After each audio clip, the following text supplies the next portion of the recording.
Chapter 56, Glimmer Chestplate. The current garrison armor before Shifeng was largely different than the previous ones. Its design had largely changed, and even the color had become a pale gold.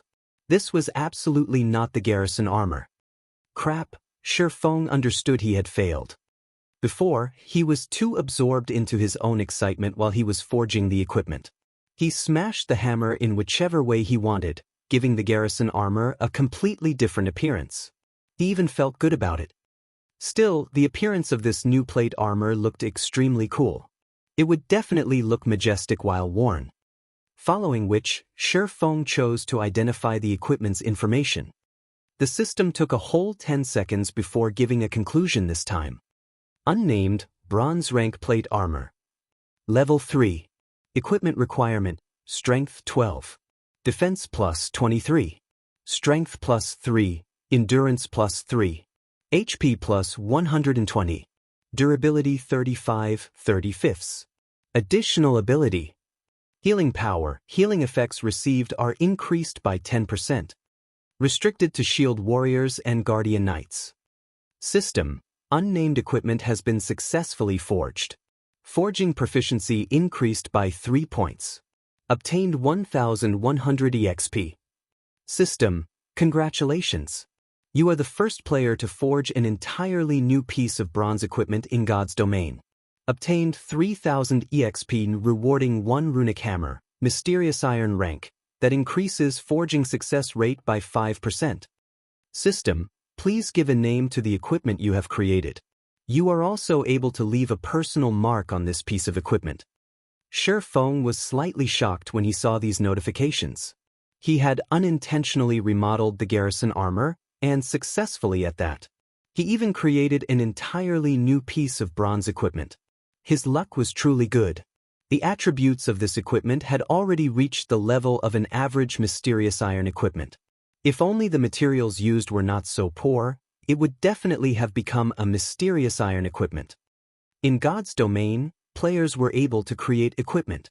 However, this was an extremely difficult task to accomplish. Not only did the player have to be extremely familiar with forging, but they also had to have a thorough understanding of the various materials available. After undergoing hundreds of trials, only then could completely new and good quality equipment be created.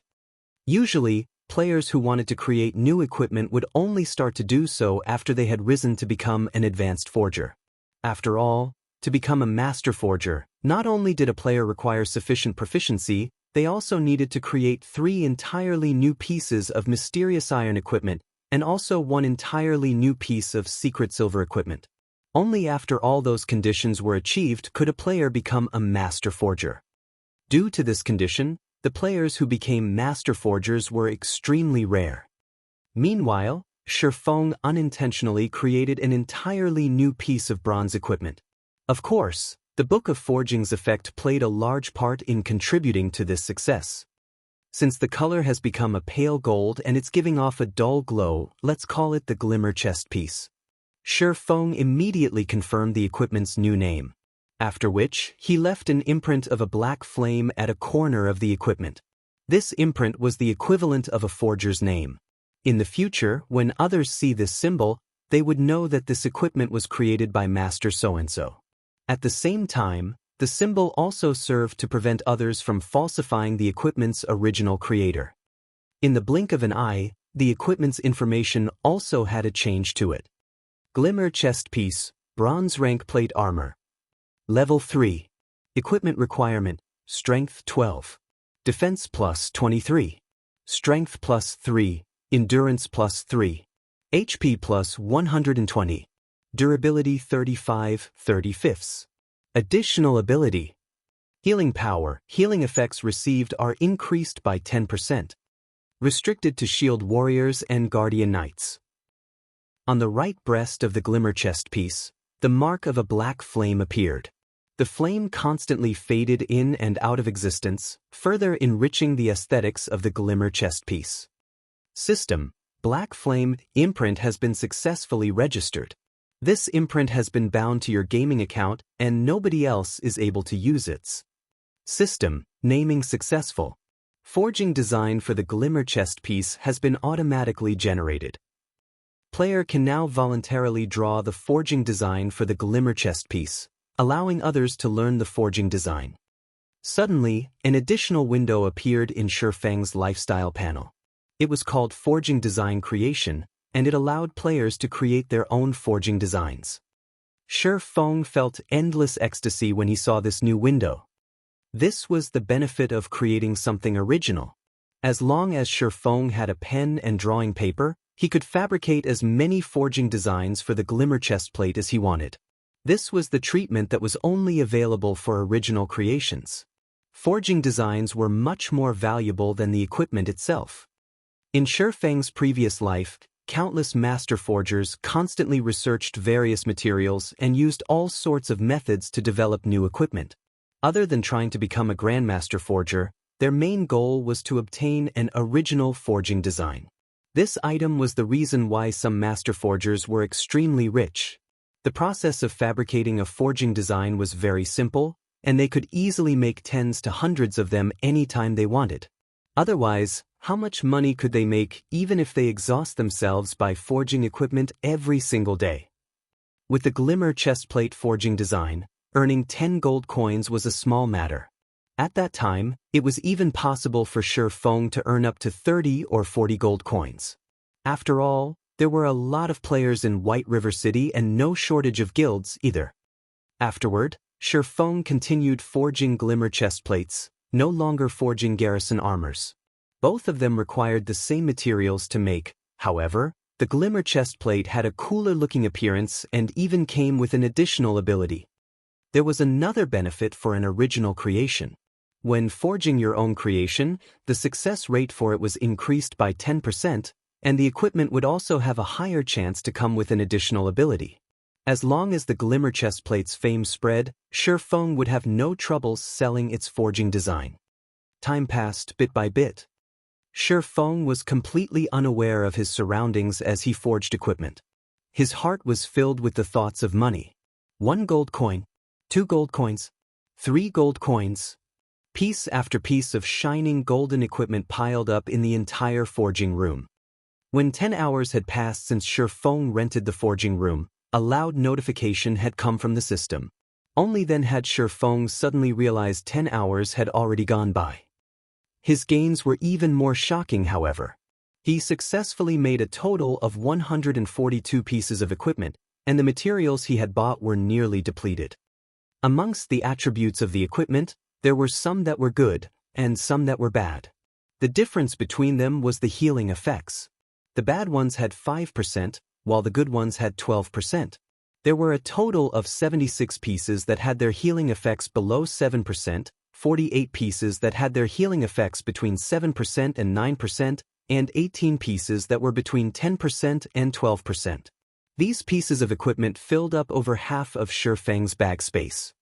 At the same time, Shifeng's proficiency also had a big increase, reaching up to 514 points. Shifeng was now halfway to becoming an intermediate forging apprentice. Shifeng took out the teleportation orb to have a look. The experience it had currently stored up was close to 150,000. As long as Shifeng continued putting in an effort for several more hours, he would be able to store up the 200,000 and immediately go to the Moonlight Forest. The speed at which Shifeng gained EXP was at least 2 to 3 times faster than the guild leaders of first-rate guilds. After leaving the Forging Association, Shifeng ran to the auction house. Currently, a majority of the average players should have already risen to level 3, whereas many veteran players should have risen to level 4.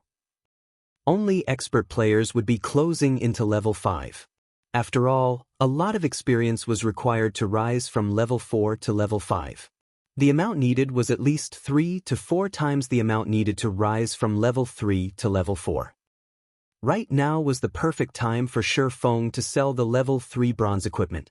The various guilds should also have amassed quite an amount of wealth after more than 10 hours had passed, so it was a good chance for Shifeng to make a big catch. If another period of time were to pass, the prices of equipment would most likely be greatly reduced. After arriving at the auction house, Feng noticed that the number of logistic players present significantly had reduced. It seemed as if they were no longer as enthusiastic towards the garrison armor as before. Fellow brother, why are there suddenly so few people at the auction house? Feng walked up behind a logistic player, asking.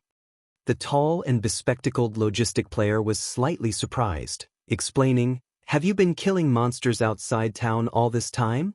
You don't even know about such a huge matter?" "Yeah, I've just returned after making some money from killing monsters and selling materials. Wasn't that garrison armor super popular? I, too, wanted to buy a piece." Feng nodded. "No wonder you don't know about it. 3 hours ago, a player called Hammer Trading had sold a lot of level 3 bronze plate armor equipment.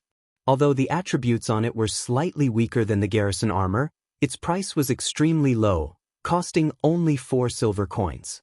Moreover, that player even announced that there would be discounts if you contacted him and ordered in bulk.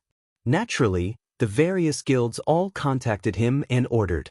That equipment is now extremely popular, so who would remain here and pay attention to the garrison armor?"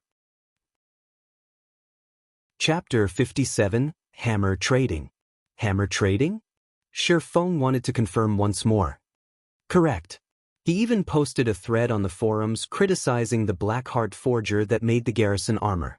Currently, the thread has already received more than 7 million clicks. With it, that guy has quickly become a famous person in White River City. I heard many large guilds have already sent out an olive branch to him, trying to recruit him with a high price. The logistics player had a face filled with envy while he spoke. He couldn't help but wish he could turn into hammer trading. That way, he would be able to live a life filled with beauties and riches. Feng only smiled at the player as he turned to walk towards an empty seat. He sat down and called out the game's official forum. He wanted to have a good look at this hammer trading who nearly robbed him of his business. In Feng's previous life, hammer trading did not reveal himself as quickly as this. Before Shadow scouted him, he had been playing God's Domain with tens of fellow schoolmates. With the support of these schoolmates, in addition to some chance meetings that had allowed him to become an intermediate forging apprentice, he managed to become acquainted with the upper echelons of Shadow. At that time, there were very few intermediate forging apprentices. The bronze equipment that was forged at the time was also very popular. Seeing such a situation, Shadow also wanted a share of the profits. So, they paid a large price to hire Hammer Trading. Along with the continuous support of Shadow Workshop, Hammer Trading grew to become a shocking figure, becoming a relatively famous forger and earning Shadow a lot of money. Afterward, Hammer Trading also obtained the forging talent in addition to the great support from Shadow, allowing him to become a master forger. During those times, he did not have the slightest hint of respect for Feng, who was the guild leader of Shadow at that time. In the end, with the strong support of Hammer Trading, along with several master forgers and master potion makers, Lanhua Financial Groups gladly agreed to World Dominator's acquisition of Shadow. Otherwise, Lanhua Financial Groups would not have agreed to the decision without hesitation and dismissing Feng at the same time. Feng opened the forums for Star Moon Kingdom, his heart lamenting over how fate was toying with him. In this life, just when the garrison armor was beginning to sell like hotcakes, Hammer Trading appeared to break off his road to wealth. Feng couldn't help but admit that he and Hammer Trading were rivals in life. Feng stole the forging talent from Hammer Trading, whereas Hammer Trading turned around to break off his road to wealth. Browsing the forums of Star Moon Kingdom, Feng quickly discovered a thread marked in red, positioned at the top of the forum. Upholding justice starts from us. We absolutely cannot let this Blackheart forger do as he pleases. I am a forger with a kind heart. These large, bright red words caused Feng's brows to furrow. What kind of trouble is he trying to cause here? The number of clicks exceeded 10 million. Out of curiosity, Feng had opened the thread. Feng looked at the eloquently written condemnation that had over 10,000 words. The article had justifiably mentioned that the cost of making a piece of bronze equipment did not even exceed 1 silver coin. However, the Blackheart Feng sold his equipment for up to 30 silver coins. He was ripping off other players. Hence, hammer trading wanted to oppose Shifeng. He was even willing to sell level 3 bronze equipment without limit. Only, due to the failure rates, he had no choice but to sell them at 4 silvers apiece to reclaim his cost of making. This article received the support of a lot of players. They had all declared that they would no longer purchase the garrison armor and that they would support hammer trading's actions of kindness. Shifeng was speechless after reading the entire article. The entire article was just trying to put a smear on his reputation while heightening hammer trading's own self. At the same time, hammer trading wanted to state that he, too, could forge bronze equipment. He was clearly trying to use Shifeng as a stepping stone to raise his own worth and fame. He wanted to let the many large guilds extend an olive branch to him, and in turn, raising his own worth. However, Shifeng had to admit that hammer trading had succeeded. Not only had his fame risen in a burst, but many second-rate guilds had also sent him an invitation. There were even a few first-rate guilds who were willing to discuss matters of cooperation with hammer trading. Crap, not only has he broken off my path to wealth, he still wants to use me as a stepping stone? Shifeng could no longer hold back his 2 lifetimes worth of rage. He wanted to properly teach hammer trading a lesson. Did he think he was awesome for selling level 3 bronze equipment without limit? Shifeng did not wish to have any relation with hammer trading if he did not try to use Shifeng as a stepping stone. However, now that he had provoked Shifeng, he must be ready to pay the appropriate price. Shifeng felt it was just hilarious when he looked at the statements and numbers provided by hammer trading. Basic forging apprentices only had a 5% success rate when forging a piece of level 3 bronze equipment. However, looking at the numbers provided by hammer trading, it could be seen that he did not possess just a forging design for a piece of bronze equipment. He must have also obtained an item that increased the success rate for forging. In addition to using the intermediate forging room, his success rate should be around 20%. That was why he dared to spout nonsense and brought out several pieces of equipment for auction to prove his words. However, according to Shifeng's estimates, to raise his reputation, hammer trading was taking a loss of 1 silver coin for every piece of bronze equipment he sold. Although Shifeng did not know how much funding hammer trading had, he was still 10 years too early from competing with Shifeng. Selling at 4 silver coins, is it? Shifeng would sell his equipment at 4 silver coins as well. He had the Philosopher's Stone and the Book of Forging, so his initial cost was just slightly more than 10 coppers. Including his terrifying success rate, Shifeng was looking forward to seeing who had the last laugh. Without holding anything back, Shifeng immediately posted a thread on the forum anonymously. The article was titled, "Shockingly High-Quality Plate Armor on Auction House." Afterward, he called up the interface for the auction house, placing 20 pieces of the worst glimmer chestplate on auction. The healing power on the glimmer chestplate had a remarkable effect on MTs when inside a dungeon. It was even better when compared to the garrison armor. When compared to hammer trading's savage chestplate, it was more than 2 times better. Players would naturally know which equipment to choose when they saw the glimmer chestplate. Hammer trading, didn't you want to be famous? I'll let you become super famous. I'll turn you into a celebrity.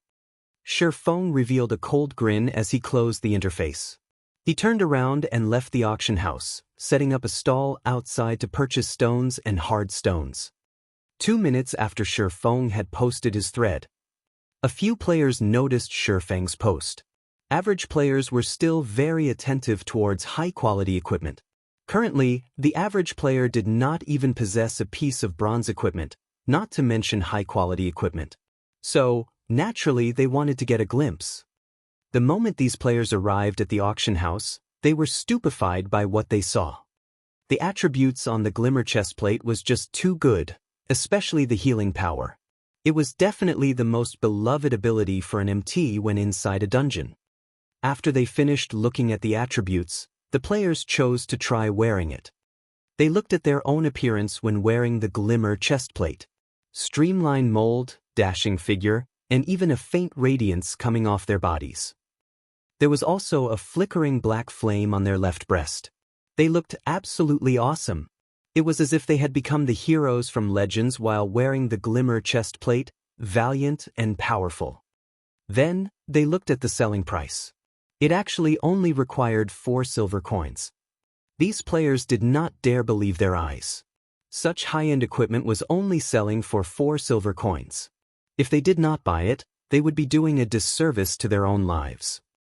Even if they did not have much money on their persons, they were willing to sacrifice everything they had to buy the Glimmer chestplate. Within a short 15 minutes, Shifeng's post had become the topic of the forum. There were even players who posted the information and appearance of the Glimmer chestplate, the equipment instantly arousing everyone's exclamation. Shield warriors and guardian knights could not help but wish they could obtain this high-end equipment right that instant. However, when they wanted to go to the auction house and buy it, there were only 4 pieces of the equipment remaining. Moreover, every one of those pieces had their prices bait up to more than 6 silver coins. One MT from an elite party had reluctantly chosen to borrow money from all over the place. In the end, he successfully won a piece for 7 silver coins. When the Glimmer chestplate arrived in his hands, he no longer minded the money he owed for it. With such attributes and dashing appearance, he would not have any troubles earning money in the future. Thinking up to this point, the smile on this shield warrior spread widely. Chapter 58, Equipment Competition. Just a short 20 minutes after Shifeng placed the Glimmer chestplates on auction, all 20 pieces of them had been sold off. The Glimmer chestplate's popularity was far better than the garrison armor. There were even quite a few players showing off their purchases on the official forum. Previously, these players had to beg, using various methods, to join a party. Now, however, with their majestic-looking equipment, a simple shout would garner them tens of invites from elite parties for their own choosing. Following the Glimmer chestplate's rise in popularity, the players that failed to buy one were all beating their own chest in anguish. They hated themselves for not borrowing money to buy the piece of equipment since, right now, it was no longer being sold. Meanwhile, the Forging Association in Golden Sand Town was packed with people. The spacious hall was entirely occupied by players. The players present were the spokespeople for various guilds. They were here for only one purpose, and that was to invite hammer trading to their guild. Amongst the guilds present, there were quite a few that were very famous. There was no lack of spokespeople for third-rate guilds. If it were during ordinary times, these spokespeople would act proud and arrogant. They would use a condescending attitude when dealing with lifestyle players. Even so, these lifestyle players would still treat them with great respect. They would even shed tears of emotion, pledging their loyalty to the guild as they quickly signed the contract, becoming a part of a large guild. However, the current trend of the game had changed. The higher-ups of the guild strongly emphasized that they, the spokespeople, must definitely invite hammer trading. Otherwise, they could start packing up their bags. Hence why these guild spokespeople were like obedient grandchildren, standing and waiting in the hall for hammer trading summons. Inside an intermediate forging room on the 2nd floor. Brother Hammer, you're so awesome. I admire you so much.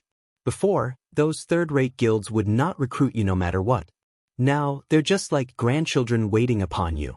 They would not leave even if you chased them away. A sexy female cleric in her mid-20s hugged around Hammer Trading's robust arm, giggling and speaking with admiration. Her bulging chest was rubbing against his arm. Hammer Trading had a very brutish appearance. He had a thick beard and beady eyes, and his skin color was similar to yellowish wax. Judging from his appearance, he looked to be over 30 years of age. Nobody was able to tell, however, that Hammer Trading was just a university student in reality. His age was just slightly over 20. This is just a small matter. However, I truly have to thank the fool who opened the road for me and has even hidden his name. He made all the large guilds know of my importance. Hammer Trading heartily laughed. He silently praised his own intelligence and wisdom for being able to think up of a plan to utilize that anonymous forger's fame. It allowed him his current good fortune, becoming every player's idol. Wait till I've entered a first-rate guild and rise into their upper echelons. It will be truly awesome. Right now, I'm just showing a small part of my prowess. Let those third-rate guilds continue waiting outside. I can use them to raise my own value and fame. Boss, What are we going to do about all the orders we've received? An assassin asked. Hammer Trading rolled his eyes at the assassin, saying in disdain, "Who cares about them? I'm taking a loss of 2 silver coins per piece of equipment. Do they think I'm running a charity? My goal has already been met. I'm only waiting for the first-rate guilds to come. Don't bother with the other players. Just tell them that we're too busy and don't have time." To use Shifeng as a stepping stone, Hammer Trading used up all the silver coins belonging to his classmates. He also spent a lot of credits to purchase a lot of materials and silver coins. Yet he only forged over 10 savage chest plates from all those materials. So, selling each piece at a maximum of 4 silver coins caused a major loss for him. However, all his sacrifices were worth it. As long as he was recruited by a first-rate guild, he could get as many materials as he wanted, a huge salary, and even a line of female players desiring his attention. Hammer Trading felt invigorated just from thinking of all these benefits. Suddenly, a berserker entered the forging room with a panicked expression. "What happened, Hadron? Seeing as you're in such a hurry, has the upper echelon of a first-rate guild arrived?" Hammer Trading teasingly asked. "Big trouble. A lot of top-tier equipment has suddenly appeared at the auction house. All the players on the game's official forum are discussing it now, and the number of clicks on the post is madly increasing. The post has over 5 million clicks right now, and many guilds have started to notice it. Moreover, the equipment is being sold by the same anonymous forger. The equipment's price is set at a minimum of 4 silver coins. Everyone is starting to wonder about the identity of the forger responsible, and they are no longer paying any attention to you, boss. Moreover, there are already a few first-rate guilds who made a declaration on the forum. They are willing to hire that forger with a high salary and make him the chief forger of their guild. A few representatives of large guilds downstairs have also started leaving for the auction house." Hammer Trading's expression froze when hearing Hadron's words. He only managed to attract the attention of first-rate guilds after much difficulty. However, now that anonymous forger stole his wind. If he did not steal it back, those first-rate guilds would most likely forget about him. He has such nerve to steal my wind and position. Don't blame me for not being polite. Making that kind of top-tier equipment has a high cost and low success rate. If you sell it at 4 silver coins, then I'll sell at 3 silver coins. I wonder just how much you can afford to lose?" Hammer Trading abruptly stood up. He wanted to let Shifeng know he would definitely not let the position of chief forger and his future happiness go. He was already taking a loss of 2 silver coins for making the savage chestplate that had inferior attributes. Then, Shifeng would at least lose 4 to 5 silver coins for selling each piece of top-tier equipment at 4 silver coins. Maybe even more. Hammer Trading believed he could outlast Shifeng. "But boss, we don't have many silver coins remaining. At most, we can afford to forge 10 more savage chestplates," Hedron worryingly said. "What is there to be afraid of? I still have some funds. Worst comes to worst, I'll spend some more credits to buy materials and silver coins. I believe I can get rid of that little bastard. For every piece of equipment that little bastard sells, he's taking a loss of at least double or triple of ours. Why should we be afraid?" Hammer Trading confidently asked. He assured himself that Shifeng, too, was trying to attract the attention of first-rate guilds by doing such lossful business. However, he would definitely be the final champion. An hour later, a few additional savage chestplates appeared on White River City's auction house. Their minimum selling price was 3 silver coins each. At the same time, a new post appeared on the game's official forum. "For the benefit of the masses, I, Hammer Trading, have decided to sell the savage chestplate at 3 silver coins each. I will make a stand against this Blackheart forger to the end. Requesting support. Requesting encouragement." Suddenly, a wave of players followed the post, sending it to the top of the forum. Every one of them supported Hammer Trading's kind actions. As a result of this incident, all of White River City became lively. Everyone understood this was a competition between 2 forgers that were capable of forging bronze equipment. Every player in White River City watched on with anticipation. The ones who would profit from this exchange, in the end, would definitely be them, the players. It would not be long before they would be able to purchase bronze equipment at a low price. The various guilds also started watching by the sidelines, no longer expressing any of their intentions. They were all waiting for the final victor, while at the same time buying all of the equipment and developing their guild strength. However, Shifeng himself did not know of this matter. He just finished purchasing stones and hard stones. Just after entering the auction house, he discovered that the number of players there had once more increased. Only then did he find out about this incident. "You wish for a fight?" Shifeng faintly smiled, "Then come." He called out the auction house's control interface, placing all of his glimmer chest plates on auction. He assigned 20 pieces to be sold every hour, selling a total of 120 pieces of glimmer chest plates. Such a number was definitely enough to torment hammer trading. Afterward, Shifeng used the money earned from selling glimmer chest plates to buy hard stones and card sets. After purchasing all these items, Shifeng suddenly discovered that he still possessed a little more than 1 gold coin. From time to time, Shifeng would receive a notification from the system. It would state that another glimmer chest plate had been sold, and some amount of silver coins have been deposited into his bag. Shifeng felt, the more silver coins he spent, the more silver coins he had. The amount he did not seem to be decreasing in the slightest. Shifeng considered selling some of his silver coins at the trade center, exchanging it for some spending money in real life. It was much better than just holding on to these silver coins. Chapter 59, Violet Cloud. Although Shifeng was having a relaxing time selling equipment, hammer trading was not. To compete with Shifeng, hammer trading was constantly forging new savage chest plates. The silver coins in his hands were no different than copper as they disappeared in a flash. Hammer trading also had to spend credits to purchase more silver coins, giving him an immense heartache. However, when he thought of Shifeng spending much more than him, his heart soothed by a lot. He wanted Shifeng to go bankrupt. Meanwhile, Shifeng left the lively auction house. He arrived at the bank, storing all the card sets and hard stones he had collected into his warehouse. Shifeng was extremely excited as he looked at over 1,000 slots of his warehouse filled. This was the benefit of being reincarnated. In his previous life, he in a miserable state thanks to these items.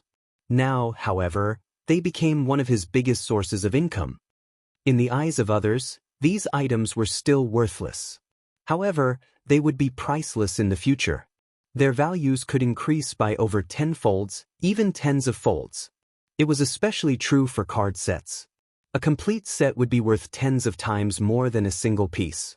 Even so, the large guilds would still have a hard time obtaining them. After he was finished storing the items, Shifeng made a trip to the grocery store. He bought 5 stacks of white paper and 1 stack of pen and ink. These 2 items could be bought at extremely low prices at the grocery store. A stack of 200 white papers only sold for 10 copper coins, whereas a stack of 20 bottles of black ink sold for 15 copper coins. The best feathered pen also only sold for 20 copper. Even so, Shifeng's casual purchase far exceeded the daily income of an average player. An average player would definitely be unable to spend in such a way. However, to Shifeng, these copper coins could no longer be considered money. Moreover, these items were all necessary for making forging designs. Shifeng would still buy them, even if they cost 10 silver coins. After buying the items, Shifeng headed for the Forging Association.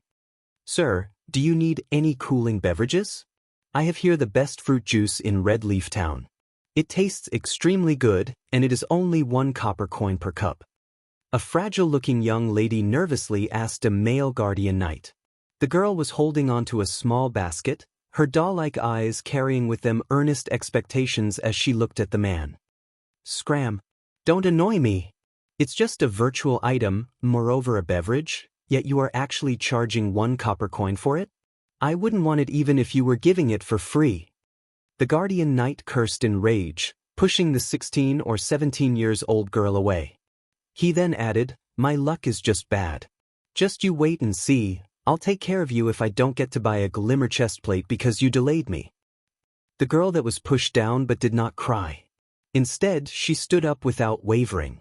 She clapped the dust off her clothes, proceeding to another player with a smile on her face. Shifeng was faintly shocked. He never imagined the girl to be so tough. The average female player usually would not carry out such laborious tasks, not to mention receiving the insults from other players. When Shifeng looked at this girl, he was reminded of his own past self. Shifeng used observing eyes on the girl. Violet Cloud, Level 1 Cleric. Shifeng's heart slightly tightened when he saw this name. This girl was actually Violet Cloud, one of the top 10 clerics in God's domain. If he could recruit her to his side, his team would have a considerable future. This is a virtual game, yet you're actually trying to earn money by selling cold beverages? Do you think you're milk tea, sister? Only idiots would buy them. Seeing that you're good-looking, why don't you come over to my place tonight? I can even give you 1 silver coin. A lecherous man in his 30s walked up to Violet Cloud, drooling as he harassed her. Sir, I am only selling cold beverages. Please have some self-respect. Violet Cloud retreated a step, resolutely saying, I've given you praise, yet you're still headstrong. You're but a lowly lifestyle player. If you don't agree with me today, then you can forget about doing business here in the future. The lecherous man threatened in rage. He blocked Violet Cloud's path, staring at her snow-white neck and licking his lips. How could you act in such a way? You are simply shameless. Violet Cloud's eyes were filled with anger. However, she could not win against him in a fight. If she were to continue wasting time here, even her final hope would be gone. I am shameless. What are you going to do about it? Bite me? The man felt even better when he looked at Violet Cloud's panicked expression. Watching Violet Cloud trying to hold back from crying and the tears that were rolling about in her eyes, she became even more lovable. Uncle, please give way. I want 1,000 cups of fruit juice. Shifeng used observing eyes on the lecherous man. His name was displayed as Drifting Blood, and he was currently level 3. At this stage of the game, his level was considered relatively good. Drifting Blood turned toward Shifeng, sending him a glare, saying, Brat, this girl is mine. If you don't wish for something to happen to you, then scram. You want 1,000 cups? Then I want 10,000 cups. Do you think you're a tycoon capable of simply taking out 10 silver coins? If you continue competing with me like a fool, I'll send you back to level 0. If fighting were not prohibited within the town, he would have long since gotten rid of Shifeng. An amusing show this early in the day. Go for it. Don't hold back. Don't argue if you can fight. What a tycoon, spending 10 silver coins just like that. Unfortunately for him, he's angered Fatty Bear of Martial Union. There's going to be an amusing show to watch. Dog's Fart Tycoon. I bet he's just boasting to impress the girl. If he can really bring out 10 silver coins, I'll live stream myself eating shit. Quite a few busybodies stopped to watch the occurring scene. They all started a discussion about Shifeng's actions. Shifeng did not pay any attention to Drifting Blood at all. He grabbed Drifting Blood's shoulder, applying a slight force. Before Drifting Blood could react, he was already kneeling on the ground. No matter how much strength he used, even to the point where his face had turned beet red, he still could not stand back up. The surrounding onlookers were immediately dumbfounded. Shifeng was just too courageous, directly taking action within the premises of Red Leaf Town. Was he not afraid of being caught and jailed by the guards? Also, how did Shifeng possess such immense strength? He had actually suppressed a level 3 Guardian Knight with a single hand. Brat, you're dead for sure. Just you wait till the guards arrive. Drifting Blood looked toward Shifeng, smiling in disdain. However, after waiting for some time, the guards had still not shown up. Shifeng paid no attention to Drifting Blood as he firmly pressed him onto the ground, preventing him from even moving. Shifeng looked towards Violet Cloud, his other hand holding out 10 silver coins, saying, 1,000 fruit juices, thank you. The players on the street, who were previously discussing amongst themselves, suddenly turned silent, their eyes nearly popping out of their sockets. This was 10 silver coins, not 10 copper coins. Currently, they had felt extremely wealthy to even have a single silver coin on their person. On the other hand, Shi Feng had just simply taken out 10 silver coins. How rich was Shi Feng? Was he really a brother tycoon? Violet Cloud rubbed her eyes. She looked at the 10 coins in Shi Feng's hand that gave off a silvery glow, her expression filled with incomparable shock. Originally, she thought Shi Feng was just trying to help her by saying so. Never would she have imagined that he would truly take out 10 silver coins to buy 1,000 cups of cold beverages that nobody wanted. Drifting Blood was similarly shocked. However, that shock quickly turned into greed. He thought about snatching the 10 silver coins and using them to buy a glimmer chestplate. There would even be leftovers remaining. Brat, I'm a member of Martial Union. If you don't want to be killed back to level 0, then immediately give me 20 silvers. If you do so, I can consider letting you off this time.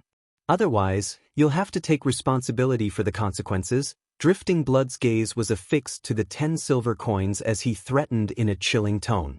Paying no attention to Drifting Blood, Shi Feng looked at Violet Cloud. Seeing that the girl did not react, he asked, "Do you not have that much fruit juice?" "And I only have 156 cups of fruit juice with me. How about you give me a silver coin, and I'll sell all of the fruit juice to you? Is that all right?" Violet Cloud worried that she would anger Shi Feng. What would she do if he suddenly decided not to buy? At the same time, she also wanted to thank Shi Feng for helping her, so she reduced her selling price. "All right. I wonder how long it would take for you to make 900 cups of fruit juice?" "I want all of them," Shi Feng nodded after some thought, asking. The surrounding players were all dumbfounded. What was he planning to do? Did this brat know the value of 10 silver coins? Did this brat truly fancy this young lady? "I'm very slow at compounding fruit juice. If Sir is willing, I can be done in 30 hours. Violet Cloud became extremely glad at Shi Feng's words. However, when she thought of her extremely slow speed, she worried that Shi Feng would no longer wish to buy them. So, she stretched out 5 fingers, hurriedly saying, "How about this? I'll just charge you 5 silver coins for 900 cups. Chapter 60 NPC. Looking at Violet Cloud's panicked expression, Shi Feng could not help but break into a laugh. "No need. I can still afford to pay such an amount of money. If you really sold them to me for 5 silvers only, then you wouldn't be able to earn much." Shi Feng waved his hand. Shi Feng was not in a hurry to turn Violet Cloud into one of his subordinates. However, he was absolutely not going to let her go. If Shi Feng acted too impatiently, he might cause her to grow suspicious of him. So, it was better to deepen their relationship first. Nobody could have imagined that Violet Cloud, one of the top 10 clerics in God's domain, would have such an appearance. A cleric god. That was a genuine tier 6 job. After 10 years passed, there were only a few who reached that standard. Even Fantasy Extinguisher was just a spirit saint, at the pinnacle of tier 5 10 years later. However, as a future cleric god, Violet Cloud was actually a lifestyle player during the initial periods of the game. It was such a waste of talent. Normally in God's domain, only players without any skills would earn money through methods other than killing monsters. However, the popular auxiliary jobs usually had very high requirements, such as a lot of funds, coupled with extremely low success rates. It was extremely hard for a player to survive in such a way without the support of a guild. Meanwhile, auxiliary jobs such as chef was much easier. The cost to support it was also extremely low, and players alone could be supported by it by themselves. If their talents were high, and they were capable of creating delicious cuisines, they could still earn quite a lot of money in God's domain. However, delicious cuisines usually required advanced cooking recipes and materials. These items were hard to obtain, so trying to earn a lot of money would not be easy. It was truly hard to imagine that a future cleric god would be such a clumsy young lady. He recalled that Violet Cloud was one of the members of Ouroboros during her first 3 years in God's domain. When the snow goddess left Ouroboros, Violet Cloud similarly left the guild. From then on, she was just a solo player. When she had become a tier 4 great cleric, countless first-rate guilds tried recruiting her with shockingly high prices. Ouroboros also tried countless times to invite her back. Unfortunately, Violet Cloud did not pay attention to any of them. Her actions greatly angered those first-rate guilds. Since they could not obtain her, they would destroy her. Hence, they sent many experts to assassinate Violet Cloud. Unfortunately, not only did Violet Cloud not get destroyed, instead, she became even stronger. She massacred the players sent by these guilds, giving them a crushing defeat. Not long after, she advanced her job to Tier 5, becoming a brilliant cleric saint. This caused those first-rate guilds to become even more helpless. In the end, Violet Cloud became a Tier 6 cleric god. At that time, she searched for all those first-rate guilds to have her revenge. These guilds could only pay the price of blood to quell this matter. From then on, Violet Cloud became one of the top 10 cleric gods in the entire world. This incident caused the upper echelons of Ouroboros to greatly regret not asking her to stay all those years ago. As a result of this incident, everyone made fun of the inability of the upper echelons of Ouroboros. Instead of utilizing those with potential, they were only using those bootlickers whom they were fond of. In the end, they had missed the chance to become a super guild. However, Xianxia could not find a guild insignia on Violet Cloud's person right now. In addition to Violet Cloud's current appearance, Xianxia could guess Violet Cloud must have been discovered by the Snow Goddess later on, which in turn resulted in Violet Cloud feeling indebted to the Snow Goddess. Hence, Violet Cloud left Ouroboros when the Snow Goddess stopped playing God's domain. Meanwhile, Violet Cloud currently had yet to meet the Snow Goddess. It was the perfect chance for Xianxia to recruit her. Even if Violet Cloud was unskilled now, she had the potential to become a cleric god. As long as she was properly nurtured, she would definitely be able to become a cleric god in the future. Violet Cloud was no idiot. When she heard Xianxia saying so, she stared at Xianxia in a panic, both her hands covering her poorly developed chest as she retreated a step. "Sir, aside from selling fruit juice, I won't be selling anything else. If you are regretting it now, you can take back your money." Violet Cloud handed over the silver coins she had just received. However, her eyes still carried with them a hint of unwillingness as she did. At her time of despair, a person suddenly emerged, saying that he wanted to purchase 1,000 cups of fruit juice. Moreover, he was even willing to wait for 30 hours without reducing her pay. She would not believe Xianxia had no ulterior motives, even if she were beaten to death. Forget Violet Cloud, even the surrounding players would not believe it. If Xianxia did not have any ulterior motives, why would he save her? He even spent 10 silver coins to buy those unwanted beverages. Xianxia looked at Violet Cloud's vigilant expression and actions. He then looked towards her smooth flat chest, suddenly laughing, "You're overthinking things. I really have no interest towards your flatlands. I'm only buying this many because I just happen to have a use for fruit juice. If you don't wish to sell them to me, then so be it. I'll just find someone else to buy them from." Saying so, Xianxia released Drifting Blood as he turned away and left. However, Drifting Blood was not willing to let Xianxia go. Xianxia publicly humiliated him by forcing him to kneel with just a single hand. Moreover, when has martial union been afraid of anyone? Since the guards didn't seem to be paying attention, it would be extremely easy to get rid of Xianxia.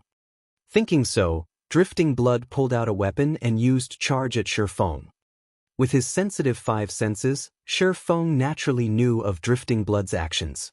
Xianxia spun around to face him, pulling out the abyssal blade and using parry. Drifting Blood's great sword hacked at Xianxia's sword. Instead of hurting Xianxia, however, Drifting Blood was knocked back by 3 yards. The durability of the greatsword in his hands instantly reduced by 2 points, and he looked at Xianxia in shock. He did not understand how a person like Xianxia would have such great strength. Xianxia was like a beast in human skin. The surrounding players were similarly shocked. Drifting Blood was a berserker, so he must have definitely added a lot of strength points. He was also at level 3, similar to Xianxia. So how could the gap between them be so great? These players did not know, however, that this was still only half of Shifeng's real strength. After all, Shifeng could obtain 6 free attribute points for every increase to his level. It was 1.5 times that of an average player. Not to mention Shifeng's body was protected by bronze and mysterious iron equipment. There was even the powerful magic weapon. Even with just half of these aspects, Shifeng's strength far exceeded the average player. If Shifeng's strength had not been reduced by half, just by activating the strength-hidden basic skill and the strength provided by the magic weapon, Shifeng could destroy that basic greatsword without a problem. "Brat, you're courting death. See how I'll take care of you." Drifting Blood naturally would not believe that Shifeng was his match. He immediately stood back up, lifting his greatsword as he looked at Shifeng. "Idiot!" Shifeng sheathed the abyssal blade, having completely lost interest in Drifting Blood.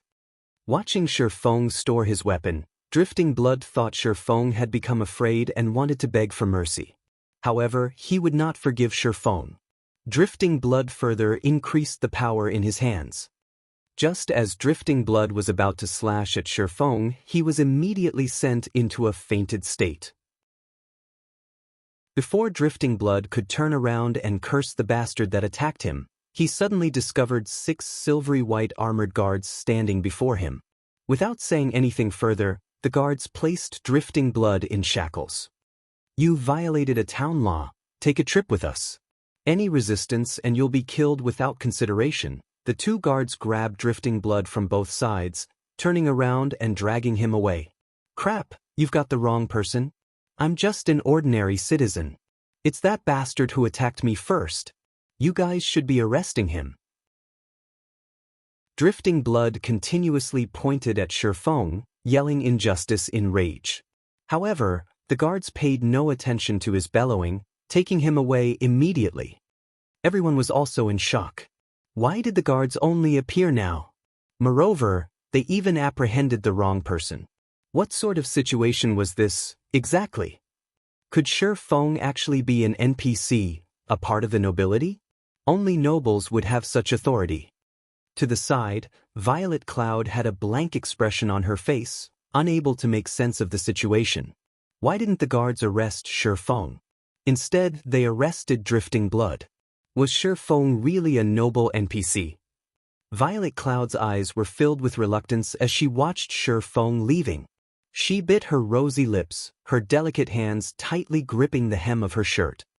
Of course, she was not reacting so because of how handsome Shifeng was, but instead she was truly in need of money. Those 10 silver counts were too important to her. Chapter 61, Poaching. Just as everyone was guessing whether or not Shifeng was a noble NPC.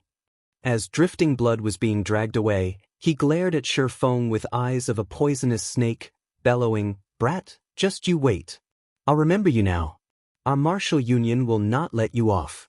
I'll still be a good guy when I come out 12 hours later. When that time comes, there would be no place in Red Leaf Town for you." Everyone felt chills down their backs as they heard Drifting Blood's malicious threat. Was he planning to fight to the death? However, no one dared to belittle Shifeng any longer. Just by judging from his single action just now, they knew Shifeng was not as simple as he looked. Martial Union was a relatively famous guild in Red Leaf Town. They were very well known in other wuxia virtual reality games. They were not a guild managed by a workshop, but instead, they were a guild that was managed by casual gamers. Including investments from a few wealthy personages, Martial Union also started establishing a foothold in God's domain. Although they did not reach the standards of a third-rate guild, they were not a guild to be taken lightly. Currently, God's domain monopolized the entire virtual gaming industry. Under the support of the recently developed main God system, God's domain did not require humans for operation. The main God system assured fairness in the game, and it would also constantly evolve the game, continuously pumping out various quests, dungeons, hidden locations, and so on. God's domain was a living game, and it was something that no other virtual reality game could compare to. The maps in God's domain were also immensely vast, sufficient for the entire population of Earth. Moreover, a majority of the things available in real life could also be experienced within the game, in addition to things that could not be found in real life. God's domain was slowly trending towards becoming a second world, and other virtual reality games had no chance of competing with it. After Drifting Blood was dragged away by the guards, everyone's gaze turned towards Shifeng. They all held curiosity on their faces, and their eyes tried to see through Shifeng. They wanted to know whether or not Shifeng was an NPC. Unfortunately, no matter what kind of observation skills they used, the results told them that Shifeng was 100% a player and not an NPC. This only further increased everyone's confusion. Yet, nobody dared to go over and ask Shifeng, as Shifeng might not even answer them. If by chance they were to cause Shifeng displeasure, who knew, they might be the next Drifting Blood. Shifeng looked at the puzzled faces of the people around him. He merely revealed a faint smile at the sight as he turned to leave. After living in God's domain for 10 years, he long since clearly understood the rules of God's domain. A player would be captured and jailed if he were to attack another player inside a safe zone. However, as long as an action did not cause any damage, even if it were an intense bodily contact, the guards would not pay heed to it. Pressing onto Drifting Blood and clapping his shoulders were both actions that did not cause damage. It was just that the strength behind it was different than what one would normally use for such actions. Naturally, the guards would not care about such actions. However, Drifting Blood used Charge, a skill that would cause the target to enter into a fainted state in addition to damage. Moreover, there were also his aggressive actions. The guards naturally would not let him off freely. Meanwhile, female players only had to activate the anti-harassment system to prevent harassing players from doing anything to them. However, Violet Cloud just recently entered God's domain, so it was natural for her not to know about it. Regarding Drifting Blood's threat, Shifeng paid no heed to it. Martial Union was a guild that did not even reach the standard of third rate. Shifeng previously used to lead the Weak Shadow to stand off against many first-rate guilds, and these first-rate guilds were helpless dealing with them. Martial Union, a leisure guild that only had several thousand players, was not worth even mentioning. If they wished to find trouble with him, he would just deal with them. As a reincarnated person with a magic weapon in hand, what was he afraid of? As for deepening his relationship with Violet Cloud, Shifeng could only leave it aside for now as he searched for another way. The girl's vigilance was just too heavy for him to get through. However, Shifeng understood her reasons. If it were the snow goddess standing in his place, Violet Cloud might have a different reaction. Shifeng bitterly laughed, shaking his head as he left. "Sir, please hold on a moment," Violet Cloud finally said, no longer able to endure it. The enticement of 10 silver coins was just too great. This was her biggest chance. If she were to miss it, what would happen to her sick mother? "Oh, did you change your mind?" Shifeng turned around to look at Violet Cloud's troubled expression, smiling as he spoke. Violet Cloud stayed on guard as she looked at Shifeng's eyes, trying to discern any bad intentions within them. However, no matter how she looked at them, she could not discover any special emotions within them. Instead, she could feel a vast ocean hidden within the depths of Shifeng's eyes. However, she still asked in caution, "You truly want only the fruit juice and absolutely won't have other requests?" Shifeng was sweating profusely in his heart. For her to seek confirmation over and over, just how unreliable was he? He would have left long ago, were it not for her potential to become a cleric god, as even he was unable to endure being thought of as a lecherous bastard by others. "In any case, I'm in need of a chef to make some things for me. How about this? We'll set up a contract, and I'll hire you to be my chef. I'll give you the same treatment as a lifestyle player in a third-rate guild. You should be able to relax with the main god system's guarantee. If you don't have any problems, then follow me. If you still can't feel reassured, then just stay here." Shifeng let out a sigh, speaking unhurriedly. Violet Cloud was dumbfounded. The man before her was actually hiring her, and he was even giving her an ordinary job. It should be known that chef was a lifestyle job that nobody thought highly of. No one ever hired chef players. She had heard before, from her best friend, the treatment of a lifestyle player in a third-rate guild. At that time, Her friend even showed off that her boyfriend was a lifestyle player in a third-rate guild and how great the monthly treatment he received was. If he performed well, there would even be various kinds of benefits. The treatment was much better than many jobs that were available in real life, and this caused Violet Cloud to be extremely envious. "I'll follow you. However, I work very slowly. Is there really no problem?" Violet Cloud ground her teeth, deciding to agree with Shifeng. If she were to let go of this chance, what sort of future awaited her? Judging from his various performances, Shifeng did not seem like a bad person. Moreover, she was just a very ordinary female player. There was absolutely no need for him to conspire and trick her. This was a virtual world. If she did not reveal her address in real life, Shifeng would not be able to track her at all. Moreover, Shifeng would have to bear a great risk in doing so.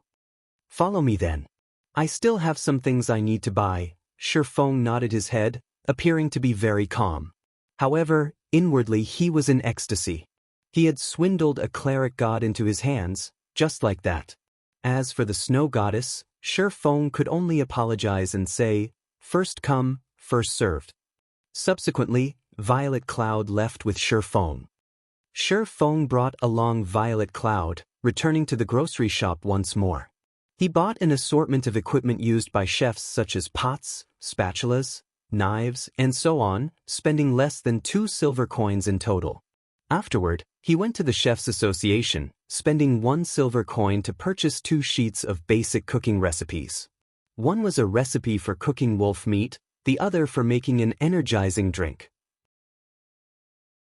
At the same time, he spent an additional 5 silver coins purchasing plenty of materials that were required by these recipes, as well as the materials for the fruit juice. Violet Cloud was shocked by Shifeng's actions. He actually spent so much money, buying so many things. He was just too rich. Her previous notion of Shifeng being unreliable completely changed now. The materials and recipes Shifeng had spent so much money buying were sufficient to allow her to promote herself to an advanced apprentice chef. This was a treatment not even the lifestyle players of first-rate guilds would receive. However, what Violet Cloud did not know of was that Shifeng felt that these items were very cheap. It was truly easy to nurture a chef. All the materials required by the recipes could be bought from the NPC, and it only took 10 silver coins to nurture an advanced apprentice chef. Such an amount of money would not even be enough to squander for nurturing a forger or potion maker. Shifeng then rented a basic kitchen, bringing Violet Cloud to it. "After you sign the contract, all these materials and recipes will belong to you. You only need to create 900 cups of fruit juice first. Then, use everything remaining for these 2 recipes. You will receive a 20% share when these items are sold. At the same time, depending on your results, I'll decide your base salary every month. If you try to run away, you'll have to compensate me 10 times that amount. Sign it if you don't have any problems." Shifeng brought out a standard employment contract for lifestyle players from the main god system. Aside from having different treatments, these contracts were the same as others. There were no loopholes in them, and the law held effect over it. Chapter 62, Moonlight Forest. Violet Cloud was in a daze for a long time after reading the contract. She believed she was in a dream. She heard before the treatment lifestyle players received in third-rate guilds. The treatment she would be receiving was definitely better than those lifestyle players. It was especially true for the base salary. Lifestyle players of third-rate guilds definitely did not receive such treatment. "Why are you being so good to me?" Violet Cloud looked at Shifeng with wide, teary eyes, asking. She wanted to know the reason. "Don't misunderstand, I'm only in need of a chef. I've only hired you because I can see you're a very hardworking and earnest person. If you try to take advantage of the situation and fail to hit my requirements, then you can get lost. I'm not interested in nurturing someone useless." Shifeng suddenly spoke in a grave tone. He wanted Violet Cloud to know that it was not easy to become his personal chef. That was because people were bound to become wasteful when they constantly received things without effort. Violet Cloud was frightened after being told so by Shifeng. She lowered her head, no longer daring to ask any more silly questions. Judging from Shifeng's attitude, it was clear that he was indeed looking for a chef, and that she had just been chosen by chance. Hence, Violet Cloud lifted the pen and signed the contract. This was her final chance at escaping her desperate situation. She definitely must grab a hold of it. "Boss, will I be making them here?" Violet Cloud immediately entered her role, appearing very respectful. She took a look at her surroundings. The environment here was very good, and it was also very peaceful. However, the rental for the basic kitchen was by no means cheap. "Yeah, you'll be manufacturing the items here from now on. I've already applied for the membership here so that you can come here anytime. There is enough money stored for you to use a long period. There won't be anyone here to disturb you. The facilities here are also thorough, so your success rate can be increased by quite a bit. If you don't have any problems, then you can start working now. In 30 hours, if I don't see the 900 cups of fruit juice, then you may leave." Shifeng was very satisfied with Violet Cloud's attitude. He turned and left after finished saying his piece. As for luring Violet Cloud onto the path of battles and leveling, more time would be needed to slowly lead her towards that path. Moreover, Shifeng had a great purpose for fruit juice. It would not be a bad choice to allow Violet Cloud to make them for him. Violet Cloud's eyes followed Shifeng's back as he left. Her heart was filled with gratitude towards Shifeng. She made a firm resolution to work properly and to not disappoint her new boss. After leaving the Chefs' Association, Shifeng returned to the Forging Association. Currently, the number of forgers in the Forging Association was constantly increasing. These players formed small conversation groups, either discussing how to increase their success rates or discussing the struggle between hammer trading and the mysterious forger. The two had become the target of envy, as well as idols of worship for these players.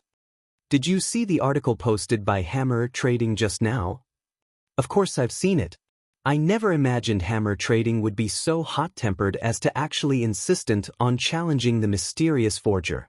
He even declared that the first one to withdraw from this price war would be a son of a bitch. I truly envy them.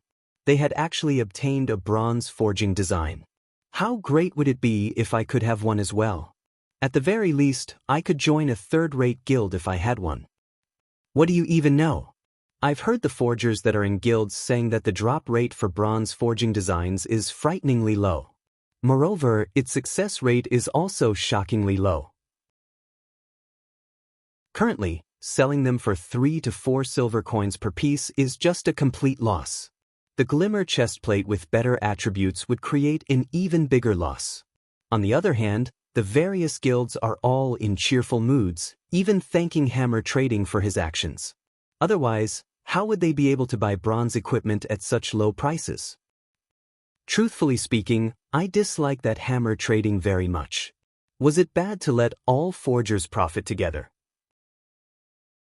Why must he insist on challenging the mysterious forger to the very end, causing both sides to suffer? Hearing the discussions of these players, Shifeng entered deep thought. After a moment, he revealed a faint smile. Judging from Hammer Trading's actions, it was clear that he was currently having a hard time. The silver coins in his possession were definitely insufficient, and he must be wantonly purchasing silver coins from the market right now. This would lead to a great increase in prices for silver coins, so it was the perfect chance for Shifeng to sell them. Shifeng wanted to thank Hammer Trading. If it were not for him, the market for equipment would not be as lively as it is now. Currently, there would be a large amount of silver coins entering his pockets every so often. Meanwhile, although Shifeng had spent quite a lot of it, the amount of money he possessed was still madly increasing. The money he possessed had already reached 3 gold coins. At the reception desk, Shifeng once more rented an intermediate forging room for 5 hours, starting a new round of forging and manufacturing. However, before he started forging, Shifeng entered the virtual center. He wanted to check the prices for God's Domain's game currency and sell some of the game currency he possessed. Just leaving it in his pockets was truly a waste. Shifeng was in the dark when he did not check, but the moment he did, he was shocked. Although there was a large number of players in God's Domain, the number of players who were selling the game's currency did not exceed 100. More importantly, the selling prices were astonishing. A single silver coin was selling for 60 credits. The price was at least double of that during Shifeng's previous life.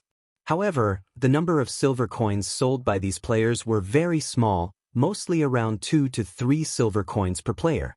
Aside from the sellers, there were also players who were buying God's domain currency in bulk. The lowest buying price was at 55 credits per silver coin, while the highest was at 58 credits per silver coin. That meant that a single silver coin in God's domain was enough for Shifeng to eat in luxury for 2 days. It was because of this competition that caused the prices of silver coins to be so expensive. At the current stage of the game, so long as a person had a brain, they would know not to sell any of their game currency. On the other hand, there were many guilds who were purchasing game currencies in bulk at a reasonable price. There were only a scant few money farming groups and workshops who would sell some of their currency. However, the amount they sold was extremely low.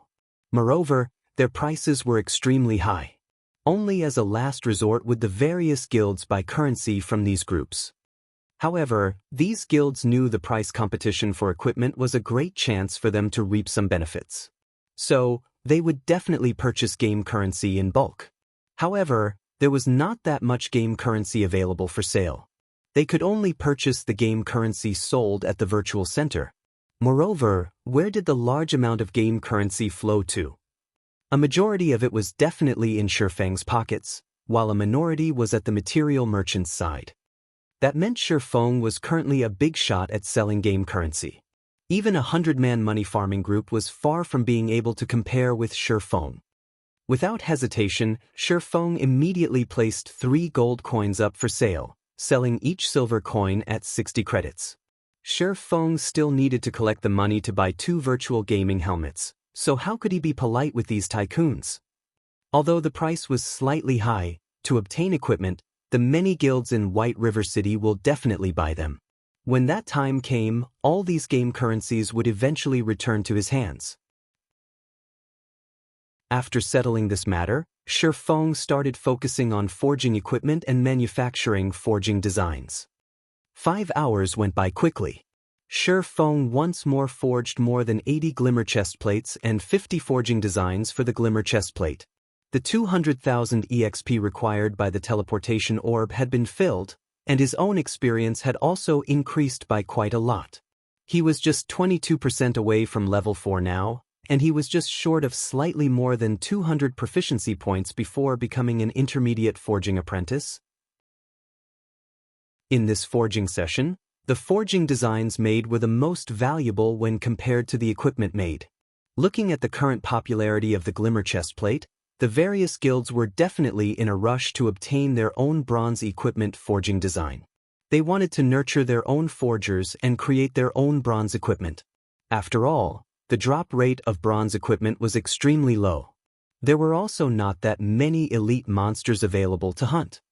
In regards to the millions of players in White River City, the amount of equipment sold by Shifeng and hammer trading was insignificant. There were still swarms of players requiring the equipment.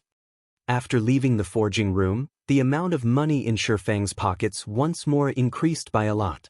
Hence, Shifeng made a trip to the trade area, once more purchasing stones and hard stones. He then cleared out the card sets and hard stones that were sold at the auction house, and in turn, placing the over 80 glimmer chest plates on auction. However, the selling price for the equipment this time was slightly different. The minimum price was no longer at 4 silver coins but 3 silver coins. Hammer trading was quickly nearing insanity from the competition. When hammer trading saw Shifeng had once again lowered his selling price, hammer trading even spat out blood. Now that Shifeng reduced his selling price, naturally, hammer trading had to reduce his as well. Did Shifeng want him to sell a kidney? Must he be so merciless? The person himself, however, did not put much consideration into such matters. Shifeng only wanted to advertise the glimmer chest plate. After leaving the auction house, Shifeng stored the philosopher's stone and materials in the bank. Afterward, Shifeng went to the pharmacy to purchase 2 stacks of basic regeneration potions. He then went to the magic shop, purchasing over 10 types of magic scrolls. He bought 5 pieces of each kind, and each piece cost around 20 to 40 coppers. Now that the experience required by the teleportation magic orb has been fully collected, Shi Feng could go to the Moonlight Forest. However, the Moonlight Forest was not an easy and relaxing place to stay. On the contrary, crises came one after another there, making the place extremely dangerous. Players dubbed the map as the Land of Eternal Rest. Without proper preparations, players would definitely die 10 out of 10 times there. The scrolls Shi Feng bought were all necessary tools for him to survive in the wilderness. Before, he did not have that much money, so he did not bother with purchasing the magic scrolls.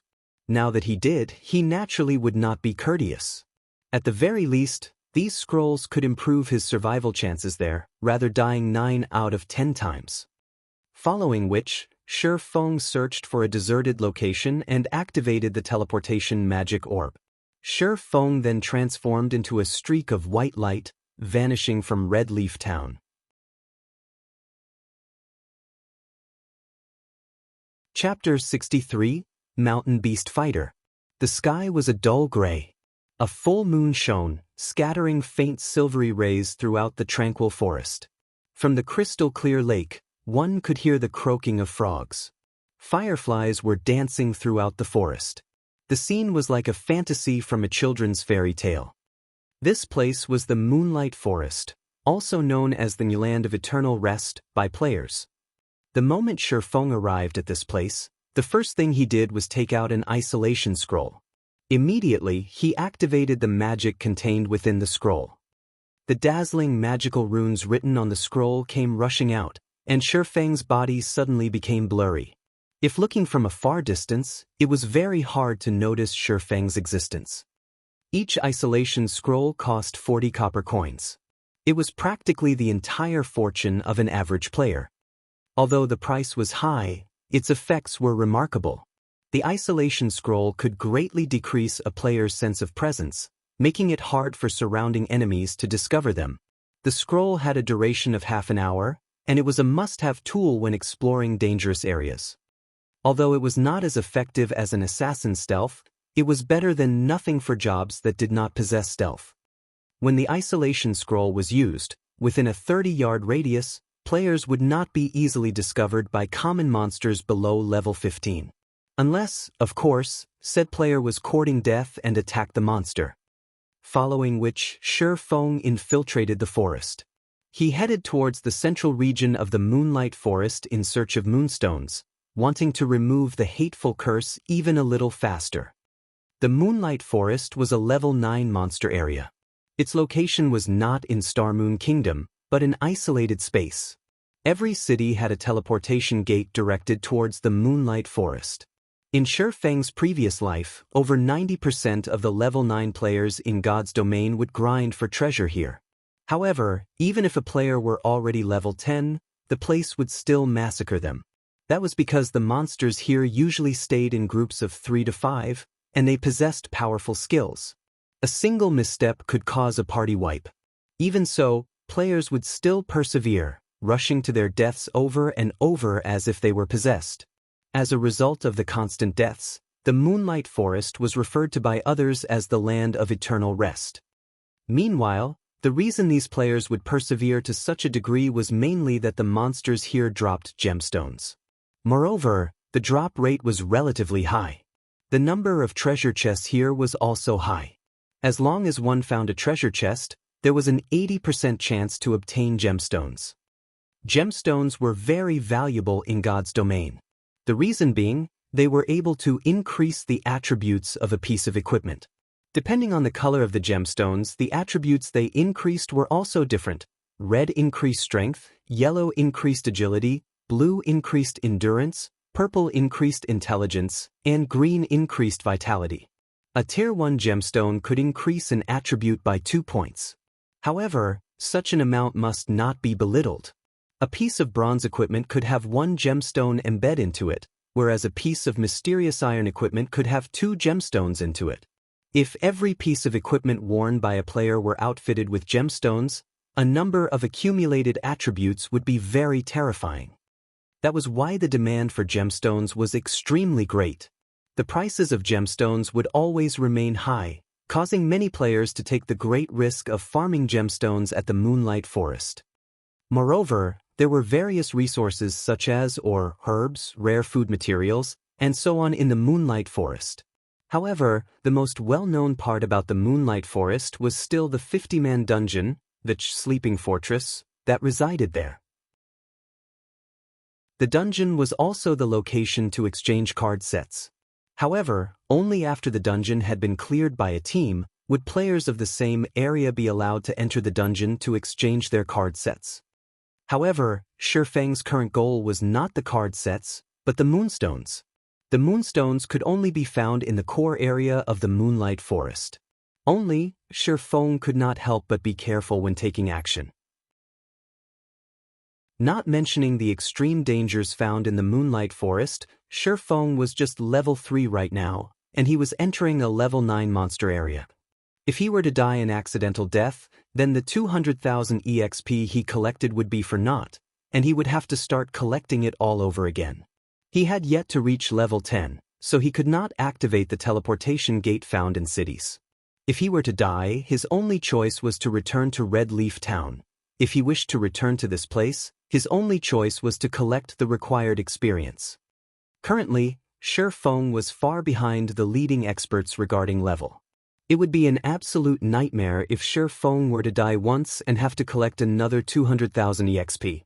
Just after entering the forest, Shifeng could see level 9 shadow leopards hiding either up in the trees or in the bushes, each of them prepared to ambush their foe. If it were not for the isolation scroll, Shifeng would have long since been discovered. Shifeng naturally wasn't an opponent for a level 9 monster, so he could only avoid them. Besides, his goal here was not to kill monsters, and even more so, there was no need for him to pick a fight with the shadow leopards. Shifeng carefully circled the shadow leopards, one after another. After spending more than an hour doing so, he arrived at a wide and towering forest made of stone. In this stone forest existed a group of battle maniacs called mountain beast fighters. They were a group of tenacious warriors that did not fear suffering. The thing they loved most was battling, and the fiercer, the better. At the same time, they were also guarding a large pile of treasure, and amongst the treasure was the rarely seen moonstone. However, the entire stone forest was filled with these armored, gigantic creatures. Wielding a spiked club the height of 2 people, these creatures patrolled the stone forest, preventing anyone from entering.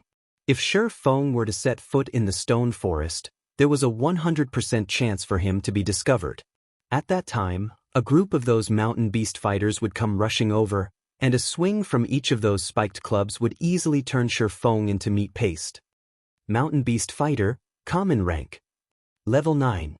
HP 1100/1100. Looks like I can only clear the way slowly. After searching for half a day, Shifeng still could not find any safe way to penetrate the heart of the forest. His only choice was to kill his way there. Shifeng could not help but admit that the difficulty of an epic quest was indeed very hard. This was just the beginning, yet he was already required to face off against the level 9 mountain beast fighters. He did not know what kinds of challenges he would meet further down the line. Fortunately, he was very familiar with the terrain of the Moonlight Forest. He knew many methods to deal with the beast warriors before him. The mountain beast fighters were abnormally powerful, and their attacks were out of the ordinary. Even shield warriors and guardian knights of an equal level were unable to take more than a few hits from them. However, their bodies were enormous, resulting in their movement speed being relatively slow. In Shifeng's previous life, there were many elementalists who used Frost Arrow to reduce their speed.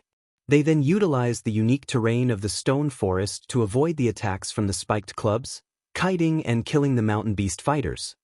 Following which, this stone forest became a holy ground for ranged players. Mountain beast fighters could be seen being kite through various means throughout the stone forest. Although Shifeng did not possess any speed reduction skills, he could use other methods to supplement it. As for kiting the mountain beast fighters, he had the rare skill, Defensive Blade, which could increase his attack range by quite a lot.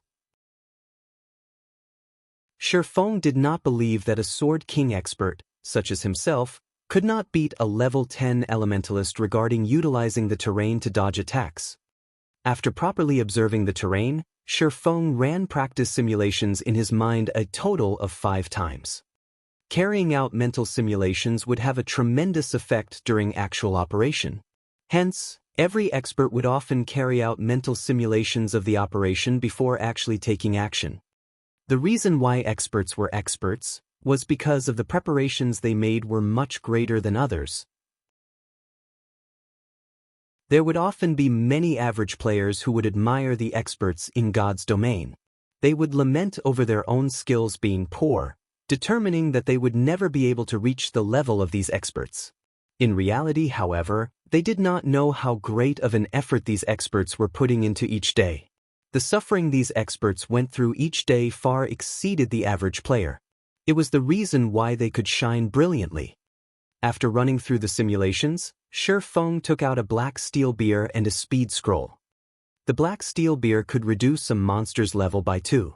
In addition to the attributes of the abyssal blade, Feng would not be suppressed due to the level difference, even when facing a level 9 monster. He would be able to deal damage normally. As for the speed scroll, each one of them cost 25 copper coins. It increased the user's movement speed by 25% for a duration of 10 minutes. This scroll was a life-saving item when out in the wilderness. Feng bought a total of 20 of them just for such occasions. If the average player were to learn about this, they would definitely curse Feng as a spendthrift. Such an item would only be used when one was in a life or death crisis. Meanwhile, Feng used it for killing common monsters. It was just too extravagant. If Feng were not cursed, he could easily kite these monsters, just based on his attributes. However, his attributes were now reduced by 50%. The suppression was just too great, so it was safer to use a speed scroll. If Feng were to mess things up, it would not just be a matter of losing a level. He would have also wasted 200,000 EXP. Feng took a deep breath, relaxing his body as he looked towards the closest mountain beast fighter. Following which, his 2 feet exploded with strength, rushing towards the mountain beast fighter.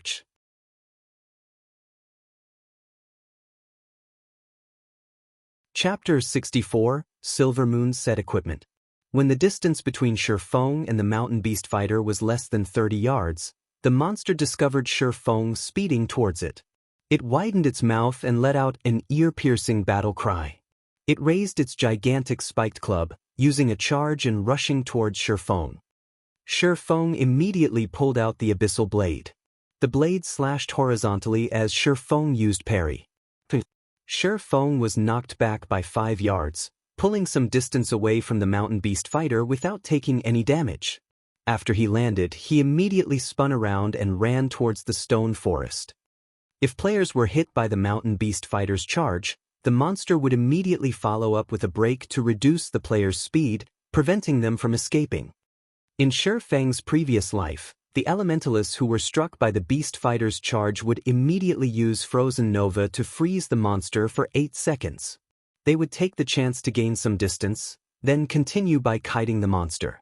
The mountain beast fighters would only use charge on the first meeting, using suppressing skills afterward. As long as the elementalists did not let the monsters catch up to them, there would be no danger whatsoever. Also, nearby there were numerous large rocks that could be used to toy with the mountain beast fighters, making the process of killing them a lot easier. After using the speed scroll, Feng's speed was faster than the mountain beast fighter just by a thread. It was not very obvious, but it was this small difference that prevented the mountain beast fighter from catching up to him. After entering the densely packed stone forest, Feng turned around and used Thundering Flash. From a distance of 15 yards, 3 sword rays immediately pierced through the beast fighter's armor, causing 3 damages of -15, -19, -13. Without the level suppression, even if Feng's attributes were reduced by 50%, his attack power and skill damage were still very powerful. After using the skill, Feng's speed slightly reduced, and the mountain beast fighter caught up to him within an instant. The beast fighter was clearly furious after being struck. It roared as it brandished its spiked club, smashing it at Shi Feng. Shi Feng hurriedly turned his body, hiding by a nearby rock. The spiked club did not land on Shi Feng. It only hit the stone and created a splash of broken rocks. During this attack, Shi Feng, once again, pulled a distance of over 8 yards away from the monster. After using Thundering Flash, Shi Feng activated Defensive Blade. His attack range suddenly increased to 15 yards. As long as he maintained a 5-yard distance between the mountain beast fighter, the monster would not be able to land a hit on him. Shi Feng brandished his sword as he paid attention to the distance between him and the monster, pulling back to avoid the club whenever he was too close. In such a way, streak after streak of sword light landed on the mountain beast fighter's body. The beast fighter could only bellow in helplessness as its HP continuously fell.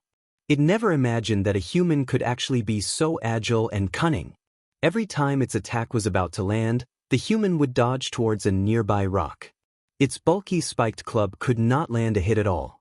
Instead, it only served to create a gap between itself and the human. Just when the mountain beast fighter's HP went below 7%, another mountain beast fighter suddenly appeared from behind a rock. It blocked Shi Feng's path, using charge at him. Scram! Faced with the sudden appearance of another monster, Shi Feng immediately used Abyssal Bind on it, preventing the monster from moving. At the same time, the Abyssal Bind also cancelled the life-threatening charge. Since the mountain beast fighter had been locked up, Shi Feng naturally would not let the skill go to waste. He immediately used Wind Blade, instantly shaking off the low HP mountain beast fighter, and his blade landed on the bound mountain beast fighter's neck. Shi Feng continued by using Double Chop, causing a bleeding effect on the monster. He then used another chop on the monster. Just within 3 seconds, Shi Feng had taken away 16% of this mountain beast fighter's HP. Seeing as the low HP mountain beast fighter was about to catch up, Shi Feng dodged and arrived at behind the restricted beast fighter. He raised the pitch-black abyssal blade high, abruptly slashing down. Thundering Flash. Above the heads of both mountain beast fighters, 3 consecutive damages of -16, -19, -23 appeared. The low HP beast warrior fell to the ground with a bang. System: mountain beast fighter killed. Level difference of 6. EXP obtained increased by 600%. Obtained 36 EXP. Such an amount of experience could be considered negligible to Shi Feng, who was currently level 3. On the other hand, the proficiency points for using skills were gained much faster. Every use would definitely increase the skill's proficiency by 3 points. This allowed Chop to quickly rise to level 3. In addition to the Abyssal Blade's attributes, Shi Feng's Chop was now level 5, its might greatly increasing. Double Chop had also risen to level 2, and if the skill were used through the Abyssal Blade, it would be a level 4 Double Chop. The damage caused by the bleeding effect also increased significantly. The restricted mountain beast fighter bellowed. It finally broke free from the chains, and it wanted to annihilate Shi Feng. However, Shi Feng gave it no chance. He immediately distanced himself 5 yards away from the monster and continued kiting it. Although the defensive blade had a long cooldown and a short duration, by using Thundering Flash, Double Chop, and Parry in concert, Shi Feng could still slowly grind the mountain beast fighter down. Not a minute later, another mountain beast fighter fell. However, the mountain beast fighters did not reward Shi Feng with anything special. There were only 3 pieces of hard stone and 2 copper coins. On the other hand, killing these mountain beast fighters was a good way to grind skill proficiency points. Subsequently, Shi Feng advanced forward while killing mountain beast fighters.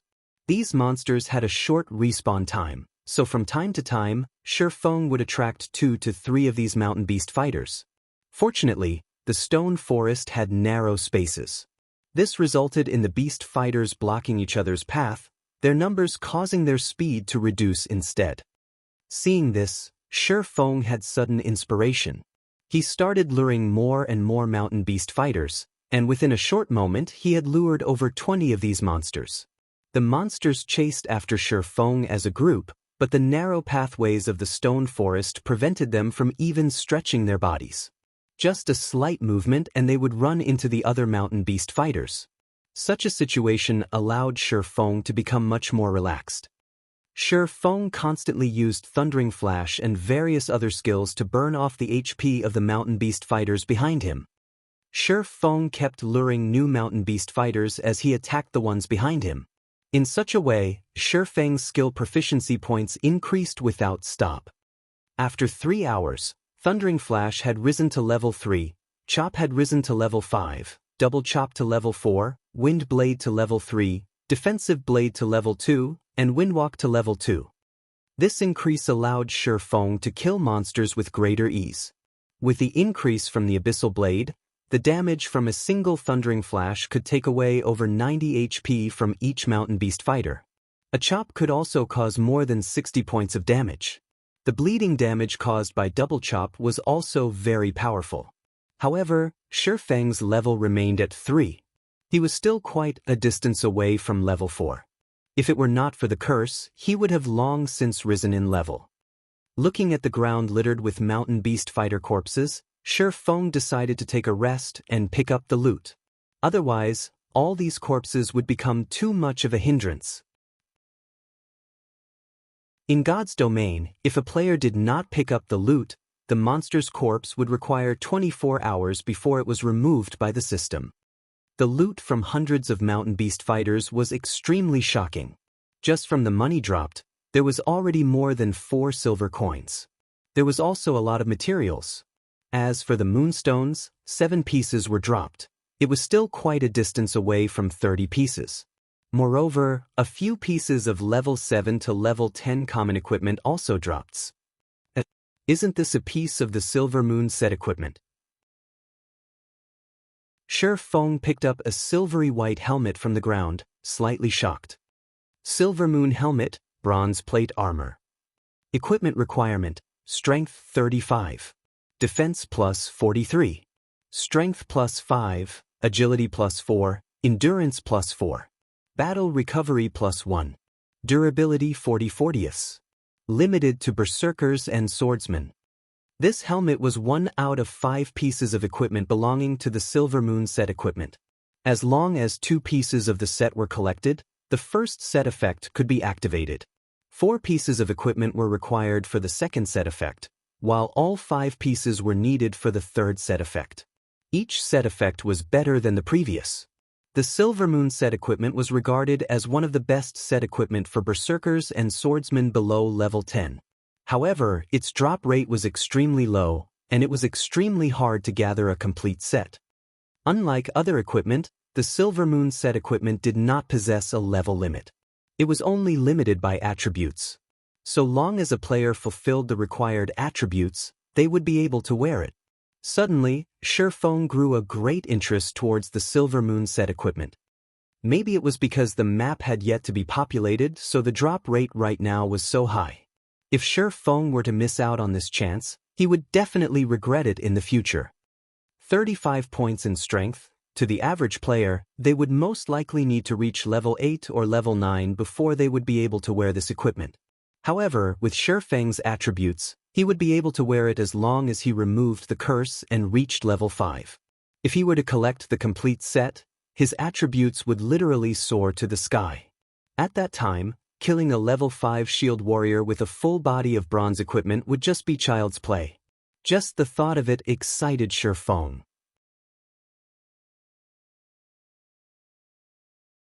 Chapter 65, Mysterious Iron Treasure Chest.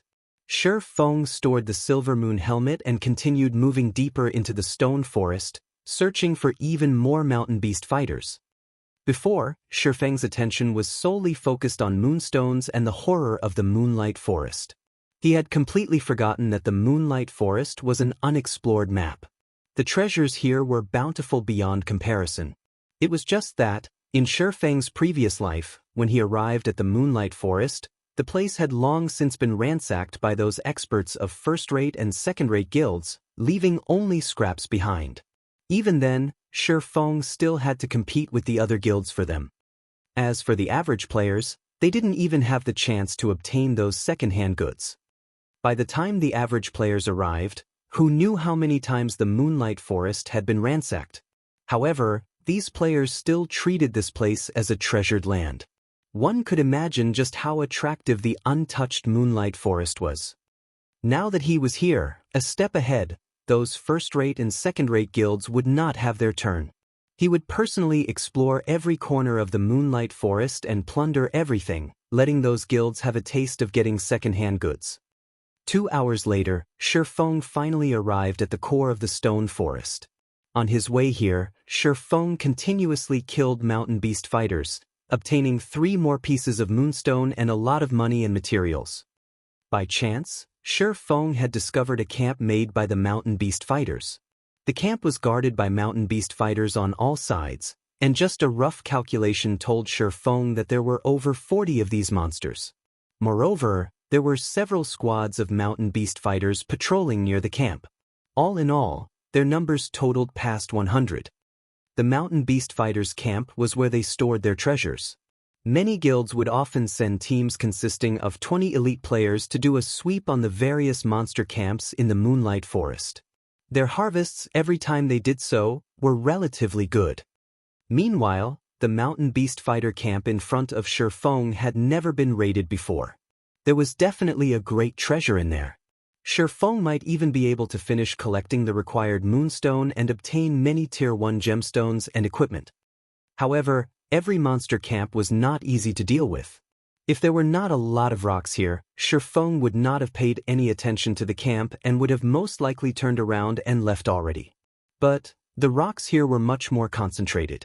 The pathways surrounding the camp could, at most, fit 2 beast fighters, while the narrower places could only fit 1. It was definitely a good location to grind mountain beast fighters. It would be a great pity if Shifeng were to give up here. Hence, Shifeng picked a few small pieces of stone from the ground and stealthily closed in on the monster camp.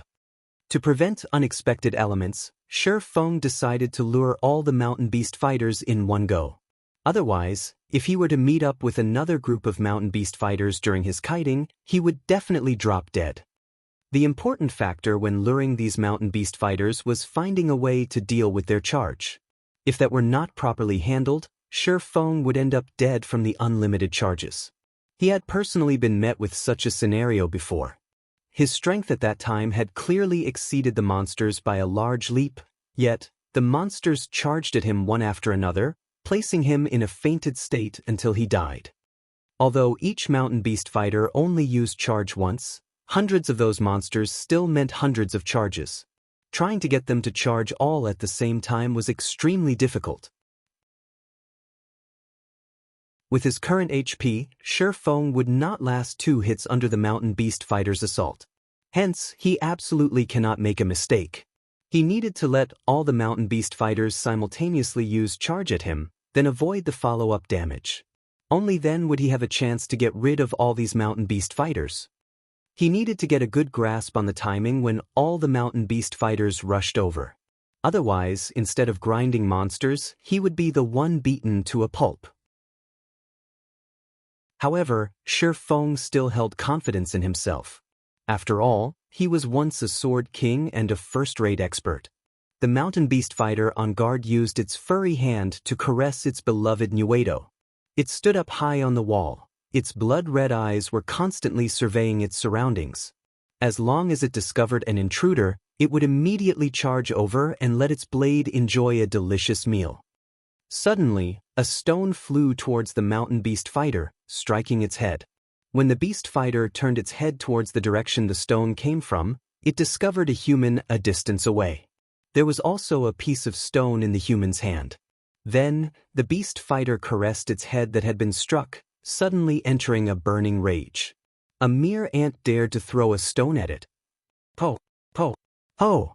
The roar from the mountain beast fighter alarmed the entire nest of monsters. Mountain beast fighters came rushing out of the camp, one after another, all of them rushing to kill Shifeng. Meanwhile, Shifeng continued throwing stones towards the other squads of mountain beast fighters. In just a short moment, he had enraged all of those monsters, causing them to rush at him.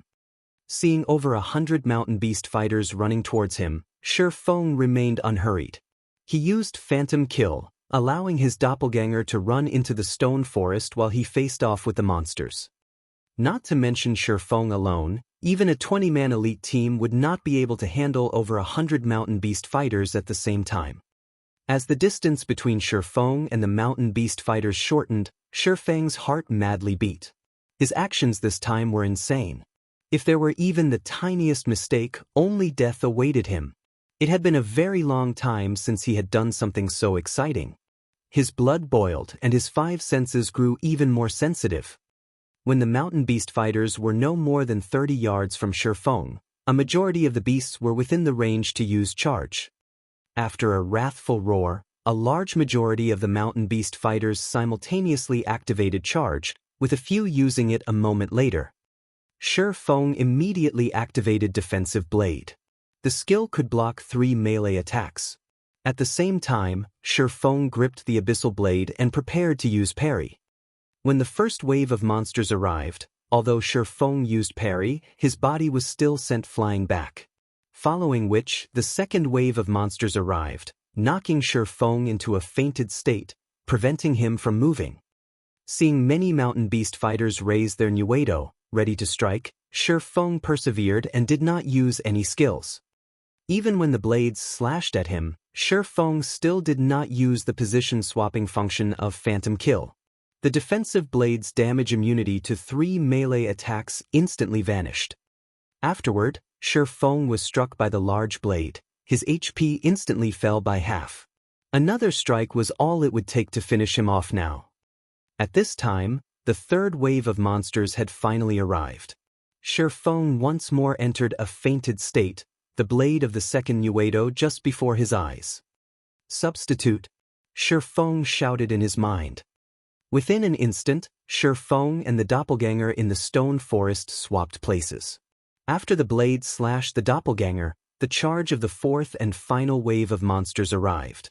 The doppelganger was simply beaten to death.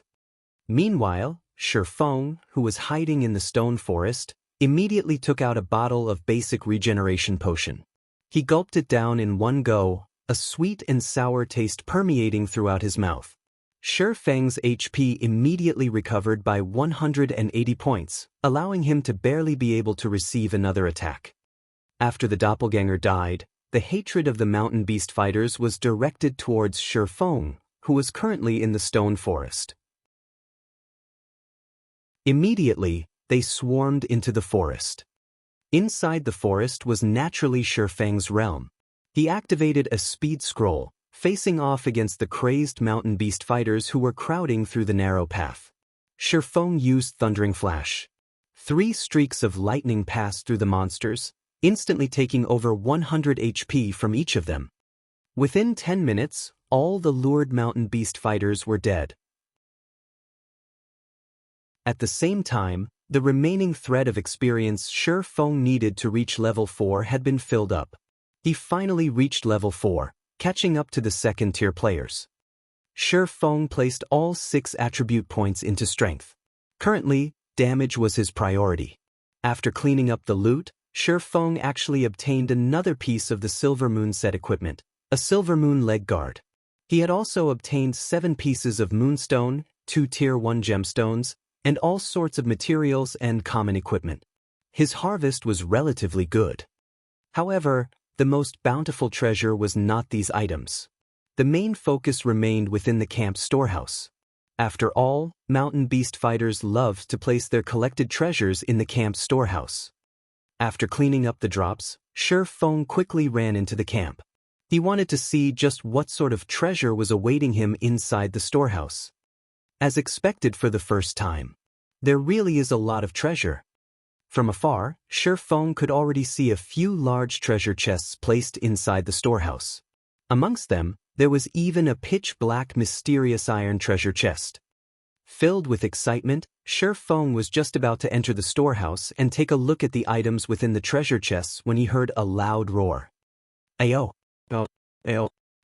A mountain beast fighter, who was 3 sizes larger than its peers, rushed out from within the storehouse. The monster was covered in silver armor, and both its hands wielded a gigantic axe. Both its blood-red eyes stared tenaciously at Shifeng.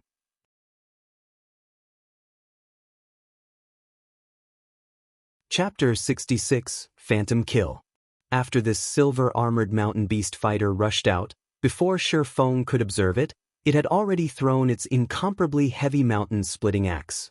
The axe flew like a rocket, reaching Shi Feng in an instant. Everything happened too quickly, too suddenly. If it were an average player in this situation, their head would have parted with their body before they could even react. However, Shi Feng was not an average player. He pulled out the abyssal blade with great speed, and the moment before the axe could hack at his neck, he parried this flying death axe. The collision between the giant axe and the long sword did not produce any sparks, only the sound of an explosion. Shi Feng's entire person was sent flying back over 10 yards. Following which, the giant axe landed on the ground, deeply penetrating the earth. Its landing caused the earth to start shaking. It could be seen just how heavy this giant axe was. Moreover, the silver-armored mountain beast fighter who could simply throw this giant axe was even more terrifying. Such strength did not exceed the normal mountain beast fighters by just a level. After landing, Shi Feng immediately used observing eyes on the new monster. Mountain Beast Warrior, Special Elite. Level 10. HP 3500/3500. Shi Feng immediately understood the Mountain Beast Warrior's strength after taking a look at these numbers. Without saying anything further, he turned tail and ran. What a joke! Directly battling against a level 10 Special Elite was literally suicide. When meeting a Special Elite in the Moonlight Forest, players didn't have to consider whether or not they could kill it, rather whether or not they could run away. The Mountain Beast Warrior was stronger than the Mountain Beast Fighter by more than a notch. Not only regarding strength, but its speed and flexibility were also greatly increased. It would not be easily toyed with like the Mountain Beast Fighters.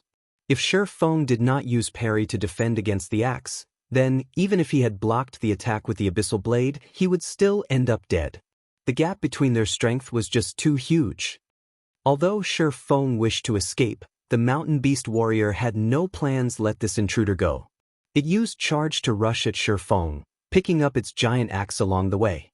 The way it picked up the weapon was as if it were picking up a leaf, effortless. Seeing that the Mountain Beast Warrior had used charge, Shi Feng knew he could not shake it off. He turned his body around in mid-air, pointing his sword at the Mountain Beast Warrior. Abyssal Bind. Within an instant, the Mountain Beast Warrior who was swiftly rushing at Shi Feng was restricted by pitch-black chains. It could not move even a muscle, only helplessly stare at Shi Feng. Shi Feng did not dare stay any longer. He activated Windwalk, leaving the campsite at high speed and fleeing into the stone forest. With the added speed from Windwalk, the Mountain Beast Warrior had no chance of catching up to him. About 20 seconds later, finally broke away from it. Shi Feng turned his head around to take a look, discovering the Mountain Beast Warrior already turning around and heading back to its camp. Thereupon, Shi Feng let out a breath of relief. If it had continued chasing, Shi Feng's Windwalk would have timed out. His luck was truly rotten. There was actually a Special Elite inside the campsite. In his previous life, there were no monster camps that were guarded by a Special Elite. There would only be the occasional normal elite monster. Shi Feng felt unfortunate for losing the mysterious iron treasure chest. Currently, Blackie's communication arrived. Brother Feng, all of our members have reached level 4. Moreover, we obtained a lot of equipment and skill books. Everyone has learned quite a few skills, and our strength has greatly increased. Unfortunately, our leveling speed from grinding gnomes has greatly decreased. When will you be coming over to carry us through the hell mode of the Deathly Forest? Our fighting spirits are all sky-high right now, and we're just waiting for your command, Blackie laughingly said. All of you are level 4? Shi Feng entered a deep thought, trying to think of the next task for Blackie and the others to do. After some thought, Shi Feng thought of a good location. Blackie, you guys should stop grinding gnomes and return to town to tidy up your bags. Go to the level 5 area, the Red Leaf Forest. Follow this marker and grind forest wolves. The wolf meat and wolf skins are good stuff. The more you grind, the better, as all the drops can be sold, fattening your wallets. With Blackie and the others' current potential, it would be very easy to grind forest wolves. This was especially true with Blackie's equipment. The monster's 400 HP would be gone with just 3 dark arrows. Moreover, the location Shifeng gave to Blackie was a large wolf denver. The respawn rate there was very quick, and there was also higher ground for Blackie and the others to occupy. As long as Cola and Lonely Snow firmly blocked the pathway up the slope, preventing even a single wolf from moving past them, the ranged members could easily deal damage. Moreover, beasts were afraid of fire, taking additional damage from it. A single hell flame could wipe out the entire pack of wolves. Their leveling speed would increase by at least 60% to 70%. Great! We're bored out of our minds from constantly grinding gnomes. We'll go immediately after we tidy up our bags, Blackie excitedly confirmed. More and more players started going to their location to grind gnomes now. In addition to them being level 4, their leveling efficiency was constantly decreasing. They were naturally excited to have a new location to grind. Brothers, pack up. We won't have to compete with them anymore. Let's go play in a new location, Blackie said to the others after cutting off the call. Everyone stopped fighting over monsters with the other players when they heard Blackie say so. They cheerfully left this place with Blackie. When the elite parties saw Blackie and the others leaving, their faces revealed expressions of joy. There would be fewer people competing over this precious leveling ground now. They inwardly sneered at the foolishness of Blackie's party. Currently, players filled the entirety of Dark Moon Valley. How could the leveling speed at the other locations be faster than here? Elsewhere, just when Shifeng was ready to look for other mountain beast fighters, he noticed a problem from the conversation with Blackie. It was definitely not possible for him to kill the mountain beast warrior by himself, but he could still escape. However, it was not necessary for him to kill the mountain beast warrior to obtain the mysterious iron treasure chest. As long as one person lured the mountain beast warrior, another person could go and open the treasure chest. Thinking up to this point, Shifeng looked at the abyssal blade with a faint smile. As expected, Phantom Kill was a very powerful skill. Following which, Shifeng once more returned to the mountain beast camp. He activated Phantom Kill, his doppelganger appearing before him. The doppelganger possessed all of Shifeng's skills. It was sufficient to hold off the mountain beast warrior for more than 20 seconds. With these 20 seconds, Shifeng could activate the treasure chest and take away all the items. Shifeng took out a speed scroll and polymorph scroll, giving them to the doppelganger. The polymorph scroll could polymorph monsters below level 15 into a sheep for 4 seconds. However, the effective duration on a special elite would be greatly decreased. Although, it was enough as long as it could disrupt the mountain beast warrior's charge. After activating the speed scroll, the doppelganger immediately went to the storehouse to lure the mountain beast warrior.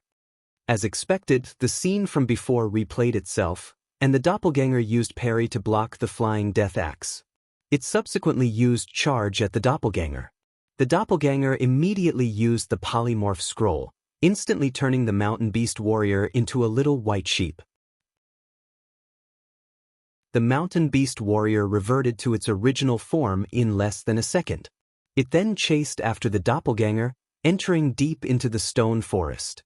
The mountain beast warrior's speed was slightly faster than the doppelganger, but the doppelganger activated Windwalk, its speed and the distance between them increasing once more. A short distance away, Shifeng watched as the mountain beast warrior departed from the campsite. He let out a small chuckle, similarly activating Windwalk as he rushed into the storehouse. This time, there were no monsters present to interrupt him when he entered the storehouse. Shifeng first went up to the mysterious iron treasure chest, opening it. The treasure chest needed time to be opened. 2 seconds. The loading bar for the treasure chest was still going, causing Shifeng to become slightly nervous. The time his doppelganger could delay was limited. Aside from the mysterious iron treasure chest, there was still one more bronze treasure chest and 3 common treasure chests. Time was of the essence. As long as he opened a treasure chest now, it would not be possible to lure the tiger out of the mountain the next time around. After all, special elites possess their own intelligence. Hurry, hurry, Shi Feng impatiently looked at the loading bar. 10 seconds later, the mysterious iron treasure chest opened. At the same time, a wrathful roar came from the stone forest. It would seem that Shi Feng's actions had been discovered. Looking through the doppelganger's vision, Shi Feng could see that the mountain beast warrior no longer paid the doppelganger any attention. Instead, it ran back towards the camp storehouse.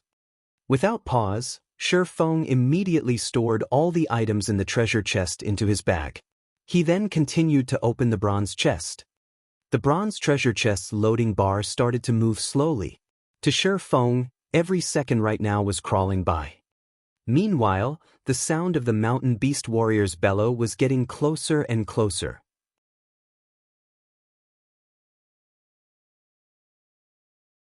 Chapter 67, Ring of Nothingness. The loading bar for the treasure chest was currently only halfway done. Hearing the roar getting closer and closer, Shi Feng became extremely anxious. Hurry! Hurry! The mountain beast warrior had already entered the camp, yet the loading bar was still a hair's breadth away from full. When the mountain beast warrior saw Shi Feng opening the treasure chest, its large pair of eyes turned crimson red. It aimed its giant axe at Shi Feng, throwing it at him. It could not help but wish for Shi Feng to go to hell immediately. At this moment, the bronze treasure chest opened. Without giving the flying axe even a single glance, Shi Feng immediately activated Defensive Blade, blocking the attack from the flying death axe. Following which, his two hands swiftly stretched into the treasure chest, taking the items within and cramping them into his bag with lightning speed. When Shi Feng finished storing all of the items from the treasure chest, the mountain beast warrior also arrived before him. It picked up the fallen axe with both of its hands, raising it up high as it prepared to murder. Having no plans to stay, Shi Feng turned and ran. Boom! The earth split when the axe landed, leaving behind a scar and causing crushed stones to go flying. However, Shi Feng was already 5 yards away by the time the axe landed. He was running directly to the outside of the camp. Seeing that its attack missed, the mountain beast warrior turned to face Shi Feng and used charge. It did not intend to give Shi Feng any chance to escape. On the other hand, Shi Feng did not have any skills to deal with the mountain beast warrior who was charging at him. He allowed the mountain beast warrior to send him into a fainted state, his body then receiving a slash from its axe. In an instant, the attack sent him flying over 10 yards away. The attack from the mountain beast warrior could cause even a level 5 shield warrior to harbor a grudge, yet Shi Feng acted as if it was nobody's business as he stood and started running out of the camp once more. Now, Defensive Blade could only prevent Shi Feng from receiving damage from a melee attack one more time. Although only one chance remained, there was more than a 10-yard distance between Shi Feng and the mountain beast warrior. As long as Shi Feng ran into the stone forest, he would be a lot safer. However, an unexpected situation occurred. The mountain beast warrior that should have used charge only once used it a second time, sending Shi Feng into a fainted state once more.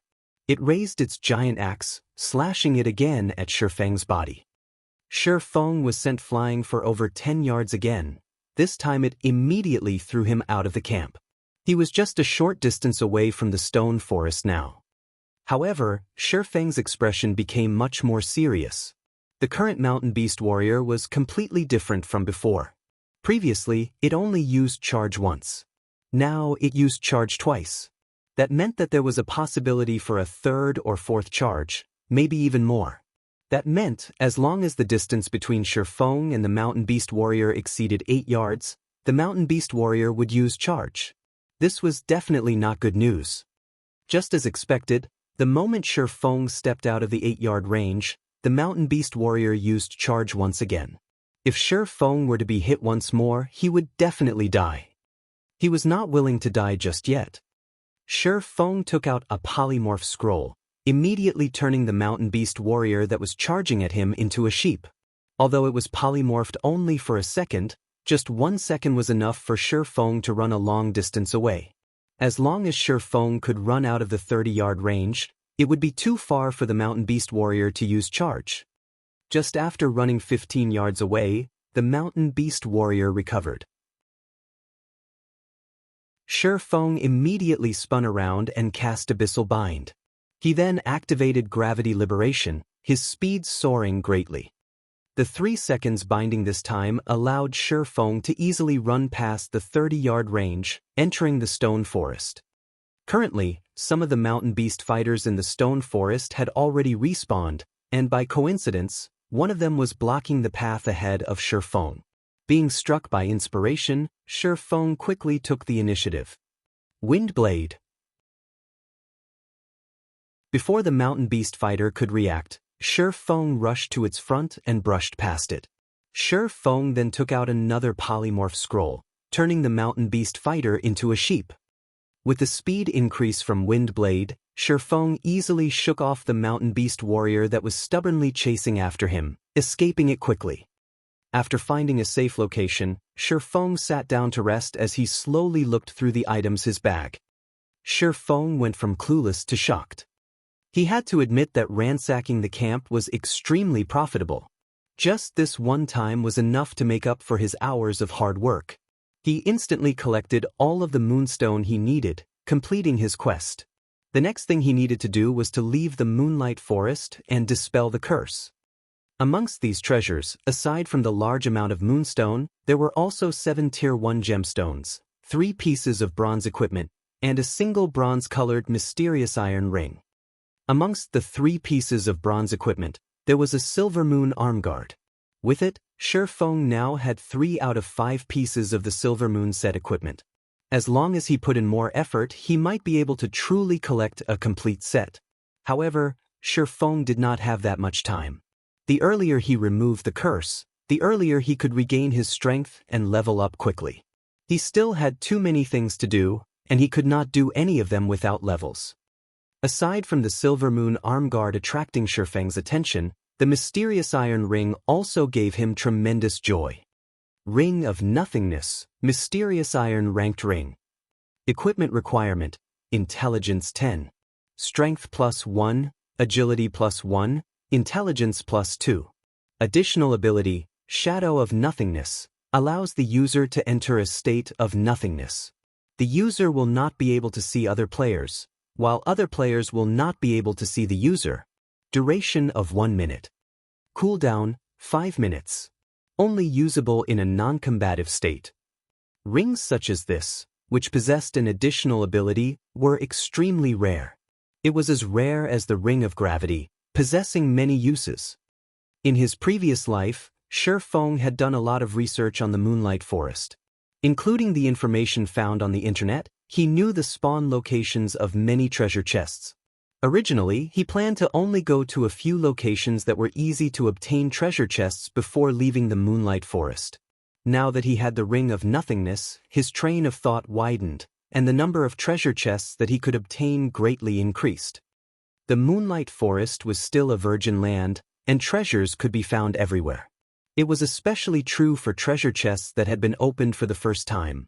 The items inside were the best.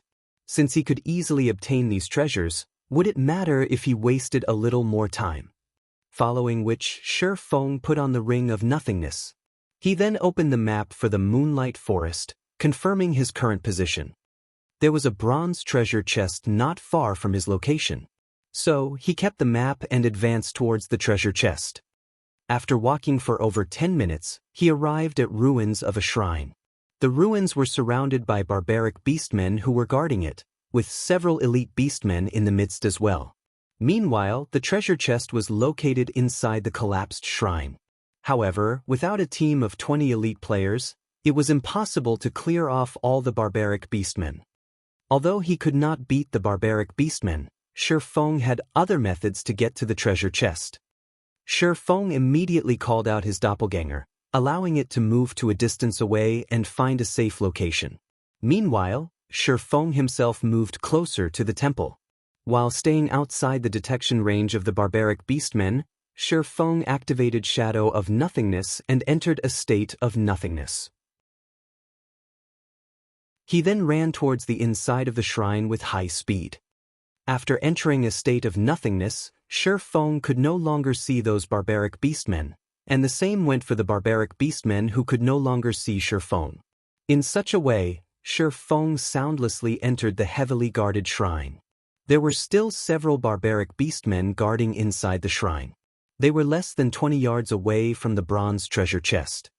Meanwhile, Shi Feng unhurriedly opened the treasure chest. When opening the treasure chest, Shi Feng's state of nothingness did not fade, so the channeling process finished without a hitch. However, the moment the treasure chest was opened, just after Shi Feng's hand stretched into it, his state of nothingness vanished. Within an instant, the 5 barbaric beastmen inside the temple noticed Shi Feng. Suddenly entering a rage, they waved their stone hammers as they rushed towards him. Shi Feng activated Defensive Blade without hurry, storing the items in the treasure chest in his bag. Before the barbaric beastmen could break off the 3 layers of protection, Shi Feng had taken all the items from the treasure chest. He then swapped places with his doppelganger, his original body arriving at a very safe location.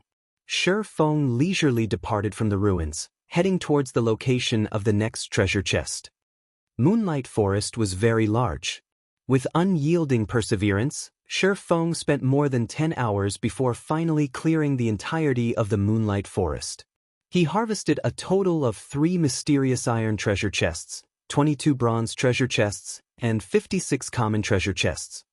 His harvest was extremely invigorating.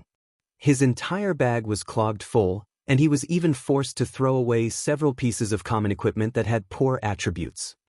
When he was arranging all these items, a beeping noise came from the system. Shi Feng looked at the notification, seeing that it was the alarm that he previously set.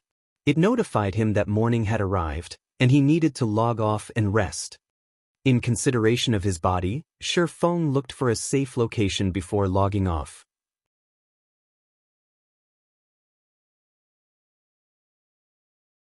Chapter 68, Big Harvest. Early morning, a layer of fog still covered the outer layer of the window.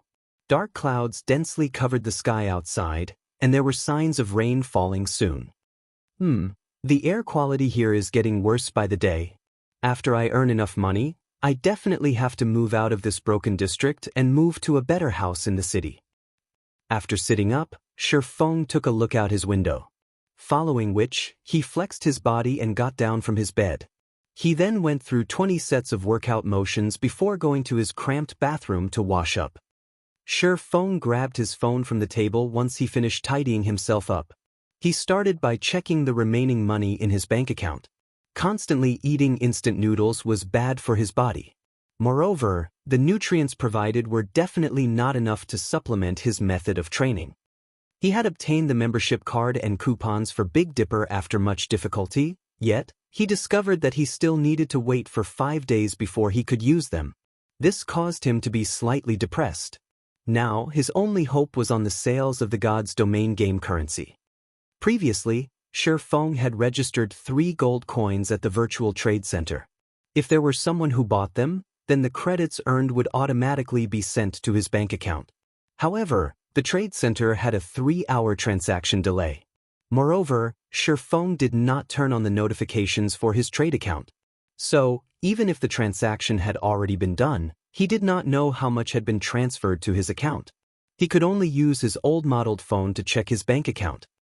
Shi Feng currently did not possess the money to purchase the latest quantum watch. Otherwise, a lot of matters could be easily resolved using the quantum watch. Even credit card payments could be done through the quantum watch. Moreover, all shops that sold items supported payment using the quantum watch, as it was both safe and fast. In a short moment, Shi Feng logged into his bank account using his handphone, checking the amount of money he had remaining. If there were enough credits, he would go and have a good meal. The last time he remembered having meat was when he was still in his 3rd year of university. Now, he was in his 4th year and would be graduating soon. Previously, he had retrieved all of his money from his bank account to buy instant noodles. His current balance should not be more than 1 credit. After selling for an entire night, there should be some people who would purchase some of his game currency. It was especially true for the guilds in White River City. Shi Feng did not believe those guilds could amass funds that quickly. Even if they were to sign a contract with money farming teams or have their money farming teams, It was absolutely impossible for them to purchase that much equipment in such a short period. More or less, they should have purchased some game currency. They actually bought quite a lot. I guess I won't have to fuss over food for a few days. Shi Feng smiled slightly when he saw that there were over 1,700 credits in his bank account. However, the trade tax was truly high. He sold a total of 30 silver coins which were worth 1,800 credits, but 100 of those credits went to taxes. The amount was truly sinister. In any case, Shi Feng now had some money, and it was double the amount of living expenses he would have each month. It was enough for him to eat properly for quite some time. If all 3 gold coins sold, then that would amount to 18,000 credits. Shi Feng would then have the money to buy 2 virtual gaming helmets. The only worry he had right now was whether or not all 3 gold coins would sell. After some consideration, Shi Feng decided that he definitely must make these guilds and players spend more money during this period. Otherwise, if they were to make business deals in the game, they would easily be able to solve their problem with money. At that time, they would not have to purchase game currency from the virtual trade center. Subsequently, Shi Feng left his rented apartment. He made a trip to the bank, withdrawing all of his money. Now that he had some money, Shi Feng went to the nutrition center and bought 3 bottles of C-rank nutrient fluids. They were enough to last him for up to 9 days. When the beautiful saleswoman saw that Shi Feng had bought 3 bottles without even blinking, she could not help but have delightful thoughts. Taking the initiative, she asked, "Are you free this afternoon, handsome? How about we go to Yulan Square to have a drink? My treat." Yulan Square was a nearby well-known romantic location, and many youths, both males and females, loved going there. Looking at the beautiful saleswoman's graceful body and lust-filled eyes, she was much better than the gorgeously dressed girls in his class. However, Shi Feng only gave her a calm smile. How could he not know what her thoughts were? He tactfully rejected her and turned around to leave. Shi Feng's reaction caused the beautiful saleswoman to feel slightly unfortunate. A large catch had run away just like that. Was she not beautiful? Was her body lacking? Nutrient fluids were the pinnacle products of the new age. Not only could they slow down aging, but they could also discreetly mend the injuries that could not be detected, regenerate body cells, develop the brain cells, and many more astonishing impacts. These items have already become must-haves for athletes and martial artists. However, they were very expensive, so the common folk could only occasionally buy a bottle to drink.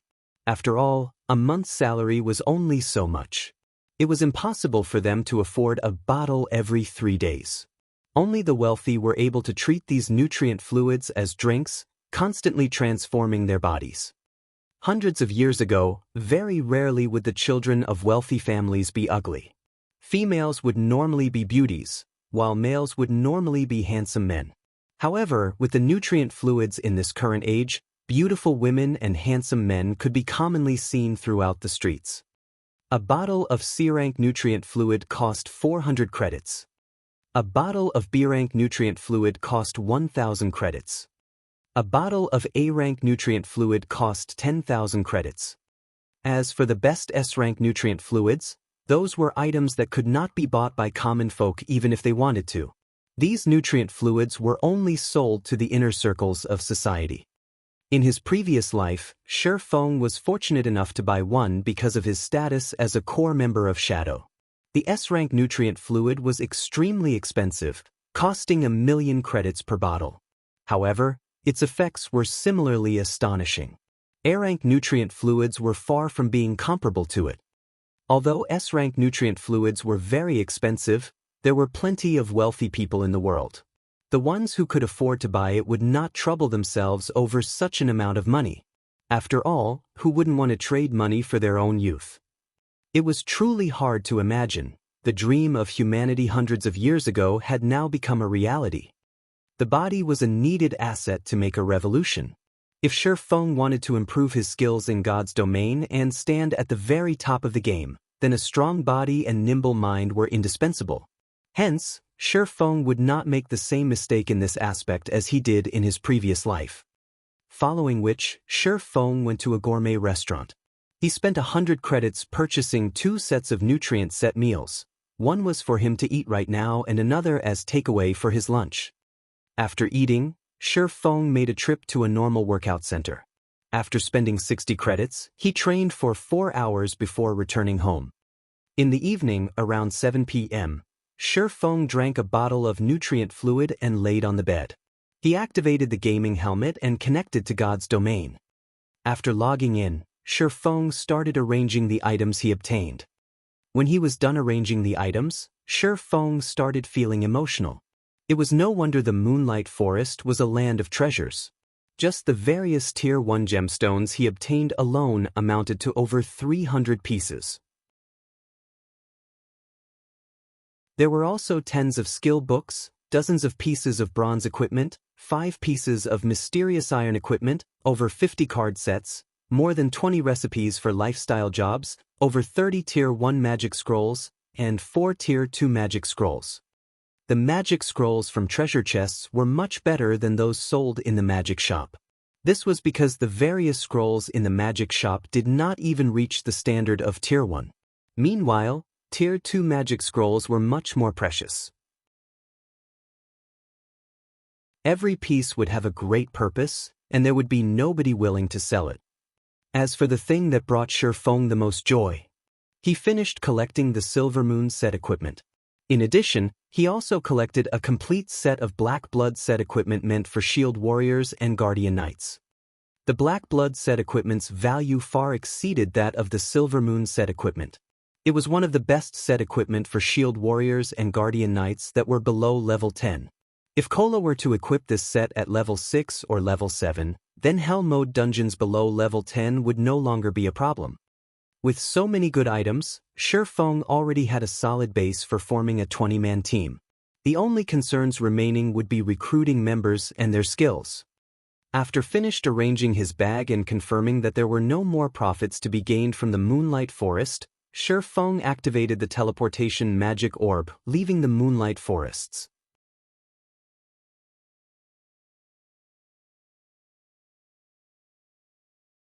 Chapter 69, Lunatic.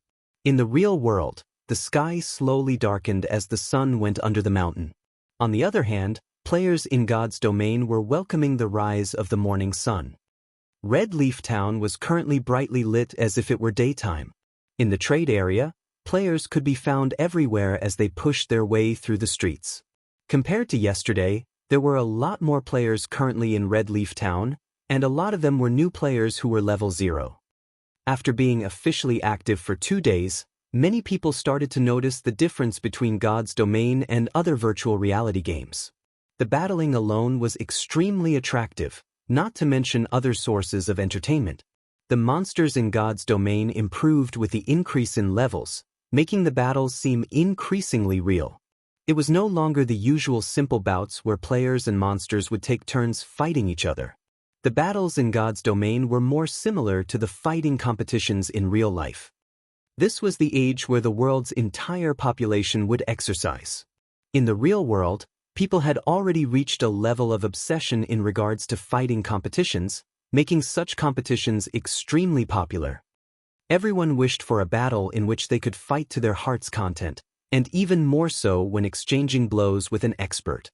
They wanted to chase after the intense feeling of excitement that made one's blood boil. It was an addicting feeling that was impossible to give up. Meanwhile, God's domain had all of this, and there were no dangers to a person's life. Moreover, God's domain contained great adventures that were both fascinating and thrilling. There were also countless unknowns waiting to be discovered and explored. Time in the game was also double that of real life. Many players wished they could stay inside God's domain for the rest of their lives, living their second life within the game. It was also because of this reason that many players were attracted to God's domain. Many virtual gaming companies, after seeing this irreversible situation, declared bankruptcy, one after another, as they prepared to invest in God's domain. Such a situation also caused some unwilling veteran gamers to enter God's domain, greatly increasing the number of players. Just after returning to Red Leaf Town, Shi Feng received a bunch of system notifications. Almost all of them were sales notifications from the auction house. Within an instant, the money Shi Feng possessed increased to over 500 silver coins or 5 gold coins. Shi Feng still remembered having recently registering 3 gold coins at the virtual trade center. After less than a day's worth of effort, he now possessed an additional 5 gold coins. Those guilds obtained all this money after much difficulty, yet they all contributed to him in the end. Currently, there might not be another player in White River City who was wealthier than he was. The guild leaders of first-rate guilds were no exception. However, this was only the tip of the iceberg. The real money-making moment was just starting. Shi Feng first stored all the items that were in his bag into his warehouse. He was not planning on selling them but instead kept them for future use. After all, items such as gemstones and skill books were hard currencies. Their prices would never depreciate. On the contrary, it was equipment that would depreciate along with the increase in player levels. Soon afterward, Shi Feng started doing his old business again. Nighttime was the best period for doing business. Seeing that the sun was soon to rise, Shi Feng set aside his quest for now and set up a street stall, purchasing stones, magic essences, hard stones, and card sets. Due to previous similar occurrences, many players would deliberately stay here and await Shi Feng's arrival. Now, just a casual shout from Shi Feng was enough to cause a crowd of players to come running towards him. In such a way, Shi Feng bought materials while listening to the conversations of players nearby. The Assassin's Alliance has obtained great glory this time. They completed the insurrection of the Little Fishmen quest and earned a lot of guild reputation. It won't be long before the Assassin's Alliance will become a level 2 guild. What's the big deal? I've heard that a major event occurred in the capital city. The guild leader of a first-rate guild, Star River Federation, completed a major quest and has already become a first-class citizen. Just a little more and he will become part of the nobility. When he obtains the status of a noble, what would a little guild reputation matter? After becoming a noble, he could go to the army camp and city hall to ask for guild quests. Star River Federation could catch up and surpass the Assassin's Alliance at any time. Including the various privileges available to nobles, their accumulated advantage is huge. Just the current Star River Federation was enough to suppress Ouroboros. When the fight for the capital city begins, the city would most likely fall into the hands of the Star River Federation. Those are just small matters. Now, the most popular matter would have to be the showdown between that Black Flame Forger and Hammer Trading. Who doesn't know about that? Right now, there is most likely not a single person in the White River City area that doesn't know of it. However, I never truly imagined that the victor would be so quickly determined. Even further, I never thought that the final winner would be Hammer Trading. Thankfully I was quick-witted and borrowed some money to buy a glimmer chestplate. Many people are currently buying them at high prices. I could easily earn 3 silver coins as long as I resell the one I have. Exactly. Regardless of attributes or design, the glimmer chestplate is way better, so its cost must be extremely high. It only sold for such a low price because of the competition with Hammer Trading. Black Flame must have lost that battle after constantly losing money. Unfortunately, he is not selling even a single piece of the equipment right now. Otherwise, I would definitely borrow money to buy one. Right now, Hammer Trading's fame has exploded. On the forums, he had even started proudly scolding the mysterious forger as incompetent, calling the mysterious forger a son of a bitch for not daring to compete with him. To increase their fame and influence, those first-rate guilds will certainly invite him. Hammer Trading must already be discussing contract terms with them right now. The chief forger of a first-rate guild, people would drool just thinking about such a position. However, we can only look on in envy because we don't have a forging design for bronze equipment. If I had such an item, even if I were to go bankrupt, I would definitely compete with Hammer Trading to the end. When I get the chief position of a first-rate guild, my future will be filled with fame and fortune. When Shi Feng heard their conversation, his brows slightly wrinkled. He then called up the official forum. Sure enough, Hammer Trading was ridiculing him with all sorts of insults. Son of a bitch, weren't you so awesome? Why have you turned into a coward? Let's continue competing if you have the ability. See how I'll flatten a black-heart forger like you.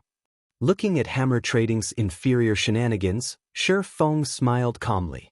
He could not help but admire Hammer Trading.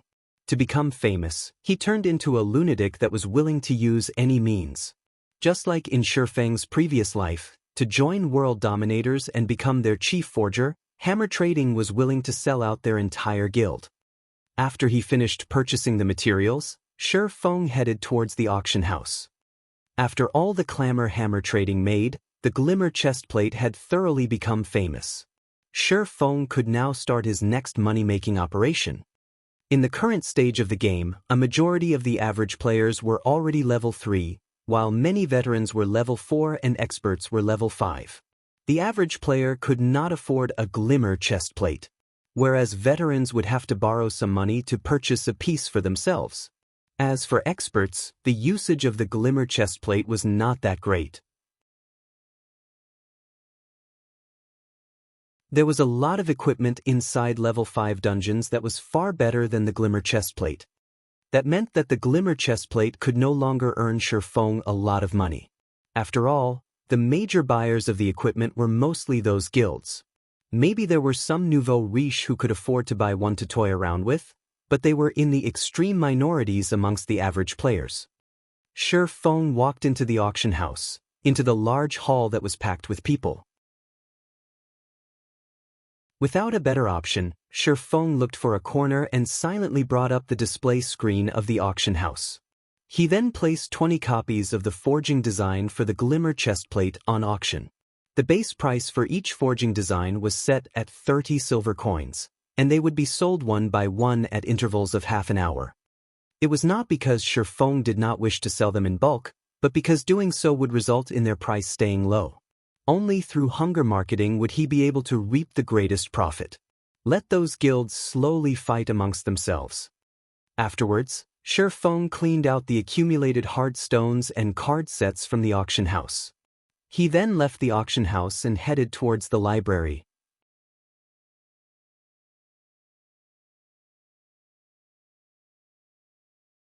Chapter 70. Success or failure boils down to the same person. Kuruk Fields. This was the playground for the level 6 grassland lion cubs. At this stage of the game, there were very few players who would come here to grind and level up. That was because the level here was slightly higher. Moreover, the monsters were numerous and concentrated, making them hard to kill. These grassland lion cubs hunted in groups of 3 to 5. Sometimes, they would even be followed by a fully grown elite grassland lion, making them very hard to deal with. However, there was currently a 6-man party on these fields, fighting a group of lions. A girl dressed in water blue armor brandished her great sword, directly confronting an elite grassland lion. Not only did she easily evade the grassland lion's sharp claws, she even took the chance to attack and deal damage. Her valiant appearance could captivate even women. This girl was the snow goddess, Gentle Snow. She had already reached level 5, and she wore the level 4 bronze set equipment, Azure Scar. In her hands, she held the mysterious iron-ranked Conqueror's sword. Compared to before, her current strength had greatly increased. Also, there was also a shield warrior who was not any weaker, tanking 4 grassland lion cubs at once. The party's healer, Xiao Yuer, chanted a prayer, her delicate hands tracing divine texts in midair. Xiao Yuer took care of the shield warrior while also healing Gentle Snow, allowing both their HPs to remain above the safety line. The flame witch, Xiao Yueru, was also wearing the level 4 fantasy flame set equipment. Large fireballs constantly shot out from her hand, causing a frightening amount of damage to appear above the grassland lion's head. Within moments, they massacred the group of elite-led lions. Gentle Snow picked up the loot from the grassland lion, discovering that it was a skill book. No equipment dropped. She then looked towards Xiao Yuer, saying, "Xiao Yuer, it's your sacred light shield, learn it quickly. After some rest, we will continue looking for another grassland lion.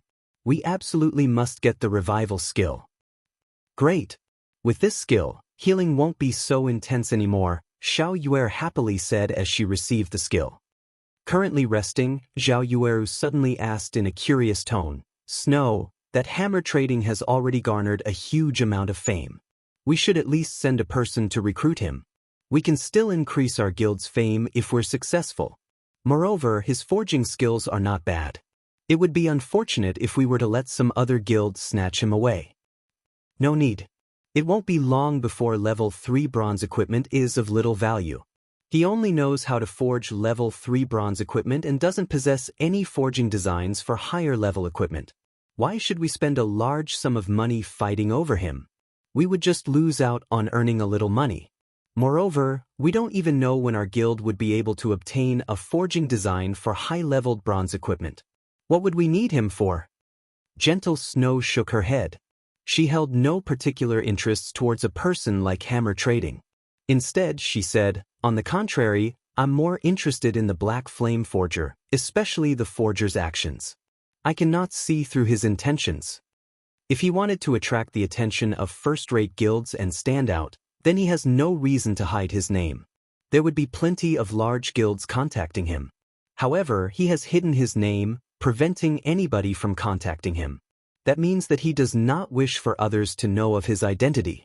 Yet, he still competed with hammer trading, lowering the price for his equipment and letting everyone know of him once more. Now that he has entered our eyes, at the most heated moment, he suddenly withdraws from the competition and fades out of our sight once more. He has continuously brought us 3 different kinds of forged equipment. Being able to obtain that many forging designs for bronze equipment shows that he has great strength. Yet, why would he suddenly withdraw? What is this Black Flame Forger's goal? Or did he withdraw because he already achieved his goal? Until now, I still don't know what that Black Flame Forger is trying to do. He is filled with mystery in all aspects. Snow, how about I have someone research this forger? Hearing you say so, even I want to see what kind of person he is. After hearing Gentle Snow's analysis, realization struck Zhao Yueru. She suddenly grew an interest towards this Black Flame Forger. She also felt this person was not simple. Her interest towards the Black Flame Forger's identity overflowed. Just the thought of being able to expose this person's identity made her feel slightly excited. Meanwhile, inside an intermediate forging room on the 2nd floor of the Forging Association. Everyone, how goes your consideration? Hammer Trading sat cross-legged, casually asking as he looked at the representatives of the first-rate guilds with narrowed eyes. However, the conditions set out by Hammer Trading caused these first-rate guilds to go silent. Hammer Trading's conditions were too harsh. Just the villa he wanted in the city he lived in and the annual salary of 5 million credits would cause these guilds to take a step back, not to mention that he wanted all resources to be prioritized to him.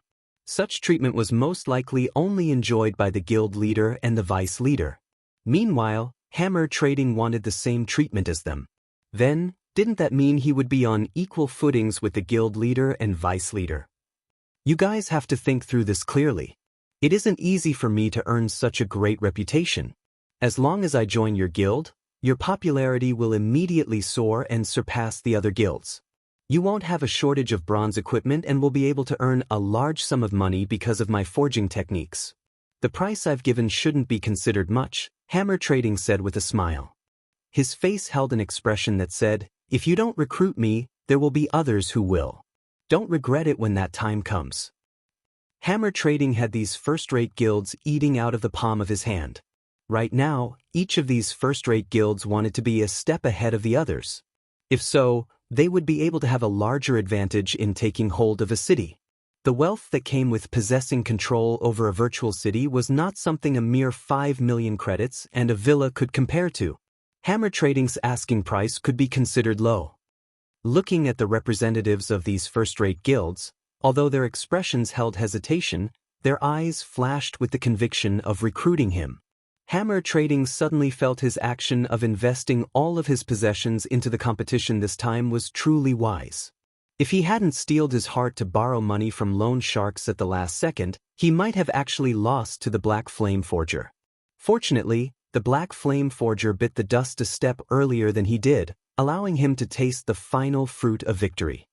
Just as hammer trading was being pleased with himself, the expressions of the numerous representatives around the conference table suddenly changed.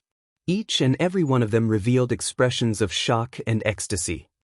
"Brother Hammer Trading, I am truly sorry, but our guild has decided to withdraw from this competition and yield to the other guilds. Our guild won't be joining anymore, and I still have matters to attend to, so I'll be leaving," Star River Federation's representative suddenly said. "This price is just too high. Our guild can only give up as well. We can only hope to cooperate with you in the future." For a moment, all the guild representatives started leaving.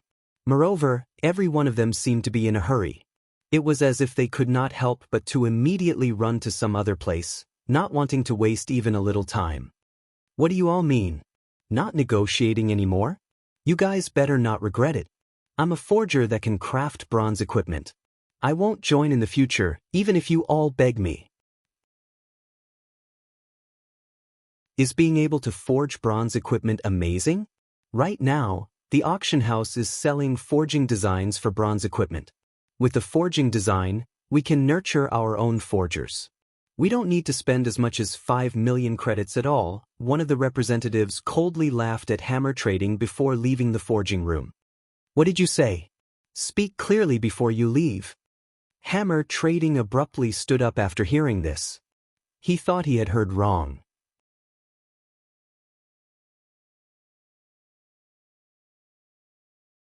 Chapter 71. Focus of the Auction House. Seeing as everyone had left, Hammer Trading sat in his chair, paralyzed.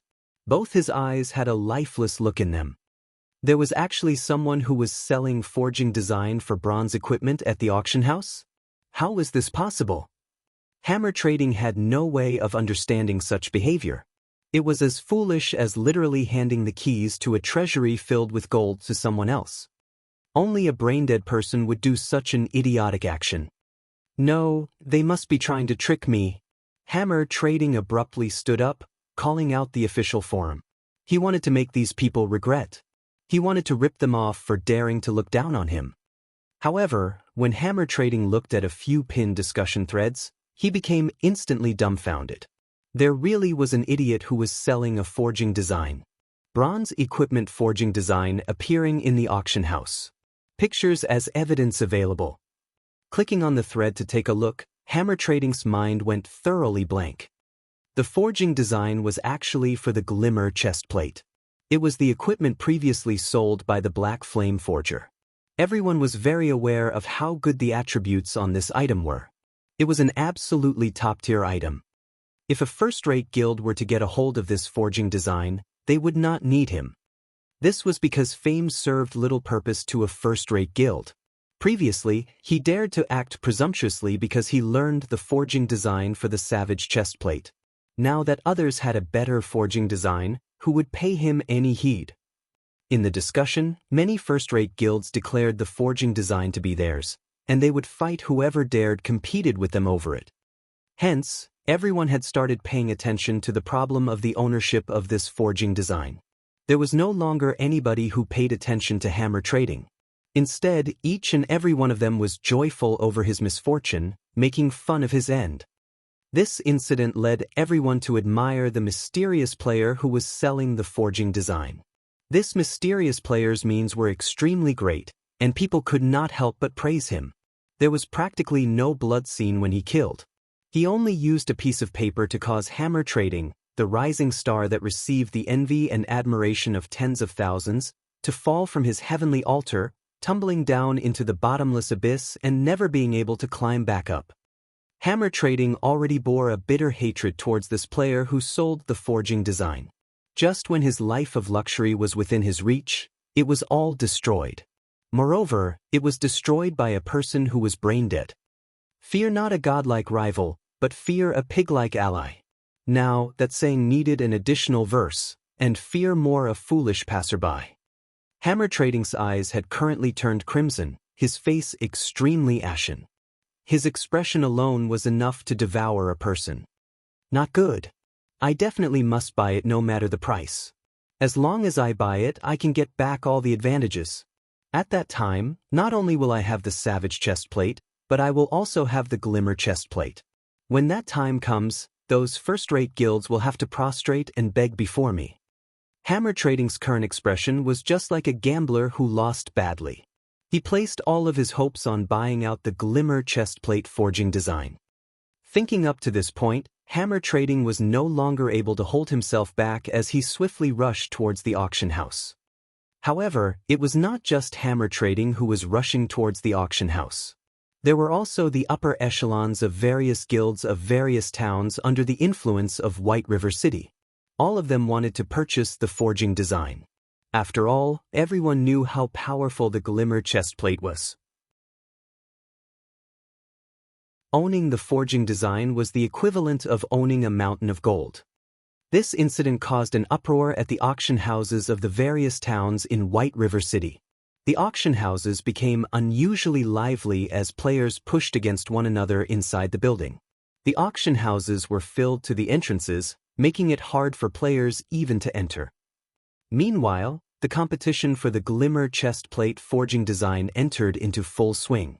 Every one of the guilds had bid high prices. Within 10 short minutes, the price for the item had reached 1 gold coin. That's right, it was 1 gold coin. That was practically a large guild's entire fluid funds. In such a way, the price of the forging design constantly rose without any signs of stopping. Guild leader, I don't have enough money anymore. What do we do now? Crap, how can that be? I gave you 1 gold and 20 silvers, how can that not be enough? But it's selling at 1 gold 56 silvers now. Crap, these people are insane. It's just a forging design. Hold on a bit, I'll immediately ask for some money from the money farming team. I don't believe we can't get it. As the price of the Glimmer chestplate forging design rose, bit by bit, each of the various guilds was constantly raising funds. They contacted money farming teams, their guild members, and in the end, even purchased from the virtual trade center. Meanwhile, Shifeng, the cause of all this madness in White River City, had just comfortably arrived at the library. Revered Miss Charlene, I have brought the items you requested. Can you dispel the curse for me now? Shifeng sincerely took out 2 gold coins, 30 pieces of moonstones, and the teleportation magic orb. After seeing the glittering gold coins, Charlene nodded her head in satisfaction. However, similar to the Holy Mother, Charlene shook her head and said in a pitiful tone, "Adventurer, you have truly astonished me. You managed to gather all the needed materials in such a short period. If I had known earlier, I would have told you that the moon drip ceremony possessed tears." Tears? Shifeng looked at Charlene's regretful expression, and he could not help but feel slightly odd about the situation. It was as if he was a mouse being stared at by a cat. Charlene sighed, saying, "The moon drip is a very ancient ceremony. In fact, aside from having a dispelling effect, there are still other effects. However, for convenience's sake, the ceremony was only used to dispel curses after constant alterations, while the other effects were greatly weakened. If you pay another 3 gold coins, I can gather all the needed materials to carry out the complete moon drip ceremony. Aside from helping you dispel the curse, it will also give you an unimaginably big harvest. Won't you reconsider it?" Big harvest. When Charlene uttered these 2 words, her voice sounded exceptionally loud, making it sound as if this big harvest was something amazing. However, Shifeng knew that the Charlene before him had some kind of see-through skill. Otherwise, how could she have guessed that there were still 3 gold coins inside his bag? He already wasted 3 gold coins to dispel the curse, and he did not wish to become a sucker. As if having seen through Shifeng's thoughts, Charlene added, "Adventurer, do you know of the legend about the demon-slaying sword saint, Celsius? Legends has it that Celsius was cursed by the great demon king, undergoing torment for a long period. However, after experiencing untold hardships, he finally discovered a method to dispel the curse, which was the moon drip. After undergoing the moon drip ceremony, he obtained a new life. He received matchless strength from the ceremony, thereby allowing him to defeat the great demon king and becoming a legendary sword saint on the continent of God's domain. Don't you think the sword saint Celsius was very mighty? As she was speaking, Charlene's doll-like eyes constantly snuck peeks at Shifeng. She constantly let out lamented sighs at the mention of sword saint. Shifeng suddenly became speechless. Watching Charlene's actions, it was clear they were saying, "The sword saint is beckoning at you. Youngster, won't you give it a go?" Shifeng glanced at Charlene's face, full of smiles, and his heart filled with helplessness.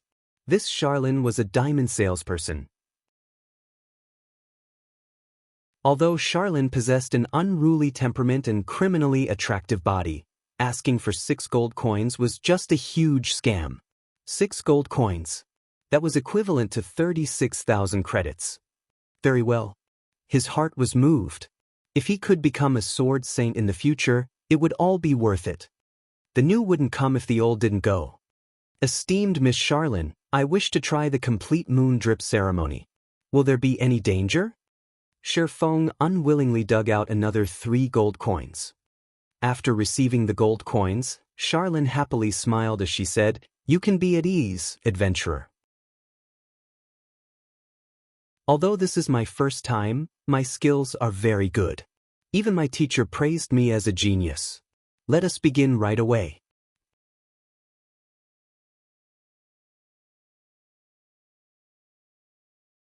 Chapter 72, Demon Hunter. The sky was still dark as the moon lay unhidden, high up in the air. Inside the library located in the slums of Red Leaf Town. Adventurer, if you do not have any problems, then walk to the center of the magic circle.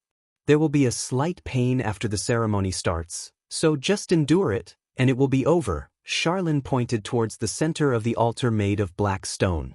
Her eyes carried a hint of excitement as she could finally start this experiment. Shifeng was completely unaware of Charlene's thoughts. He nodded his head as he walked into the magic circle.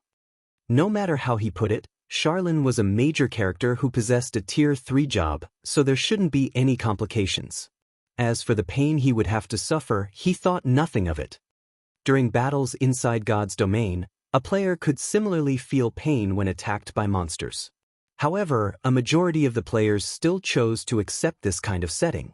Their goal was to increase the sense of realism, so they did not adjust the pain transmission to 0%. More importantly, they wanted to increase their skills in battle. There was an old saying of, "Spare the rod and spoil the child." Only with pain would one be able to remember the lesson, and only by learning the lesson would one be able to further improve. Hence, if one wanted to grow in God's domain, learning to accept such pain was a definite must. However, considering each player's tolerances, God's domain set the pain transmission at 20% by default. However, some experts would adjust the transmission to 60%, allowing them to be more alert. Meanwhile, Shifeng himself had adjusted it to 50%. This was the degree of pain he was accustomed to, and it was the amount at which he could best exhibit his strength. After standing in position, Shifeng sent a nod towards Charlene, indicating that she could start the ceremony. Descent of the Moon Goddess. Charlene started her prayer. Divine incantations left her mouth as her fingers traced out divine texts. Line after line of divine texts floated in midair and towards the horizon. Compared to the Tier 3 magic from before, the divine texts written in this ceremony were extremely numerous. Even after writing hundreds of lines, Charlene showed no signs of stopping. Sweat had already started dripping down Charlene's face, clearly indicating that she was somewhat exhausted. Meanwhile, the magic circle on the ground started to radiate a dazzling silver glow, the magic circle itself gradually rising into the air. After over 10 minutes had passed, a streak of shining moonlight shot towards Shifeng's body. Suddenly, dark smoke emerged from Shifeng's body. The dark smoke was extremely reluctant to part from Shifeng's body as it rose into the air. Meanwhile, sweat started appearing on Shifeng's forehead. His face turned pale white as he endured an intense pain. Shifeng nearly cursed at Charlene. This was definitely not at the level of just a slight pain, but it was very, very painful. It was as if his limbs were being torn from his body. If he had not already played God's domain for 10 years, having long since become accustomed to pain, he might be wailing like a ghost and howling like a wolf right now. After persistently being lit by the moonlight for several minutes, the black smoke finally departed from Shifeng's body. However, it did not just simply fade away. Instead, it formed into a dark shadow that was a carbon copy of Shifeng. Adventurer, you need to kill this demon's doppelganger in order to dispel the curse. I have to conduct the ceremony, so I cannot lend you any aid. It is all up to you now, Charlene reminded. Somewhat exhausted, Shifeng used observing eyes on this dark shadow. Yifeng, demon's doppelganger, elite rank. Level 4. HP 2000/2000. An elite. Shifeng's complexion turned serious. The demon's doppelganger did not have a lot of HP, and its level was similar to his. If this doppelganger did not possess any powerful skills, then dealing with it would not be a huge problem. However, that probability was slim. Wretched moon drip. Despicable human. Did you think that by using the complete moon drip to weaken my strength, you would be able to defeat me? I'll let you know the reason why lowly humans like you will never win against us powerful demons. The demon's doppelganger had an enraged expression as it pulled out a black longsword, slashing it at Shifeng. In the blink of an eye, the doppelganger arrived before Shifeng. A faint black ray followed as it waved its longsword. Within an instant, that single black ray turned into 4 streaks, all of them threatening to dice Shifeng into blocks of meat. Extraordinary condition. Shifeng was greatly shocked when seeing such an action. This speed far exceeded that of a normal elite. Immediately, Shifeng used parry. Dang, dang, dang. Shifeng retreated several steps before he stabilized his body. If not for the complete moon drip, this demon's doppelganger might not have been just an elite, but a special elite. Die. Despite having the upper hand, the demon's doppelganger did not give Shifeng any chances. It used Shifeng's chop. Its sword pierced toward Shifeng's heart. Shifeng immediately activated Windwalk, his body abruptly dodging to a side as he distanced himself from the demon's doppelganger. After missing its attack, the doppelganger turned its head, using Windwalk as well to chase after Shifeng. Regarding strength, speed, and HP, the demon's doppelganger held most of the advantage. Moreover, the doppelganger also possessed the same skills as Shifeng. It was an extremely unfavorable situation for Shifeng. Seeing that it was about to catch up to Shifeng, the demon's doppelganger revealed a ruthless smile, saying, I know whatever you know. Moreover, my strength is greater than yours.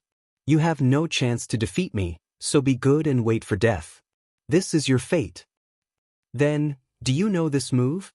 Shifeng revealed a faint smile. 9 sword phantoms appeared beside him, and with a crashing sound, all 9 of them shot towards the demon's doppelganger. Although the doppelganger could block a majority of the attacks, a few phantoms of the abyssal blades still managed to pierce its body. Every attack from the phantoms dealt over -30 damage to the doppelganger. Despicable human, you are just relying on your weapon's strength. I'll let you know that all your efforts will be in vain. Saying so, the doppelganger rushed to Shifeng's front and used Thundering Flash.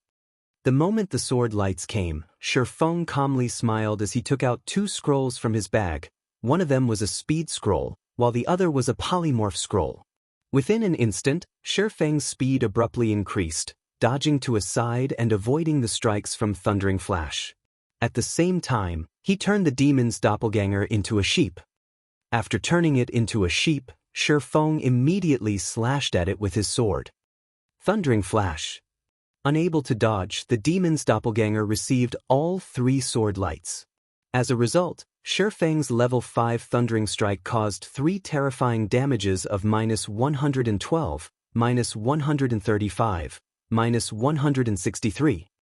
The demon's doppelganger was greatly enraged as it activated Defensive Blade. With its attack range greatly increased, it immediately slashed its sword down at Shifeng. This human was just too despicable. He actually used an unsightly method such as turning it into a sheep. Hee hee, And here I wondered how strong a demon would be. You clearly have a body that's stronger than mine, yet you are still using the same skills as I do. I guess your standards are just at this level, Shi Feng mocked as he dodged the incoming attack. You are courting death.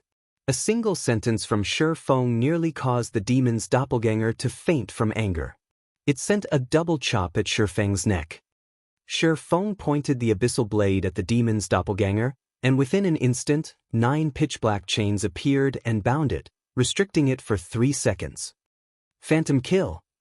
Simultaneously, both the original and doppelganger activated defensive blade, and both started an onslaught on the demon's doppelganger. Thundering Flash, Chop, Earth Splitter, Double Chop, and many more skills struck the demon's doppelganger. In addition to the continuous attacks from the 9 dragons slash, the demon's doppelganger's HP madly decreased, dropping down to 10% within a moment. So what if you have a strong physique? So what if you know all of my skills? So what if you are a demon? Shi Feng demanded he pierced the chest of the demon's doppelganger.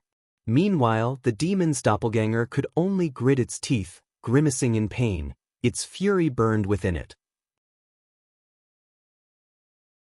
The moment the bindings restricting it were released, it would be able to properly deal with Shi Feng. Just as it was about to bring out its special ability, however, the demon's doppelganger saw the scroll within Shi Feng's hand. Suddenly, the demon's doppelganger thoroughly despaired. Bye-bye. Shi Feng waved his hand at the demon's doppelganger. He knew that the demon's doppelganger was about to show its hand, so he had activated the Tier 1 magic scroll within his hand. Thunder Bombardment. This Tier 1 magic scroll was capable of dealing -500 damage to a single enemy that was below level 20. It was more than enough to deal with the demon's doppelganger that currently had less than 200 HP. Suddenly, a green thunder struck down from the sky above. It caused -500 damage to the demon's doppelganger, instantly transforming it into dark smoke, and it vanished. It also left behind a piece of dark gray-colored equipment. System. Quest, Moon Drip completed. Rewarding 10,000 EXP, and Demon Hunter's title.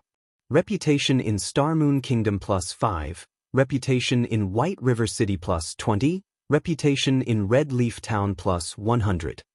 System. Reputation in Red Leaf Town has reached 50 points. Upgrading to Red Leaf Town First Class Citizen. System. Reputation in Red Leaf Town has reached 100 points. Upgrading to Red Leaf Town Third Class Noble.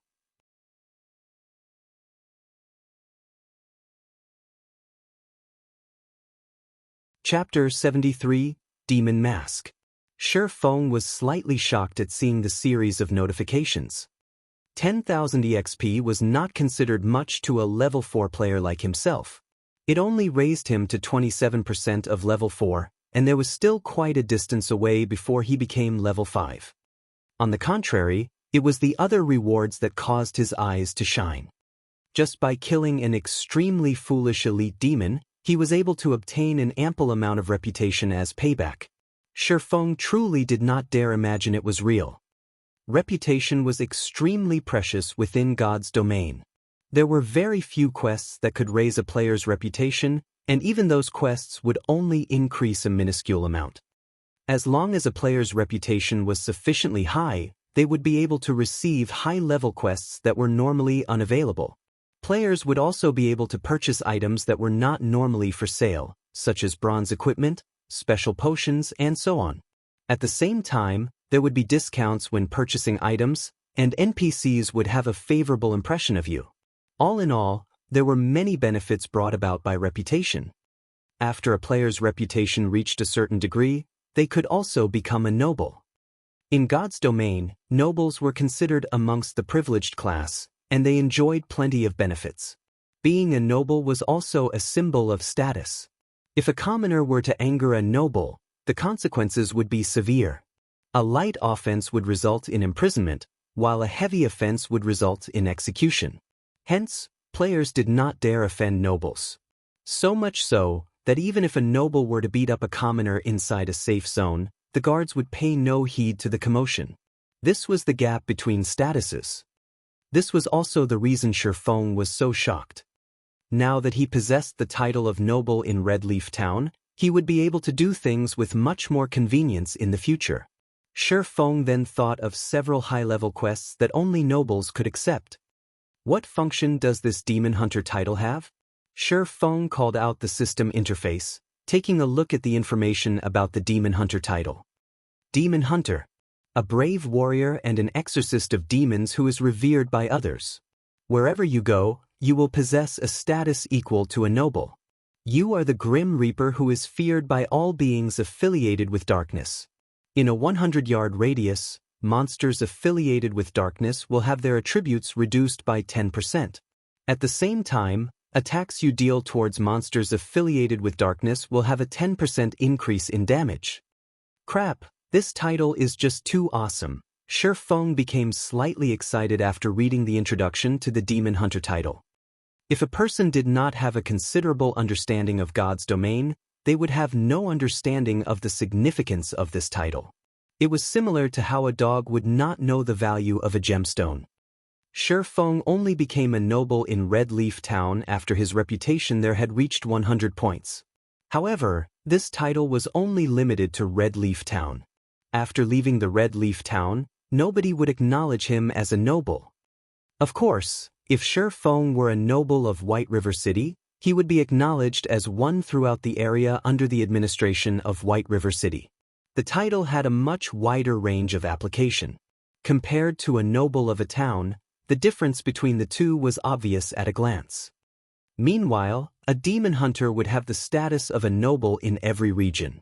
This meant that even after leaving Star Moon Kingdom, Shi Feng would still be acknowledged as a noble in other countries. It should be known that not every country was friendly with each other. There were even some who were enemies. If Shi Feng wanted to do a quest in another, he would have to go through many difficulties and even be discriminated against. However, with this title, he would no longer be discriminated against by NPCs. This was the true value of the Demon Hunter title. Compared to it, being a noble in Red Leaf Town was no longer worth mentioning. Shi Feng picked up the equipment dropped by the demon's doppelganger. Demon Mask, special item. Upon wearing it, the user can disguise himself as another person. Disguise cannot be broken without using a high-level observing skills. Truly a good item. The 6 gold I spent was definitely worth it. Shi Feng happily stored the Demon Mask. This item was an artifact meant for robbing houses. Although he wouldn't do such a thing, it would not hurt him to use it for other matters. Adventurer, the ceremony has ended. Carrying out this ceremony has greatly weakened me, so I am going to White River City to recover for some time. If you wish to know more information about the Bible of Darkness, then find me there along with my payment. I will be waiting for you. Currently, Charlene appeared to be very delicate, her previous shrewdness completely gone. After saying her piece, she immediately activated a teleportation circle and went to White River City to recover. Shi Feng was inwardly shocked as he watched Charlene's beautiful image departing. The moon drip ceremony this time was definitely not as simple as he previously thought. Otherwise, a divine official, which was a tier 3 job, would not be so greatly weakened. Even Shi Feng felt as though he would be able to defeat Charlene right now. One could imagine just how weakened Charlene was.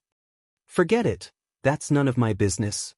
Now that the curse has been dispelled, and my attributes have recovered, I can finally start speed leveling. The earlier I reach level 10, the earlier I can activate the teleportation gate to White River City. Shi Feng shrugged his shoulders, no longer minding the matters of great characters. A small character like him still had many matters to take care of. To build up from nothing, many things needed to be done. Forget competing with those guilds, just being paid attention to by a great demon had caused him enough headaches. He was not so leisurely as to pay attention to other matters.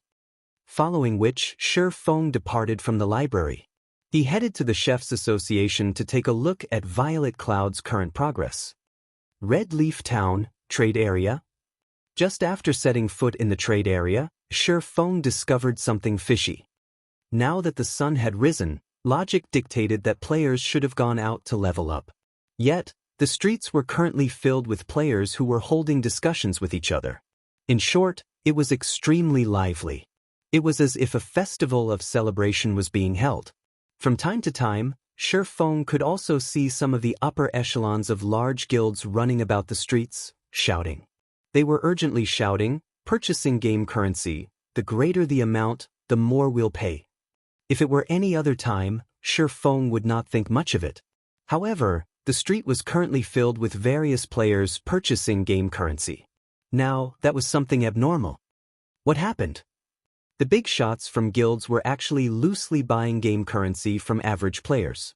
According to reason, these guilds would have their own money farming teams or a signed contract with money farming specialists. In such a way, they would be able to obtain a lot of game currency. However, their current actions meant the game currency supplied by the money farming teams was insufficient. Originally, Shifeng was still fretting over the problem of how he would get these guilds to spend their money. Now, however, it would seem that he had done something unnecessary. With a wave of his finger, Shifeng called out the virtual trade center. He wanted to investigate the current trade conditions. Hell, what sort of situation is this? All of it is sold out already.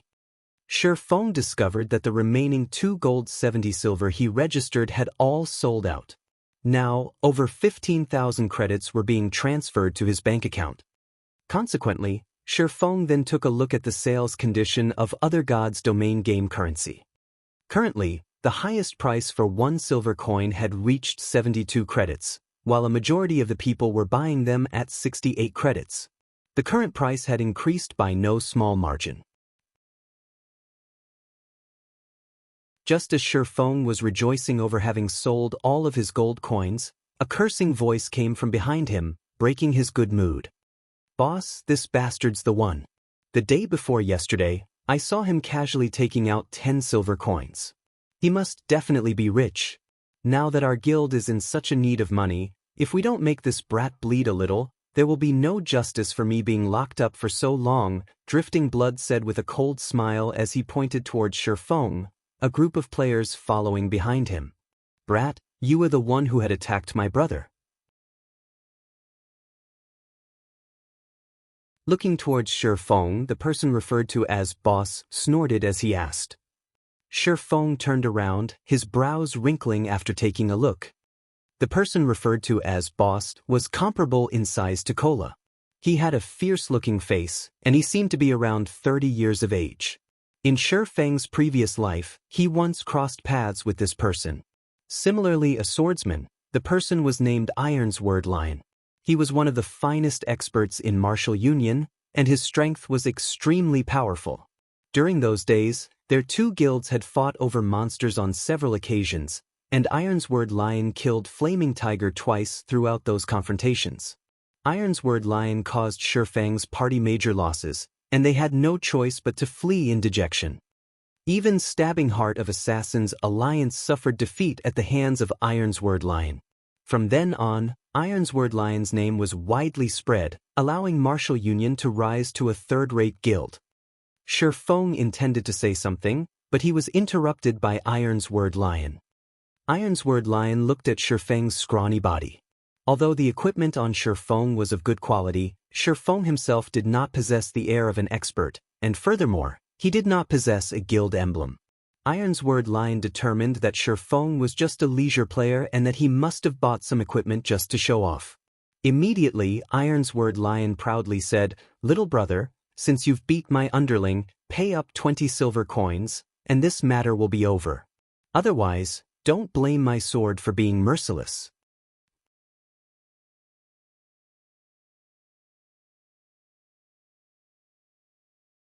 Chapter 74, Ironsword Lion. It would be a miracle not to attract attention, getting involved in a robbery in the middle of the bustling trade area. As expected, just after Ironsword Lion finished speaking, a crowd of players surrounded them to get in on the fun. "Huh, isn't that Ironsword Lion from Martial Union? Is he awesome or something?" "You don't say. Why don't you look at his level and equipment? He's one of the rare few level 5 experts, and he is wearing at least 6 pieces of bronze equipment. I've also seen the weapon in his hand before. It's called Knight's Longsword, a very awesome weapon amongst level 4 bronze weapons. Moreover, he previously killed a lot of players outside the town, earning him a lot of glory. Che, they're just relying on numbers to bully others. How can that even be considered being skillful? If they're that good, they should fight those large guilds.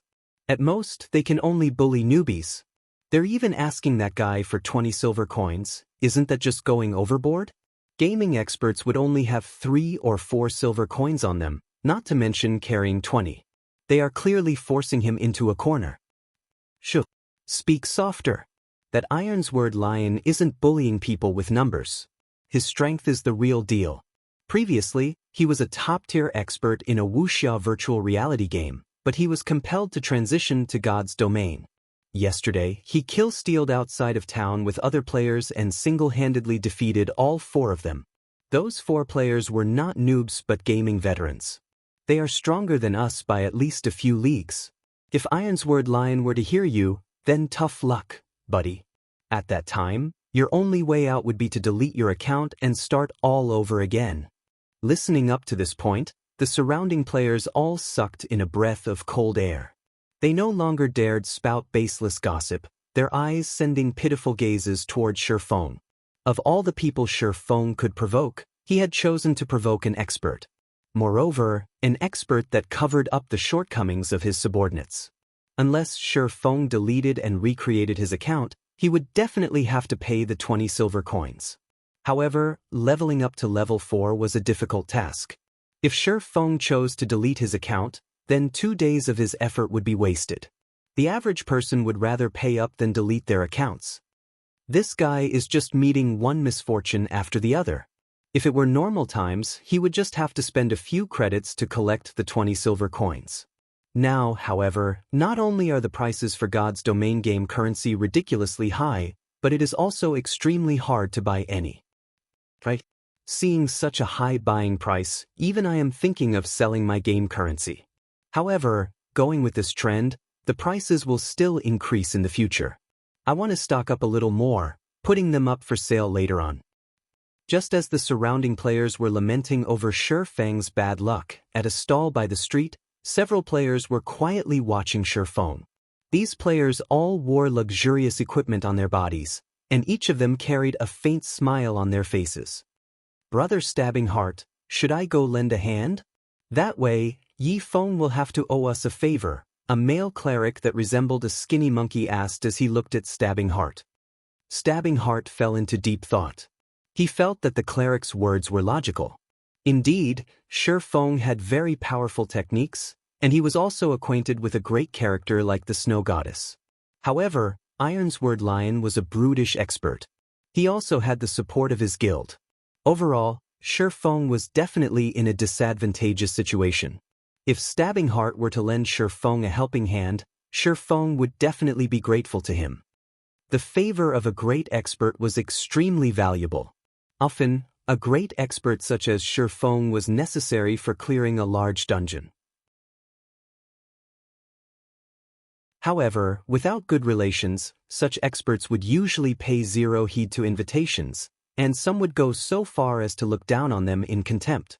Who did you think you are? Have you not received any education? Go, we definitely must go. However, let us wait for a while. Our value will only stand out in a crucial moment. It is also a good chance to let those plebeian guilds know of our might, Stabbing Heart softly said, a cold glint flashing in his eyes. After spending so many years within the virtual gaming world, Stabbing Heart understood a single principle. Every additional expert he befriended was an additional path he could take in the future. What's more, Shifeng was a great, hidden expert that was acquainted with the Snow Goddess. If he were to antagonize instead of befriending Shifeng, he would be digging his own grave. He would be creating a great enemy for himself in the future. Alas, a small guild was doomed to remain a small guild.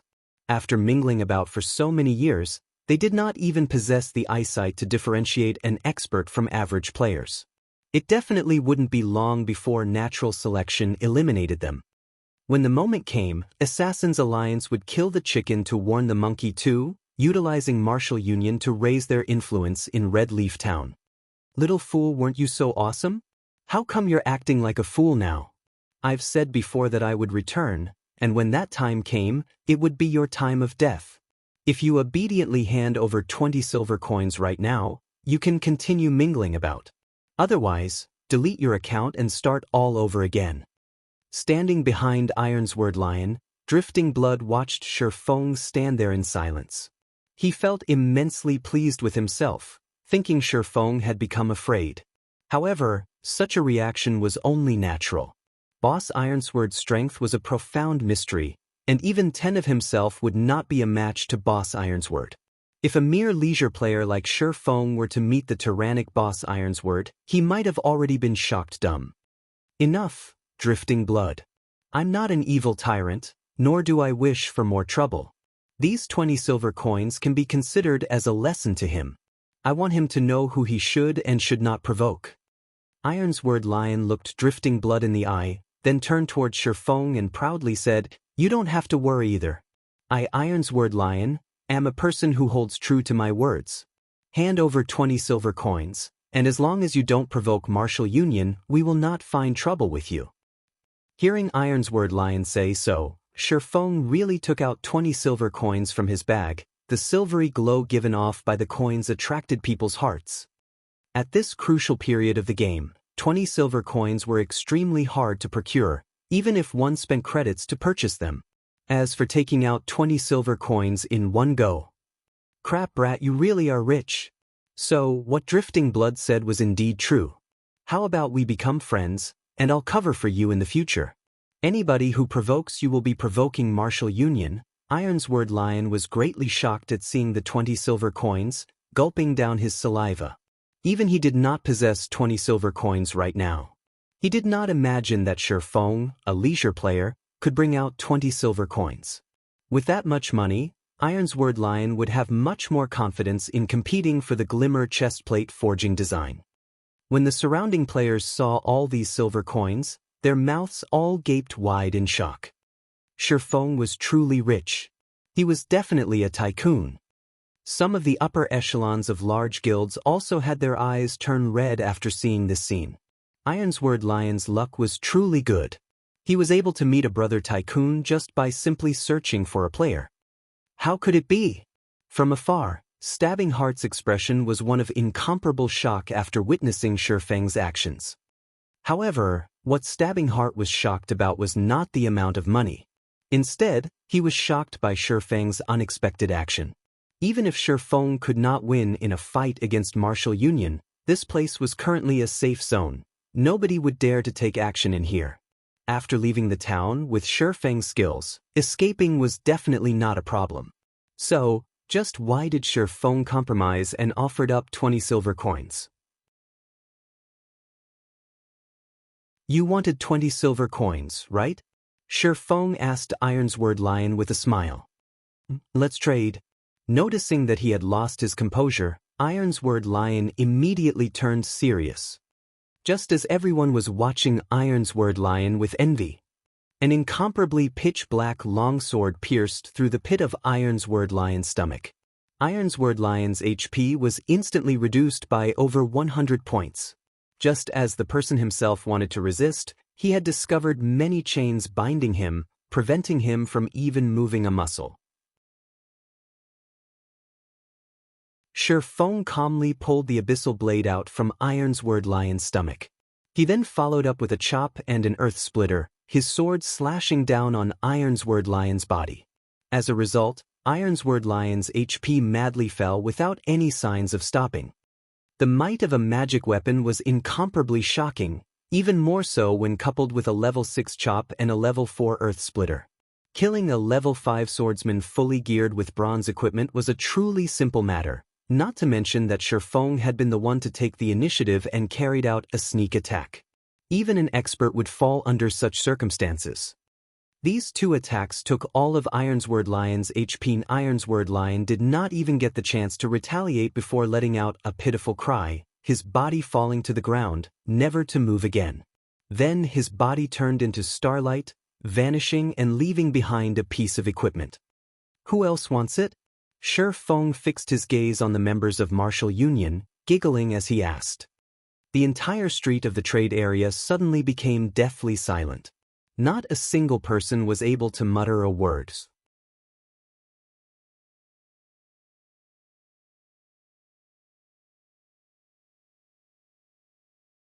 Chapter 75. Money is a burden. Ironsword Lion died, just like that. This ending was the complete opposite of everyone's expectations. From the moment Shi Feng's sword pierced Ironsword Lion's stomach to the moment of Ironsword Lion's death, everyone clearly witnessed Shi Feng's every action. However, one thing that made everyone feel odd was that Shi Feng's sword was not really that fast. From their perspective, even they could easily dodge Shi Feng's sword. So, why couldn't an expert like Ironsword Lion? Ironsword Lion died without even being able to retaliate. Could it be, did Ironsword Lion just looked impressive, but was actually a weakling? Was he just a paper tiger? However, everyone immediately denied such a silly notion in their hearts. Ironsword Lion's equipment was not fake. Him being level 5 was not fake either. He was a genuine expert. However, how could an expert fully geared in bronze equipment, whose defense and HP far outstripped the average player, be killed so easily? It was truly inconceivable. Even if an average player were to attack Ironsword Lion madly, they would need quite some time before they could kill him off. However, Ironsword Lion was taken care of by Shi Feng in only 2 moves. How horrifying of an attack power did Shi Feng possess to achieve such a feat? Thinking up to this point, everyone felt utterly defeated. What fat sheep? What tycoon? The Shi Feng before them was simply a devil wearing a human mask, giggling at them. Meanwhile, they had been completely oblivious to the truth. A cold chill suddenly flowed through their bodies, causing them to shiver. They no longer dared to look at Shi Feng's smiling face. You're despicable. Drifting Blood retreated a few steps, his trembling finger pointing at Shi Feng. Currently, Drifting Blood was facing incomparable shock in his heart. Compared to other people, he had a much greater understanding of Ironsword Lion's strength. Regarding Shi Feng's strength, he had a deep experience and fear of it. He became even more frightened now that he was targeted by Shi Feng once more. However, after having a better understanding of the situation, the place they were currently was a safe zone. What should he be afraid of? Suddenly, he laughingly said, "You're finished. Since you dared kill inside a safe zone, nobody will be able to protect you now. Just wait for the guards to come give you your sentence and lock you up." Everyone came to a sudden realization after hearing Drifting Blood say so. Previously, Shi Feng sent all of them into shock. They had actually forgotten that this place was a safe zone and there were powerful guards protecting this place. Even if Shi Feng was powerful, was he able to overpower the guards? In a moment, Shi Feng would definitely be captured by the guards, falling to a miserable end. Truly a pity. However, he is truly courageous for killing someone inside a safe zone. It would still be worthwhile, even if he were killed by the guards and sent to closed confinement. Whatever the case, he was able to shine for a moment. He will still be a hero when he gets released tomorrow. So cool. Big brother expert, little sister knows how to warm beds. Please add me as a friend. Please help me level. I swear I'll be obedient. Amongst the players present, plenty started admiring Shi Feng's courage. Not only did he dare to go against Martial Union, he even challenged the laws of Red Leaf Town. Shi Feng was literally their idol. Quite a number of good-looking female players started looking up information about Shi Feng. Some of them had even taken the initiative to send him a friend request, wanting to get to know him. At this moment, a team of heavily armored soldiers walked over. Drifting Blood pointed at Shi Feng, laughingly saying, "Weren't you very awesome? I want to see what you're going to do this time. Not only are you going to lose a level, but you will also be confined for 24 hours. Even if you are an expert, you will be reduced to a second-rate player after being confined for a day. At that time, I'll be looking forward to how our Martial Union will take care of you. Whether you go up to heaven or fall to hell, nobody will be able to save you." A distance away, Stabbing Heart was currently feeling endless regret. Although Shi Feng's series of actions just now looked to be slow, the feeling it gave off was extremely natural. His actions were as natural as breathing, not a hint of awkwardness about them. Stabbing Heart's admiration for Shi Feng was even greater now. Shi Feng's actions were the assassination techniques that Stabbing Heart pursued after. Average people would not understand what this represented. However, Stabbing Heart had played plenty of virtual reality games before, and he also had experience participating in fighting competitions. Hence, he understood just how powerful Shi Feng's skills were. If it were the him of the past, Stabbing Heart would not feel anything special about Shi Feng. However, he previously had the fortune of interacting with a martial arts master. That martial arts master previously mentioned such a situation. Battling itself was just the pursuit of the simplest method of slaughter. When such a technique was mastered to the extreme, others would be unable to feel any awkwardness about it. Instead, it would give off a very natural feeling. As for those experts who had reached such a level, all of them were extremely dangerous. That was because, even if they were to stand before you with a smile, slashing a blade across your throat and you clearly witnessed it all, you would still take it as a joke. So much so that you wouldn't even feel the danger that approached you. Your body would not react, and even until death, you would still be unaware of the attack. This was not some sort of profound technique. It was a kind of instinct that could only be learned after experiencing countless battles and training. However, such brutal training was not something the average person could go through. However, Shi Feng had taken away Stabbing Heart's rare chance at making Shi Feng owe him a favor. Stabbing Heart did not imagine Shi Feng would be so decisive, killing Ironsword Lion with zero hesitation. How was he supposed to show off now? How was he supposed to find an opportunity to seek Shi Feng's guidance now? Stabbing Heart had no ways to deal with the guards who just arrived. Regarding this situation, Stabbing Heart held bitter hatred towards Ironsword Lion. The person actually caused him to lose a good chance to ask for guidance. Wearing a silvery gray heavy armor, the guard captain walked up to Shi Feng. The other guards surrounded him accordingly, causing the atmosphere of the street to become abnormally oppressive. "Mr. Guards, it was him who killed my big brother. You definitely must arrest him." Drifting Blood walked towards the guard captain, his face carrying a cold smile as he pointed at Shi Feng, accusing. However, the guard captain paid no heed to Drifting Blood. Instead, his deep gaze shifted to Shi Feng, a faint smile appearing on his face, saying, "Revered Lord Demon Hunter, this place is Red Leaf Town. According to the laws of the town, you have to pay the price for killing someone here. Otherwise, I can only invite you to make a trip to the confinement room." Everyone became dumbfounded after listening to the guard captain's words. Drifting Blood's mouth widened even more. It could fit 3 chicken eggs. What sort of situation was this? The guards did not actually kill Shi Feng on the spot. Moreover, he would only be confined if he did not pay the fine. Was Shi Feng the town mayor's son or something? No, that wasn't right. The town mayor was already dead. No one understood why the guards were so courteous today. When usually meeting them, not to mention a faint smile, they were gods of slaughter with grim expressions. "I only killed him because he threatened me. However, I am not an unreasonable person. Tell me, what price do I have to pay?" Shi Feng nodded his head, calmly turning towards Drifting Blood and giving him a calm smile. Shi Feng had his own reasons for daring to kill Ironsword Lion. Everyone else just recently entered God's domain, so they were still unfamiliar with the rules of the game. However, Shi Feng had lived within God's domain for 10 years. He had long since memorized what actions he could and could not take and to what extent he could take them. Shi Feng was currently a noble. His status far outstripped that of commoners. If he was not a noble, he might have just turned around and left without paying any attention to Ironsword Lion.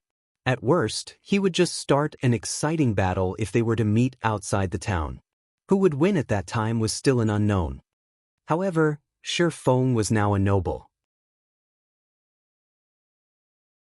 Even if he killed a normal player, the guards would not speak much of it, only requiring Shi Feng to pay a fine. As for how much he would have to pay, that depended on his identity and status. However, according to his own wealth, Shi Feng was still able to accept the fine. 2 silver coins. The guard captain straightforwardly said. Okay, got it. Here are 20 silver coins, keep them. Shi Feng did not imagine that it would be so cheap. Hence, he took out 20 silver coins and passed it to the guard captain. Lord Demon Hunter, what are you trying to do here? Looking at the 20 silver coins in his hand, the guard captain oddly asked. Nothing much. These people before me threatened me previously, so I still wish to kill a few more people. Take it as an advanced payment. The guard captain was stunned. Finished speaking, Shi Feng unsheathed the abyssal blade. He used the level 5 thundering flash, 3 streaks of thunder instantly piercing the bodies of Drifting Blood and the others. All of them were instantly killed, dropping quite a lot of equipment. Even till death, Drifting Blood had not reacted to what happened. At the same time, Shi Feng's green-colored player indicator had turned a devilish red. All of the onlookers were stupefied. Who was this Shi Feng? He was just too awesome. The players from Martial Union were most likely dumbfounded now. Shi Feng had simply spent 20 silver coins to purchase their lives. With money, you could do whatever you wanted. The more unfathomable thing was that the guard captain did not say a word about Shi Feng's actions. He only counted the number of players who died. Discovering that he had received 4 extra silver coins, he returned the additional silver coins to Shi Feng before he turned around and left.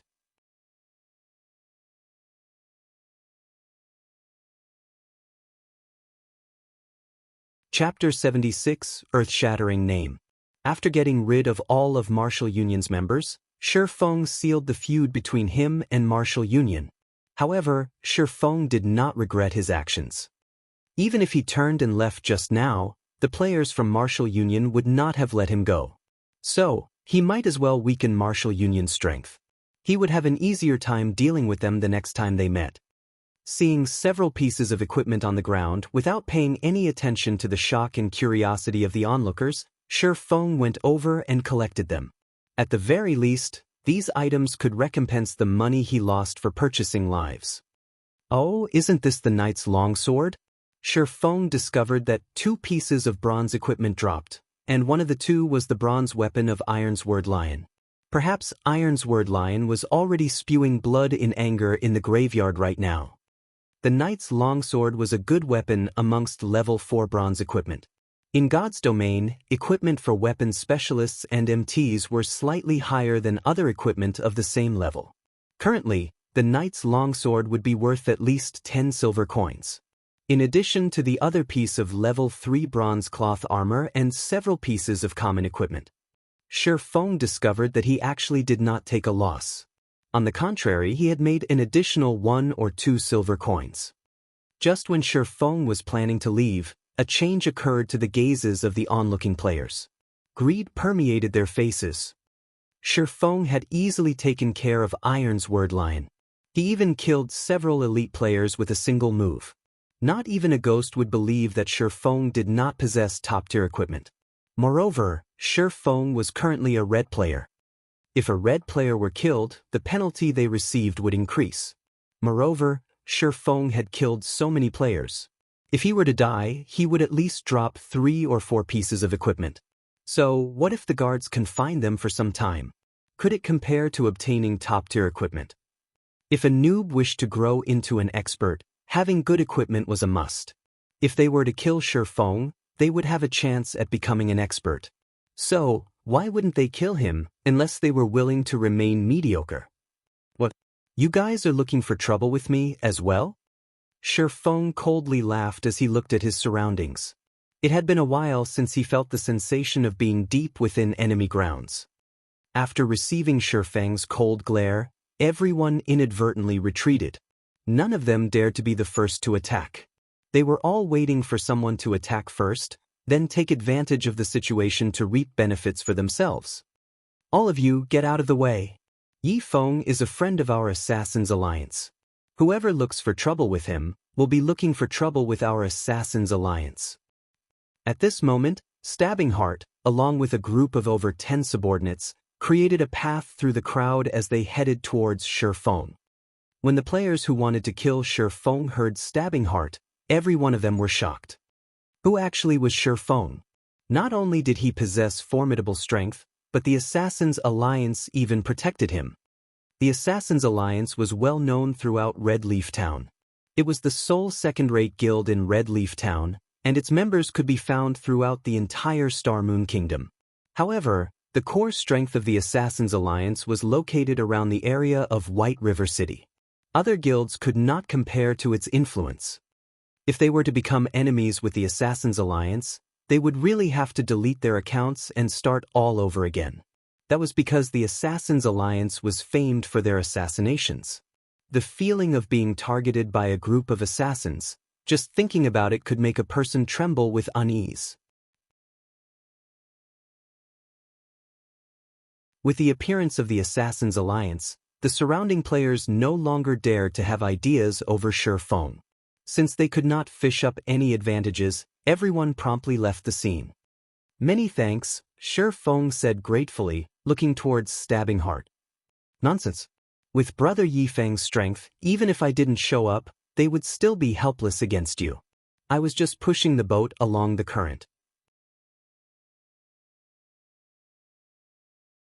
Stabbing Heart cupped his hands, saying in admiration, "Today, Brother Yifeng has really widened my horizons. Even I would find it hard to kill Iron's Word Lion.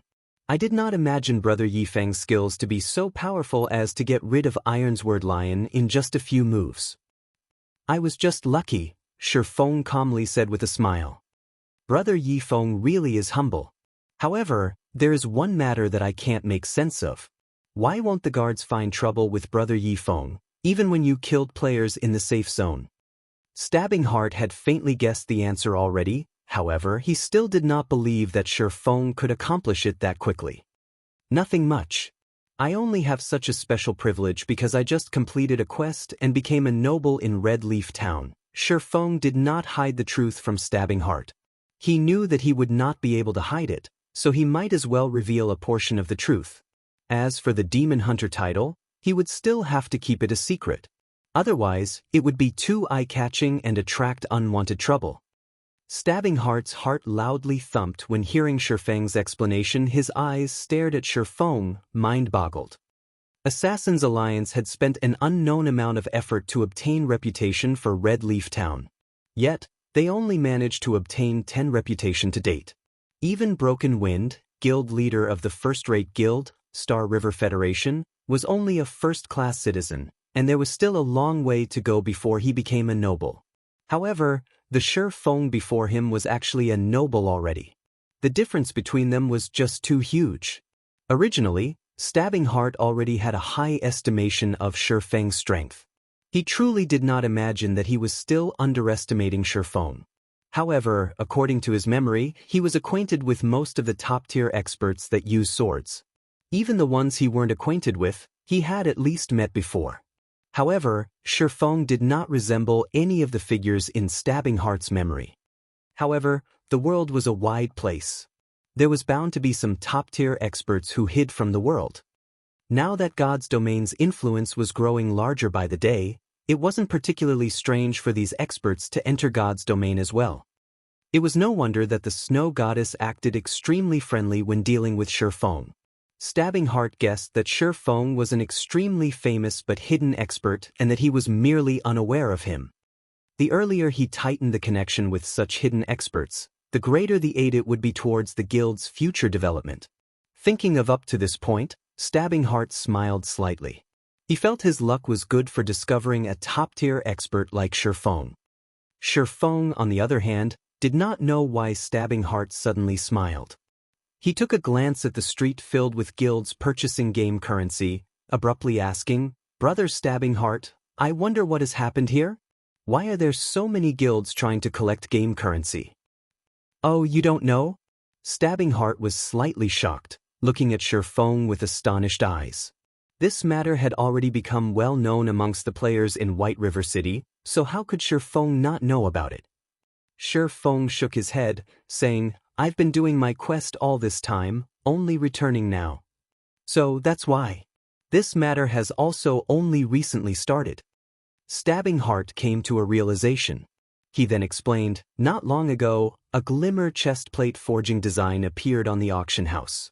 You should know how good the attributes on the glimmer chestplate are. The usefulness of its forging design goes without saying. After all the guilds discovered its existence, all of them started competing over it. Our guild is no exception.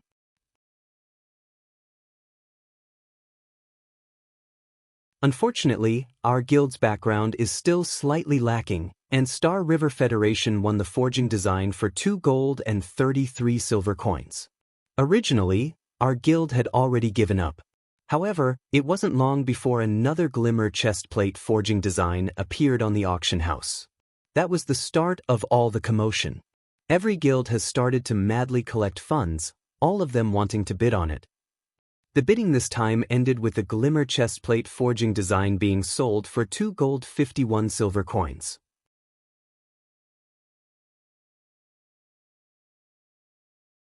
Nobody could have imagined that a third piece would have appeared right when many guilds were feeling disappointment. Right now, everyone is still bidding over the third piece. However, according to my estimates, the third piece will be sold at an even higher price.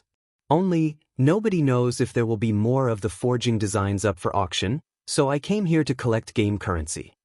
Currently, everyone is guessing that Black Flame Forger is selling the glimmer chestplate forging designs. After all, bronze equipment forging designs aren't just cabbage, not to mention similar forging designs. Moreover, the Black Flame Forger was the one who previously sold glimmer chestplates. So, everyone inwardly understands that these forging designs are being sold anonymously by this Black Flame Forger. I have to admit that this Black Flame Forger's strategy is truly clever. Previously, he competed with hammer trading to reduce the price of glimmer chestplate. However, it turns out that his eyes were not set on the equipment, but on the current forging designs. Hammer trading, who had competed with the Black Flame Forger, had thoroughly become insane as well. Although he declared that he would compete with the Black Flame Forger until one of them went broke, unfortunately for him, the Black Flame Forger no longer paid any attention to him. Currently, a lot of people wish to get in touch with the Black Flame Forger. Unfortunately, there is no way to contact that person. The snow goddess of Ouroboros even posted a thread on the forums, asking the Black Flame Forger to contact her. She wants to discuss the matters of cooperation and wants him to state his price without hesitation. With this, the Black Flame Forger had thoroughly become famous. Aside from White River City, the entire Star Moon Kingdom is currently discussing the Black Flame Forger. He is currently acknowledged as the #1 forger in all of Star Moon Kingdom. Stabbing Heart felt deep regret as he spoke. His expression revealed reverence towards the Black Flame Forger. So that's it. I wonder if Brother Stabbing Heart would be interested in purchasing the glimmer chestplate forging design? Shi Feng casually asked Stabbing Heart, after having a general grasp of the situation.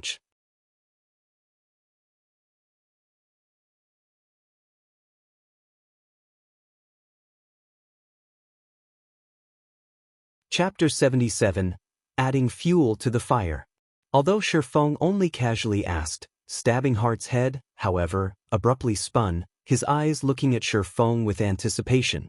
With an excited expression on his face, he asked, "Could it be? Brother Yifeng, you have the glimmer chestplate forging design?"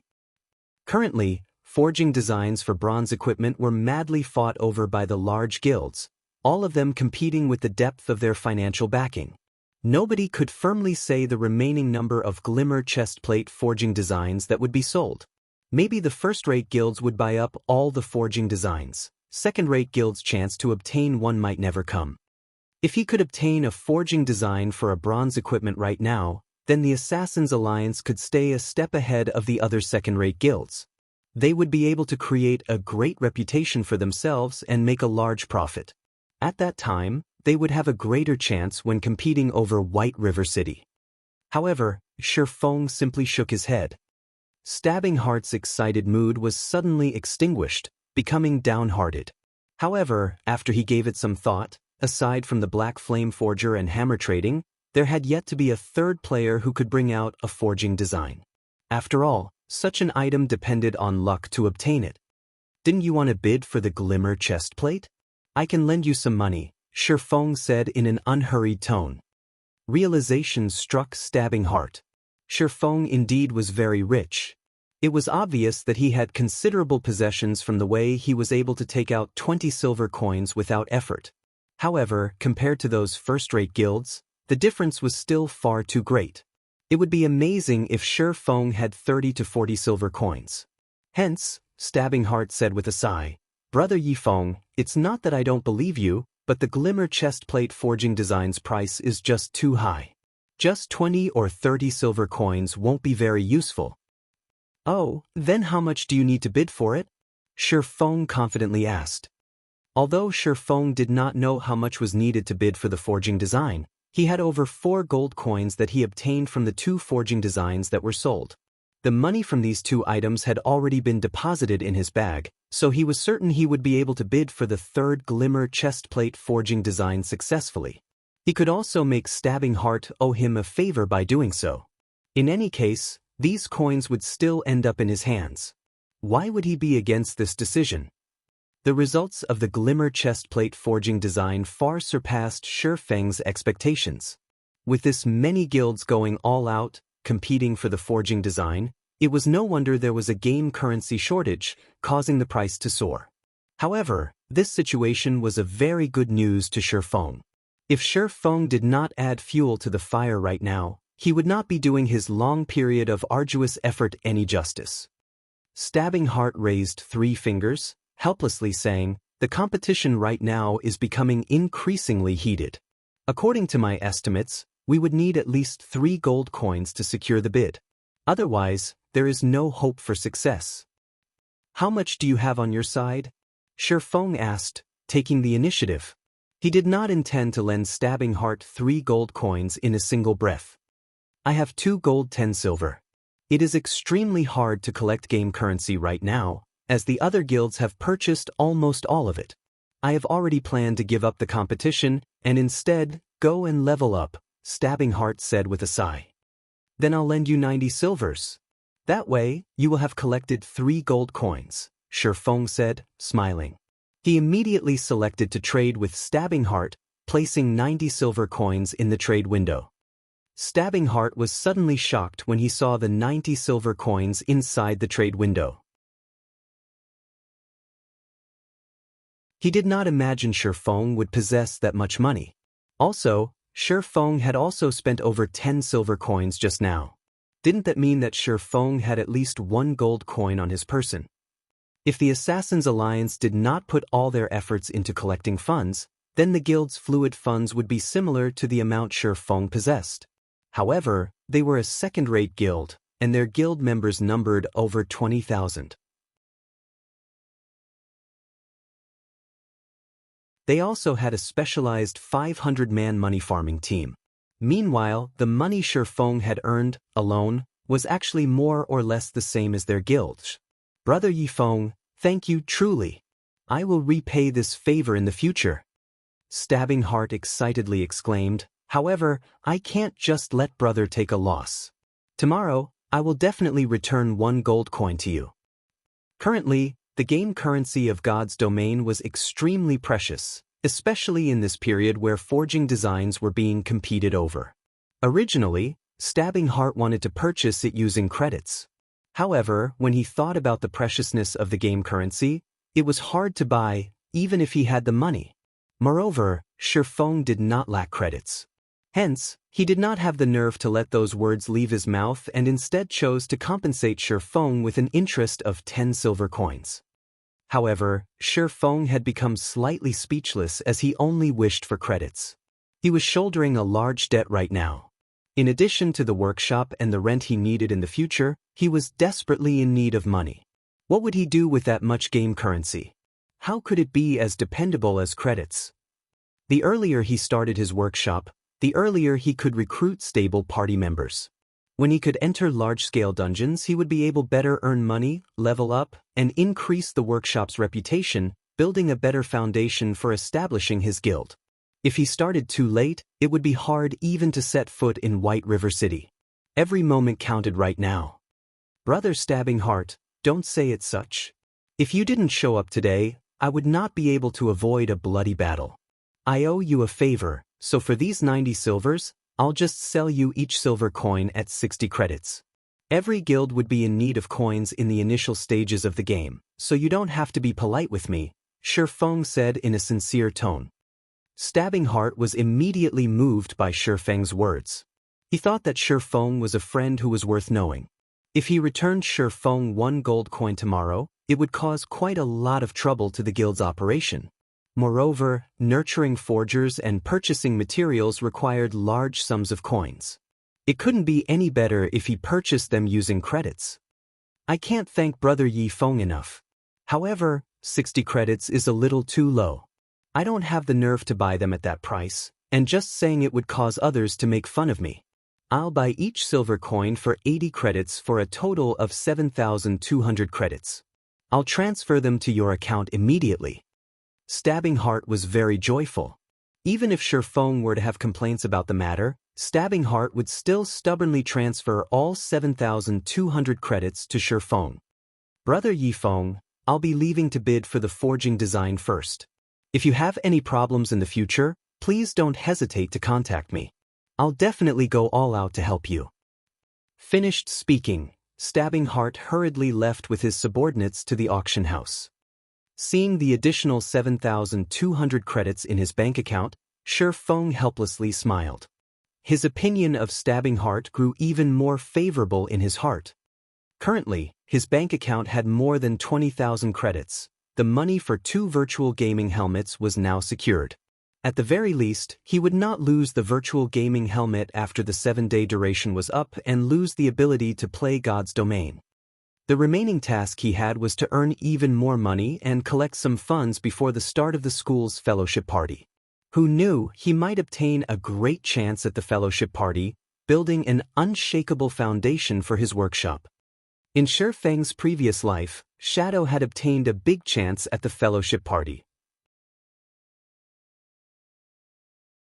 It was precisely because of this chance that allowed Shadow Workshop's strength to greatly increase, giving them the confidence to compete with other third-rate guilds over controlling rights for White River City.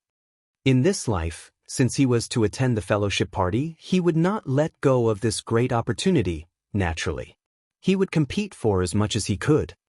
Following which, Shi Feng looked for a hotel and rented a guest room there.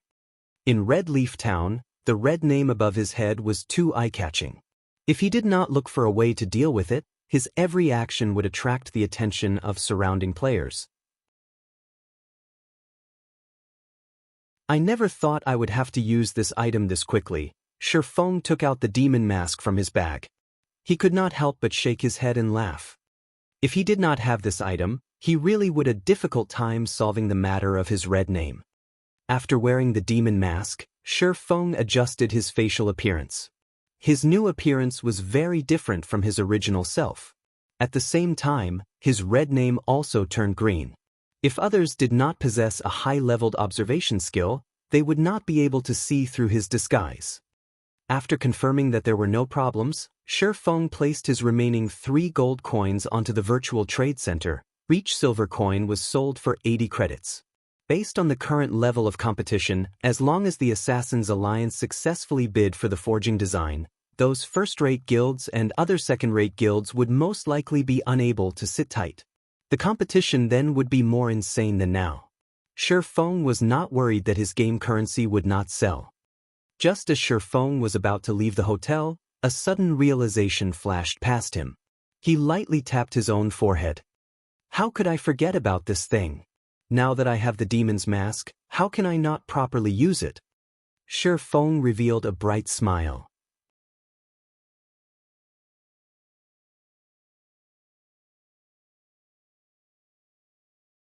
Chapter 78, Black and White Interweave.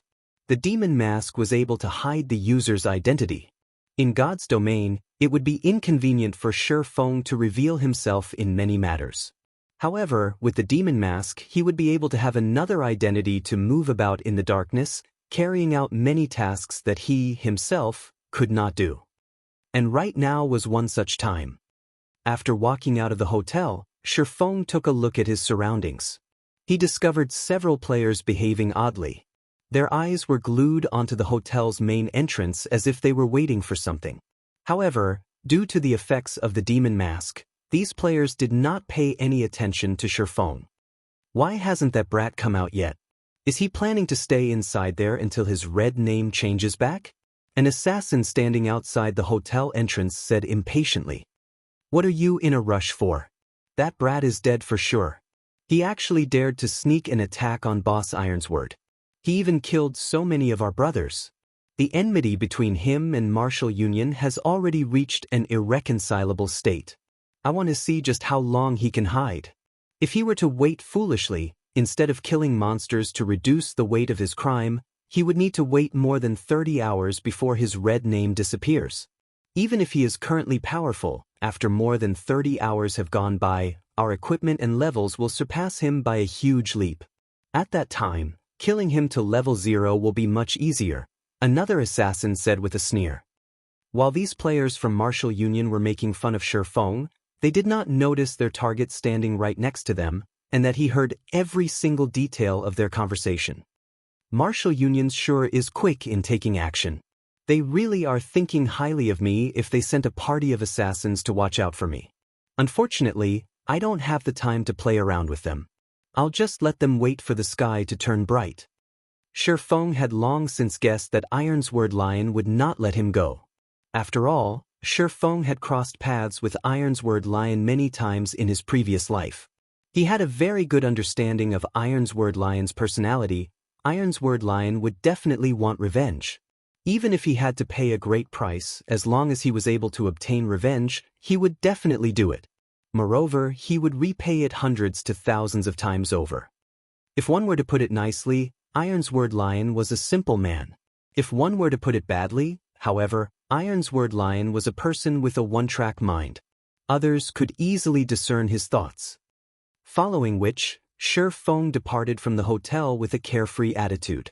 Meanwhile, the party of assassins was still foolishly waiting in front of the hotel's entrance. They were jeering at Shifeng's cowardice, only daring to hide inside the hotel. In the end, death would still be awaiting him. At the trade area, a sea of people crowded in front of the auction house. Shifeng could not even squeeze himself inside to purchase materials. Without a better option, Shifeng could only give up for now and visit the Chefs' Association to take a look at Violet Cloud's progress first. Compared to the currently popular Forging Association, the Chefs' Association was completely deserted. There was only a fragment of lifestyle players entering and leaving the association. After arriving at the kitchen he previously rented, Shifeng readjusted the demon mask, returning to his original appearance but still hiding his red name. After entering the kitchen, Shifeng discovered Violet Cloud currently concentrating on making fruit juice. Her hand movements were extraordinarily speedy and experienced. She was currently also level 3, surpassing many other lifestyle players. Although Shifeng had seen many master chefs make cold beverages before, none of their actions were as smooth and natural as Violet Cloud's. It was truly hard to believe why Violet Cloud would say her production speed was extremely slow. Her speed was shockingly fast. Did Violet Cloud intentionally trick him? Shifeng shook his head, feeling that Violet Cloud had no reason for doing such a thing. Hence, he walked over and suddenly asked, "Violet, how are you faring?" However, as if Shifeng's question did not enter Violet Cloud's ears, she was still concentrating on making fruit juice. There was nothing else present in her heart. Looking at Violet Cloud's degree of focus, Shifeng was slightly shocked himself. He no longer tried to interrupt Violet Cloud and instead chose to stand by the side and observe her. After more than 10 minutes had passed, Violet Cloud had yet to discover Shifeng's presence. Meanwhile, she had already crafted more than 10 cups of fruit juice. These fruit juices looked extremely refreshing, and they gave off a faint, captivating fragrance. After she used up the materials in her hands, just when Violet Cloud was about to retrieve more. Violet Cloud was shocked into a jump as she discovered that her boss, Feng, was standing behind her. From the looks of it, he had been waiting for quite some time now. Violet Cloud's heart became frantic as she thought about how she let her employer wait for so long. Lowering her head, she said in a nervous tone, "Sir, have you completed the 900 cups of fruit juice?" Feng asked with a smile. Feng's evaluation of Violet Cloud had greatly risen as of this moment. The more focused someone was when doing something, the greater the efficiency. It was also easier for them to overcome difficulties. However, not everyone was able to constantly maintain a high degree of focus, just like how a student's thoughts would wander after studying for a long period of time, or become absent-minded after listening to the teacher's lecture for some time. However, Violet Cloud possessed extraordinary focus. When carrying out a task, her efficiency would definitely increase by several folds, doing half the work for double the effect. It was no wonder why she was able to become a cleric god in the end. Even if she were not a cleric and instead played some other job, her achievements would most likely still be great. And they're all done. However, I obtained a realization when I was making them before. After spending a lot of materials, I created a new fruit juice. You won't blame me for it, right, sir? Violet Cloud said, slightly afraid. After all, she did not carry out her task according to Feng's requirements. After completing the 900 cups of fruit juice, she went on to concoct other recipes. Feng involuntarily laughed. Looking at the hundreds of cups of fruit juice on the table, he encouragingly said, "Why would I blame you? More than that, I want to reward you. With the new fruit juice, I will have greater confidence in carrying out that task of mine. Here are 3 silver coins as your reward. I hope that you can bring forth many new creations in the future. As for your share in the sales of these fruit juices, I'll give it to you after I sell them. As for the fruit juices, you no longer need to make them for now. Afterward, focus on making the wolf meat dishes. I still have a great use for them." Currently, players did not regard wolf meat as precious. However, after it was turned into a wolf meat dish, its price could be increased over 10 times. Such an increase was due to the fact that after consuming the wolf meat dish, every job would have their main attributes increased by 5 points, and its duration was 1 hour. Such an increase was extremely attractive to a majority of the players. The increase was equivalent to gaining another level, and with it, they would be able to kill monsters much more quickly. Only, after taking the manufacturing costs into account, most of the current chef players did not pay much attention to dishes with such high costs. However, by the time they did pay attention, they would have already missed a huge opportunity. "Thank you, sir. I will definitely complete my task." Excitement and appreciation filled Violet Cloud's face after she received the 3 silver coins. She felt she was truly lucky for being able to meet Feng. Otherwise, she would still have to conduct sales out in the streets, only to end up selling just a few cups. Even if she were to strive for an entire week, she would not be able to earn 3 silver coins. Yet, she had such an amount with just a day's effort. Following which, Feng stored all the fruit juices in his bag. There were more than 1,700 cups of them, and if each cup were sold at 1 copper coin, then that would sum up to 17 silver coins. To an average player, it was definitely a huge sum of money. To Feng, however, it was just spare change. However, Feng did not intend to sell any of them as he had another use for them. System: the glimmer chestplate forging design you have placed on auction has been sold. After deducting the processing fees, a total of 2 gold 76 silver has been added to your bag space. Has Assassin's Alliance won the bid already? Feng called out the official forums. Just as expected, the Assassin's Alliance posted a thread, widely advertising the forging design they successfully bid on and taking the chance to increase their fame and influence. After all, being able to purchase a forging design indicated the guild's background. This would cause many leisure players to reconsider their estimates of the Assassin's Alliance's strength. Violet, if you wish to convert your coins to credits, wait for another hour or 2 before registering them on the virtual trade center. That way, you will be able to obtain a higher price, Shifeng reminded Violet Cloud after some thought. Violet Cloud obediently nodded her head. Although she did not understand Shifeng's intentions, she still chose to believe in him. After all, Shifeng was currently her knight in shining armor. Afterward, Shifeng gave Violet Cloud another 5 silver coins for her to purchase the materials needed to make the wolf meat dish. He then departed from the chef's association, his appearance changing into an older gentleman. It's about time I contacted her. Shifeng had done all the necessary preparations. Moreover, the Assassin's Alliance had caused the other guilds to start to panic. So, now was about the right time to contact that person. Shifeng called out his friend Window and looked for the snow goddess, a cunning smile appearing on his face.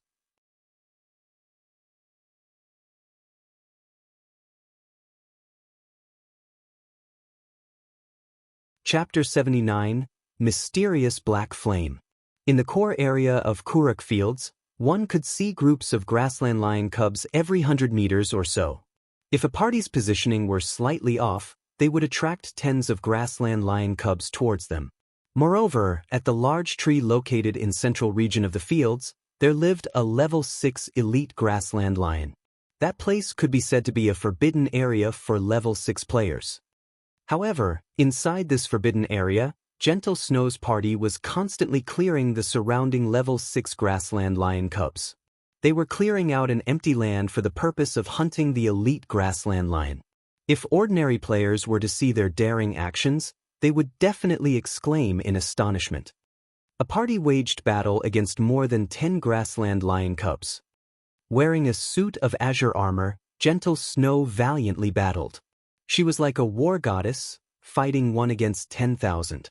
A simple slash from her head sent 3 grassland lion cubs flying. Simultaneously, she was dodging the claws of the remaining 2 lion cubs. If an expert were to see Gentle Snow battle, their eyes might have popped out of their sockets by now. Although her single slash seemed simple, she struck the vital points of all 3 grassland lion cubs. Her dodges were even more accurate. It was like she possessed eyes at the back of her head. Without even turning her head, she was able to avoid the claw strikes that came from behind her. On another side, the flame witch, Zhao Yueru, was like an artillery cannon. A single frost flame blast from her had taken away a third of the grassland lion cub's HP. Just when the grassland lion cub switched hatred and was about to rush at Zhao Yueru, the woman, herself, revealed a smile of disdain. As her mouth chanted the final verse of an incantation, her lily-white hands finished writing the incantation. Following which, a flame dragon appeared. The dragon spewed scorching hot flames, immediately decimating the grassland lion cub rushing towards Zhao Yueru. Zhao Yueru's control over magic was extremely subtle, reaching its pinnacle. Her chanting and tracing were even more extraordinary. Normally, players would need 3 seconds to complete both actions, but Zhao Yueru only spent 1.6 seconds. Her completion rate was even at 86%, increasing the damage of Fire Dragon's roar by 120%. This single move instantly took away 2/3 of the grassland lion cub's HP. A few moments later, more than 10 grassland lion cubs lay dead on the ground. Rest for a while and prepare to lure those 2 elite grassland lions over. Shield warrior, you'll tank one, while I handle the other. After tidying up the loot, Gentle Snow commanded as she looked towards the 2 patrolling elite grassland lions in the distance. Just as everyone was resting, Gentle Snow received a single message signed with the name of Black Flame. Looking at this signature, Gentle Snow's brows slightly wrinkled. Previously, she put out word that she wished to discuss matters of cooperation with the Black Flame Forger. It did not take long before she received a reply. Originally, she had felt rather joyous at the fact. However, a few moments later, she received another pile of similar messages, all of them claiming themselves to be the Black Flame Forger. However, after undergoing a simple questioning and identification, she discovered that all of these players were fakes. Every one of them wanted to swindle some money from her. Snow, is it another harassing message? Why not you just set it so you can only receive messages from your friends? That way, these messages won't bother you anymore. Zhao Yueru suggested after noticing Gentle Snow's unnatural behavior. Gentle Snow shook her head, saying in a serious tone, "I'm not acquainted with the Black Flame Forger." If the real Black Flame Forger were to contact us, and we weren't able to receive his message, wouldn't we have posted that thread for nothing? I'll still take a look at it. In any case, it is very easy to determine the authenticity of the Black Flame Forger. However, Gentle Snow suddenly froze when she read the message. That was because this message had very clearly proven the authenticity of this Black Flame. He wanted her to go to the virtual trade center and, using the password he had given, enter a designated trade room to trade for the Glimmer chestplate forging design.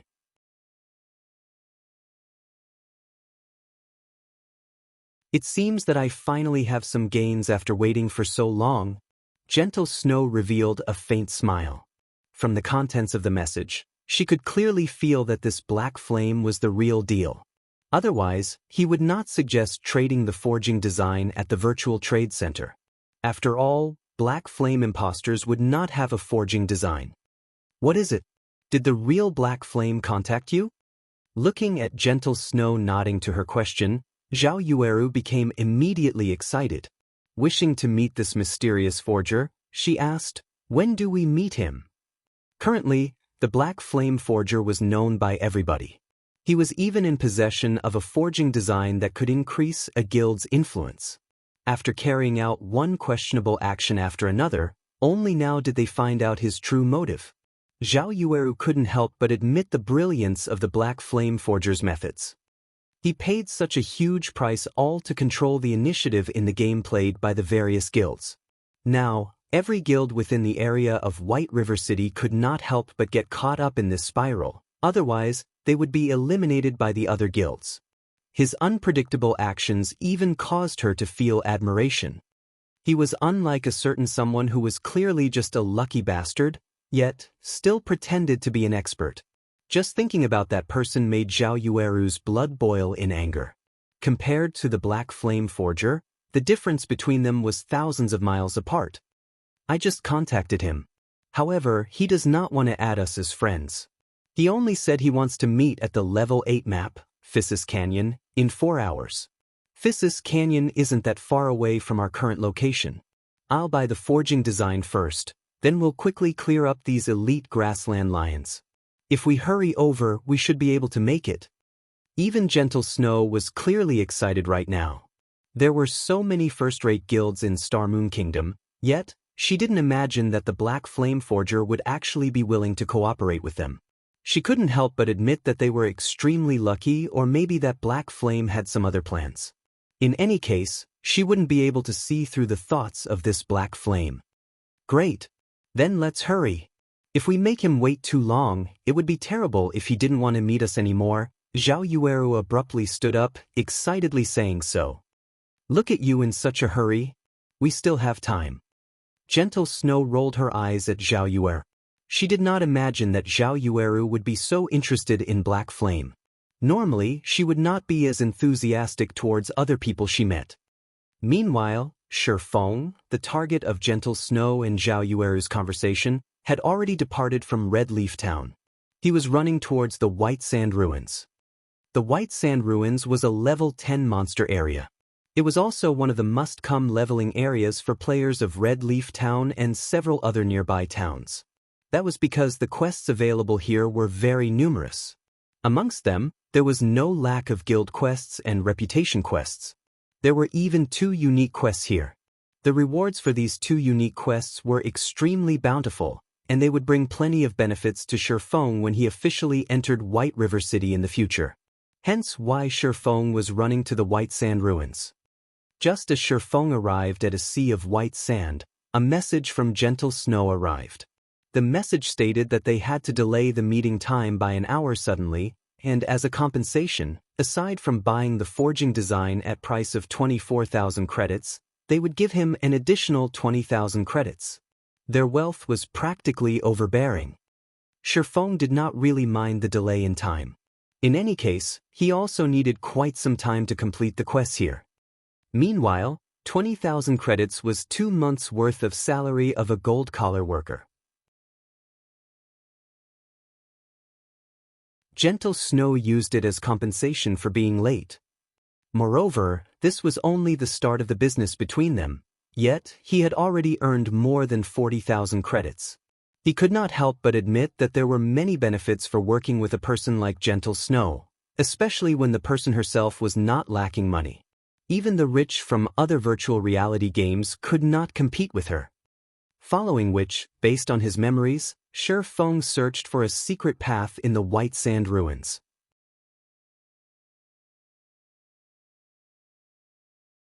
After walking this path for nearly half an hour, he caught sight of a bunker buried in the white sand.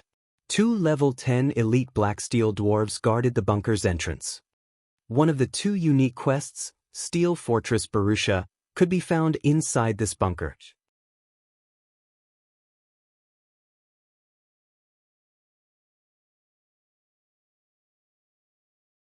Chapter 80, Steel Fortress Barusha. Black Steel Dwarves, they were a group fanatics addicted to forging.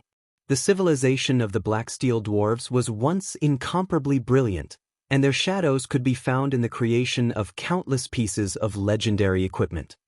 The arms of Black Steel Dwarves were as thick and robust as their thighs, and their muscles were as hard as stone. In addition to their dark skin color, often they were mistaken for rocks during nighttime, and many people would sit on them accidentally. Of course, the consequences of such an action were very grave, as the thing these Black Steel Dwarves hated the most was being treated as stools. Shi Feng straightforwardly walked over. This bunker in the White Sand ruins was extremely well hidden. In Shi Feng's previous life, it took a long time before the many guilds doing quests in the White Sand ruins discovered the bunker. They received many good quests from this bunker, and some quests even gave away mysterious iron equipment. However, such quests usually required a party in order to complete them. It was absolutely impossible for a person to complete them alone. However, compared to these quests, the favorability of these Black Steel Dwarves was much more important. This secret was also only discovered after players had already reached more than 20 levels. There was a unique quest called Steel Fortress Barusha available here. However, because the unique quest required a certain amount of favorability before a player could receive it, many players missed the chance to obtain it. On the contrary, an unknown average player received the unique quest. Moreover, after completing the unique quest, the player instantly became the recruitment target of many guilds.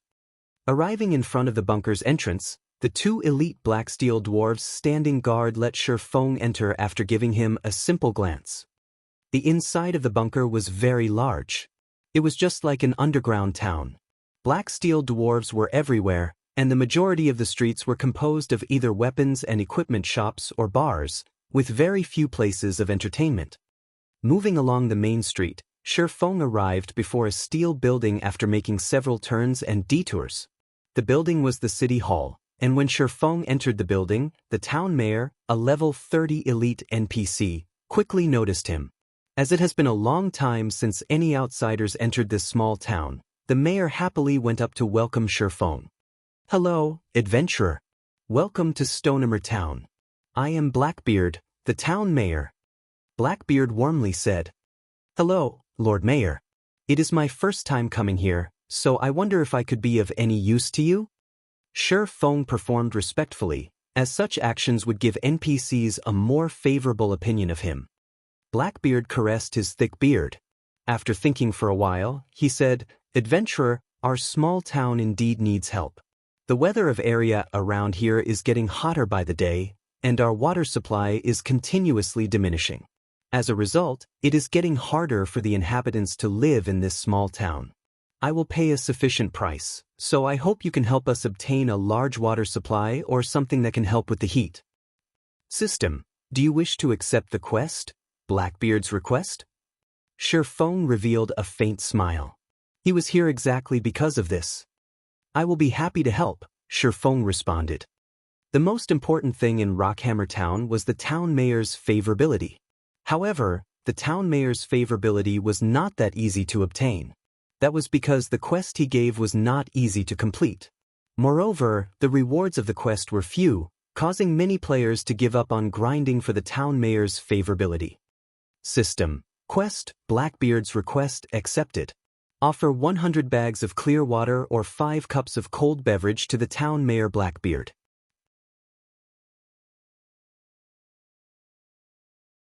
Following which, Feng retrieved the fruit juice he had prepared. For every 5 cups of fruit juice Feng offered, he could obtain 2 copper coins, an increase of 1 point to Blackbeard's favorability, and 100 EXP. To a level 8 to 9 player, 100 EXP could be considered negligible. Just by simply killing a level 10 common monster, they would be able to obtain over 200 EXP.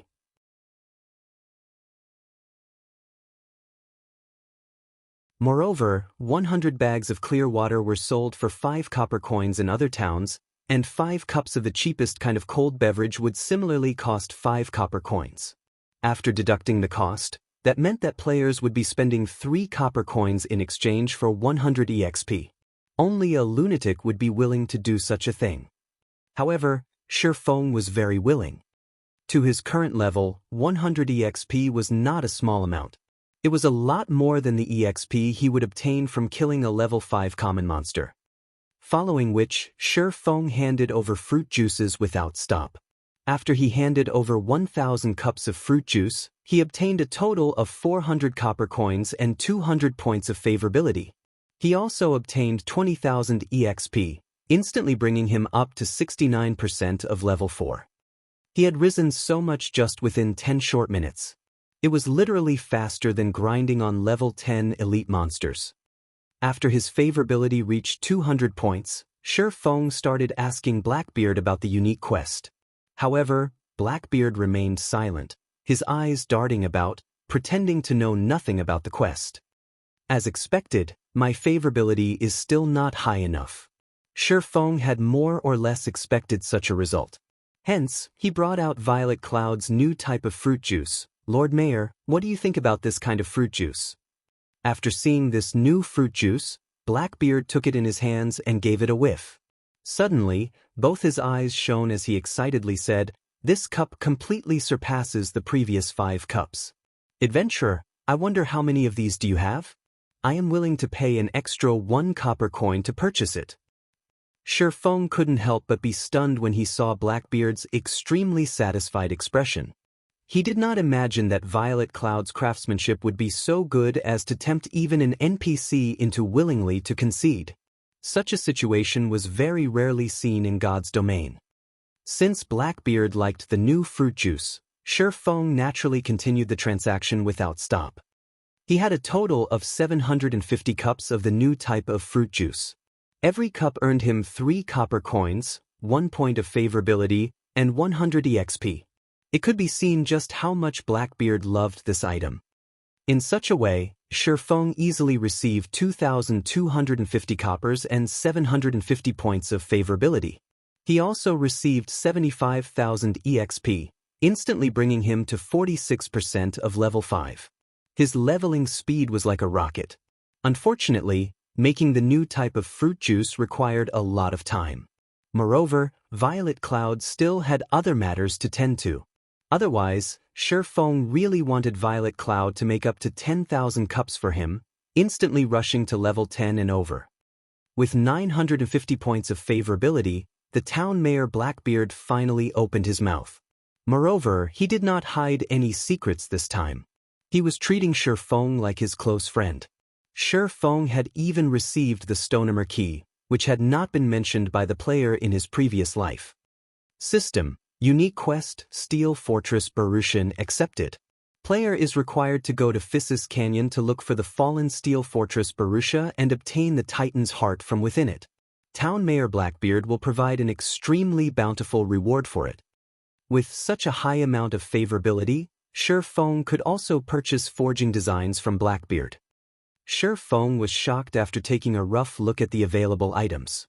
There were a total of 10 forging designs for sale. 5 of them were common equipment forging designs, 3 of them were bronze equipment forging designs, 1 of them was a mysterious iron weapon forging design, and the last was a mysterious iron equipment forging design. Blackbeard must have even taken out his inheritance with this.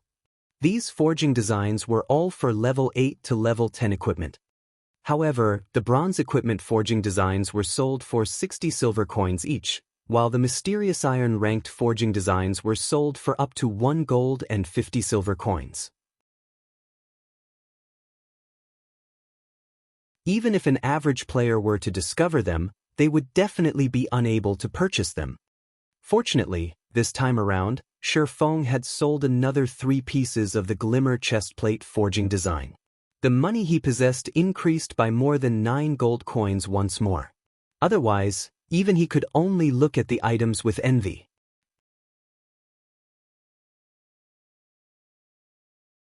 Lord Mayor, these 3 bronze-ranked forging designs and 2 mysterious iron-ranked forging designs, I want all of them. Shi Feng simply handed over 4 gold 80 silver. Unfortunately, these forging designs were bound upon purchase. Otherwise, he would be able to earn at least double or triple the amount just from reselling them. The weakest amongst these forging designs was a level 8 bronze equipment. However, even that would bring about an unimaginable improvement to the current guilds. After all, the current highest-leveled players were just nearing level 6, while a large majority of the players were still using level 1 or level 2 common equipment. Just imagining when everyone rose to level 8 and every member of a party possessed a piece of level 8 bronze equipment was frightening. After completing the transaction, Shi Feng suddenly received a system notification.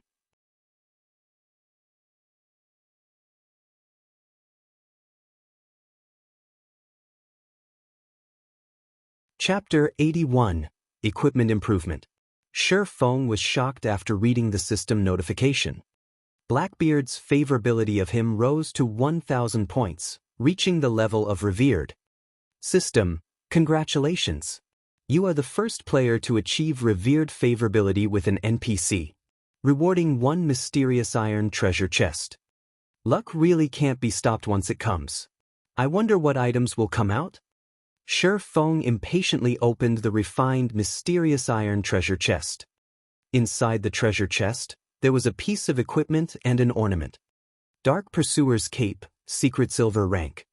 Equipment requirement, Agility 70. Defense plus 20. Strength plus 4, Agility plus 8, Endurance plus 4. Movement speed plus 2. Evasion plus 6. Additional ability, Silent Steps, allows the user to arrive at the target's back silently. Maximum range of 40 yards. Cooldown, 3 minutes. Interpreter's Pendant, Mysterious Iron Rank. Level 7. Equipment requirement, Intelligence 30. Intelligence plus 6, Endurance plus 2. Magic damage increased by 5%. In the current times, these 2 pieces of equipment could be considered extremely rare. It was especially true for the Dark Pursuer's Cape. The cape was well suited for weapon specialists, and it would definitely increase their strength when equipped. Meanwhile, Silent Steps was an ability similar to the instantaneous movement of mages and shadow steps of assassins. It was equipment meant for PK. The Interpreter's Pendant was even more of a top-tier ornament. Just based on the 5% increase in magic damage alone, mages could continue wearing the pendant until level 20 without falling behind in the slightest. Let's give this ornament to Blackie. After some thought, Shi Feng deemed that Blackie was most reliable person right now, and he was also a mage. As for the cape, he was currently unable to equip it. Its requirement of 70 agility was just too high. At the very least, Shi Feng needed to be level 10 before he could equip it. Looking at the equipment, Shi Feng suddenly recalled that he was already level 5. Just by relying on the Abyssal Blade's attributes, in addition to adding his 6 free attribute points into strength, he was now able to equip the Silver Moon set equipment. Just at level 5, Shi Feng was able to equip the best set equipment for swordsmen under level 10. His overall attributes were literally without rival, and the quests he would do later on would become much easier. Hence, Shi Feng added all his free attribute points into strength and equipped the 5 Silver Moon set pieces. Also, now that Shi Feng was level 5, the swordsman's dual-wielding talent had activated. Shi Feng was now able to wield 2 one-handed swords. Shi Feng then took out the secret silver-ranked crimson blade, equipping it on his subarm. After completely equipping himself, Shi Feng was shocked when he took a look at his own attributes. There were very, very few players with attributes like his in all of God's domain. Not to mention the set effects on the Silver Moon set equipment. Effect 1, Attack Power plus 15, Defense plus 30. Effect 2, HP increased by 10%, Life Shield, Tier 2 after activating, creates a life shield that absorbs 60% of the damage received, with 500 maximum damage absorbed. Effect 3, Damage received reduced by 10%, attack speed increased by 10%. Shi Feng's HP was now close to 1,000 points. With these three effects, he was even tankier than an MT. His damage output had received an even larger improvement. Wearing a suit of silvery white armor, the pitch-black abyssal blade hanging on one side of his waist while the bloody red-crimson blade hung on the other, Shi Feng was like a hero that traveling around the world. There was still some time before the meeting with Gentle Snow, so Shi Feng received 2 advanced quests from Hammerstone Town. They were all quests requiring him to kill level 10 twin-headed snakes. The quests required 20 snake galls and 30 venomous fangs. After completing the quests, Shi Feng would be able to obtain rare ore and forging materials. These materials were all needed to make the mysterious iron equipment and weapon, and normally, they were extremely hard to find. After jogging for over 20 minutes, Shi Feng finally arrived at an oasis in the White Sand Desert. There was a group of twin-headed snakes circling nearby. Twin-headed snake, common rank. Level 10. HP 950/950.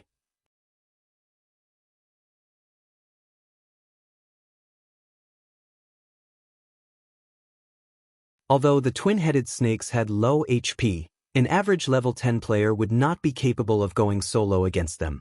Normally, they would need help to take these monsters on. Monsters in God's domain would have a qualitative change once they reach level 10. Their attack patterns were extremely flexible, and they knew how to defend against attacks. These were traits you would not find in common monsters below level 10. Without plenty of battle experience, average players would find it very hard to block or evade their attacks. Apart from this, their attacks would carry an additional special skill, and a slight slip in attention would cost players their lives. As for the twin-headed snake's attack pattern, it would usually attack with one of its heads, while defending with the other. Because of this, a solo player would find it hard to deal damage. In addition to the fatal Fang skill it possessed, as long as it bit a player, they would be poisoned and lose 50 HP every second for 15 seconds. If they did not dispel the poison, an average player would practically lose their lives to it. Shi Feng slowly closed in on the twin-headed snakes. Before he even reached the 20-yard range, a twin-headed snake the height of an adult spat out its tongue, rushing toward Shi Feng. Since he had been discovered, Shi Feng took the initiative to rush over as well. Windblade. The abyssal blade transformed into a black streak of light, piercing towards the vital point of the twin-headed snake. The snake reacted extremely quickly. One of its heads immediately bit down on the abyssal blade, preventing the abyssal blade from moving a single inch. Meanwhile, its other head opened its mouth widely, its sharp venomous fangs leaking a bluish-green poison as it bit at Shi Feng.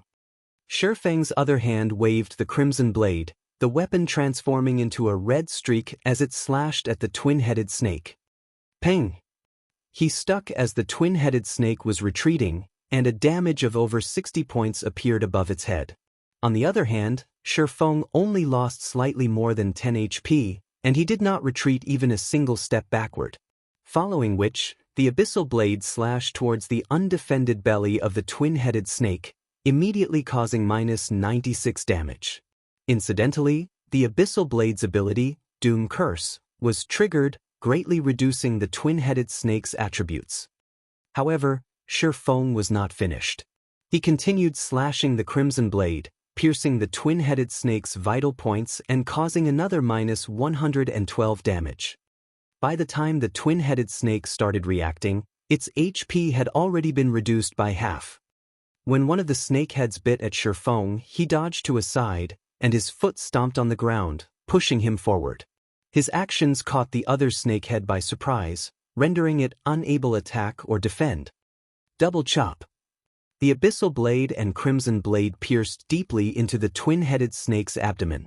Shifeng then abruptly pulled on them, slashing apart the twin-headed snake's body and leaving 2 long gashes. 2 damages appeared above the twin-headed snake's head, -156 and -132. In addition, the snake also received a bleeding debuff. The twin-headed snake still wished to retaliate. However, before it could reach Shifeng, it bled itself to death. System: Level 10 twin-headed snake killed. Level difference of 5. EXP obtained increased by 500%. Obtained 1000 EXP. The twin-headed snake contributed a snake gall to Shifeng. Shifeng did not use many skills throughout the entire killing process, mainly only using normal attacks. He easily took care of a level 10 monster. However, Shifeng was still not satisfied. It was especially true for his first piercing attack. The twin-headed snake actually blocked the attack. Otherwise, he would have been able to kill the twin-headed snake with a series of continuous strikes. Shifeng then started searching for his next target.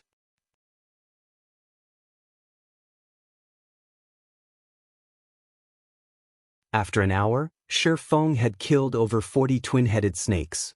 His experience rose to 81% of level 5.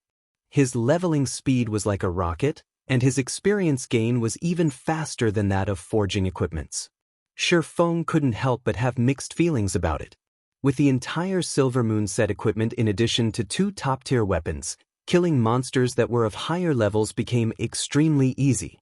If the situation continued as such, Shifeng would reach level 6 in less than an hour.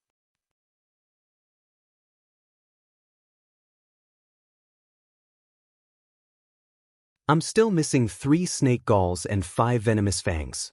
However, all the twin-headed snakes in this area are already dead. It might take a while for new monsters to respawn. Shifeng observed his surroundings. There was actually not a single twin-headed snake present. Shifeng had no choice but to run to another spot to grind twin-headed snakes.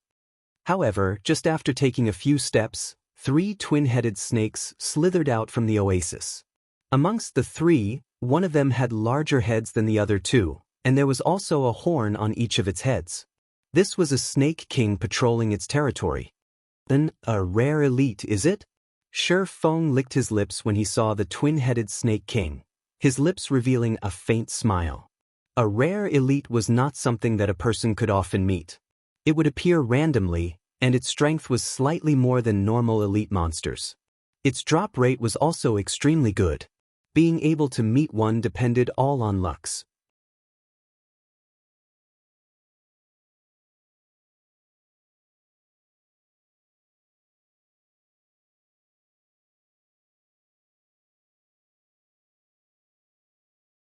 Chapter 82: Killing the Twin-Headed Snake King. The Twin-Headed Snake King, along with its 2 subordinates, slowly slithered towards Shifeng. However, it did not discover Shifeng's existence. Its tail calmly swayed, and its head proudly raised as it overlooked its own territory. Meanwhile, the 2 normal twin-headed snakes were closely following the Snake King. They did not act proudly like the Snake King, but more like bodyguards, their chilling gazes sweeping across their surroundings.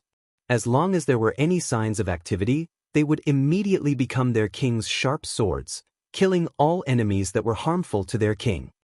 From when the twin-headed Snake King approached his location to when it turned around and left, Shifeng only watched it, silently. However, Shifeng was in no hurry to make a move. Instead, he stealthily followed it, using observing eyes on it, and waiting for the best terrain to start his attack. Twin-headed Snake King, Rare Elite. Level 10. HP 4000/4000. The other 2 twin-headed snake guards were both common monsters. They were both level 10, and they both had 1400 HP. Shifeng was about to face 3 level 10 monsters together. Moreover, there was even a rare elite amongst them. Even though Shi Feng equipped with the full Silver Moon set equipment, he still needed to plan properly before taking action. After all, the few can't fight the many. Also, the snake race had extremely quick movement speeds and the Snake King even more so. Shi Feng followed the twin-headed Snake King to an area filled with sandstone. There were several stones taller than a person here that could be used to obstruct the twin-headed Snake King's vision, so Shi Feng finally started taking action. Shi Feng would be at a big disadvantage if he were to take on all 3 twin-headed snakes at the same time. So, he needed to split them up and kill them one at a time, with the common monsters taking priority. Shi Feng immediately used Phantom Kill, letting his doppelganger stay behind waiting while he took charge. Shi Feng used Wind Blade, his sword stabbing at the nearest twin-headed snake guard. With the ambush and the speed increase from Wind Blade, the twin-headed snake was not able to react to the attack at all. Shi Feng's 2 swords immediately stabbed it in the backs, causing damages of -76 and -61. Following which, Shi Feng used Double Chop, causing -103 and -89 damage, and leaving the twin-headed snake guard with a bleeding effect. Shi Feng was fully equipped with top-tier equipment and high-leveled skills. Even if the twin-headed snake guard had a high defense, the damage Shi Feng could cause was extremely high. If it were a level 5 average player attacking the twin-headed snake guard, with the level suppression and the monster's high defense, they would at most cause -3 or -4 damage to it. The twin-headed snake guard wailed in pain. It immediately spun its heads around, attacking Shi Feng. The other twin-headed snake guard also came over, biting at Shi Feng. Shi Feng now received attacks from 2 sides at the same time. Shi Feng slightly smiled at this. He used Thundering Flash, sending 3 streaks of thunder at one of the twin-headed snake guards. However, the twin-headed snake guard reacted extremely quickly, one of its heads blocked, while the other bit at Shi Feng. The 3 streaks of thunder were blocked, causing an insignificant amount of damage. Just as the snake's venomous fangs were about to bite down, Shi Feng used parry and activated Windwalk. After blocking an attack, Shi Feng immediately turned around and ran. The twin-headed snake guards would naturally not let go of an enemy who angered them. Slithering at high speeds, they chased after Shi Feng. As for the unharmed twin-headed Snake King, one could see boiling rage in its chilling eyes. It too slithered and chased after Shi Feng.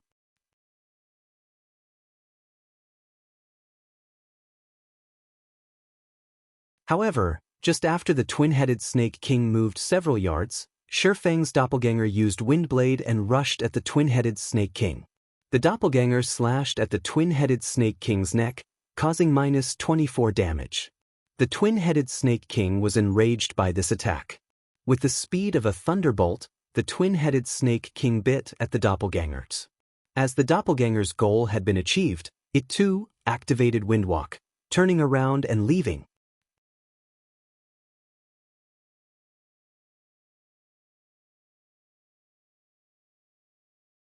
Now, the twin-headed snake guards were separated from the Snake King. Although the 2 twin-headed snake guards were tough, without the support of their king, they were unable to stand against Shi Feng's fierce attacks. One move after another, Shi Feng's blades would always strike at the vital points of the twin-headed snake guards.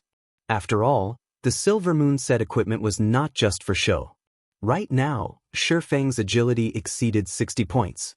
Even if the twin-headed snake guards could defend against one of Shi Feng's attacks in time, they would still be struck by his other sword. Every sword that landed would take away 60 to 70 HP, while the occasional critical hit would cause over -150 damage. Shi Feng's sword strikes were like a fierce gale passing by. The sword strikes constantly landed on the 2 twin-headed snake guards, causing their HP to fall madly. Within a few moments, the 2 twin-headed snake guards breathed their last breaths. After looting the drops, Shi Feng rushed at the twin-headed Snake King. Currently, the doppelganger's HP had fallen below 30%. It was exhausting itself trying to pin down the twin-headed Snake King. The rare elite's attacks were extremely quick. It would from time to time spit out a poisonous fog, enveloping a large area with it. The doppelganger only possessed 50% of the original body's attributes, so it could only constantly defend and escape. Otherwise, it would have long since dropped dead. However, now that the original body had arrived, the doppelganger did not need to pin down the twin-headed Snake King any longer. Shi Feng immediately used 9 Dragon Slash, shooting out 9 phantoms of the Abyssal Blade. Shi Feng then used Defensive Blade, his attack range greatly increasing. He could only attack from afar when facing the twin-headed Snake King, who was capable of spewing out poisonous fog. If he were to enter a melee with the twin-headed Snake King, he would not last 20 seconds. Even if he were to activate all of his life-saving skills, he still would not survive. The twin-headed Snake King was very cunning. When facing Shi Feng, one of its heads defended against Shi Feng's attacks while its other head constantly attacked his doppelganger, paying no attention to Shi Feng himself. After 3 to 4 hits, the doppelganger could no longer take it, vanishing. Meanwhile, the twin-headed Snake King's HP was still over 70%. Its other head now turned to stare at Shi Feng. It opened its mouth, spitting out a mouthful of poison. The poison was like an arrow as it shot towards Shi Feng. Shi Feng's expression suddenly sank. His body dodged sideways, avoiding the poison. When the poisonous fluid struck a sandstone, the fluid immediately passed through, leaving behind a large hole. This was the twin-headed Snake King's corroding acid. If one were to block it, though a secret silver weapon might still be fine, a common weapon would immediately melt. As for a bronze weapon, its durability would, at least, be reduced by half, and taking 2 hits from the corroding acid would turn it into scrap.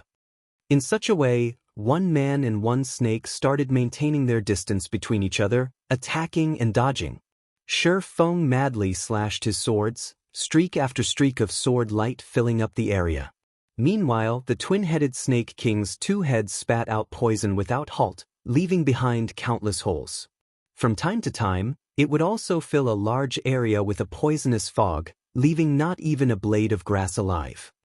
From time to time, Shi Feng would be poisoned during battle.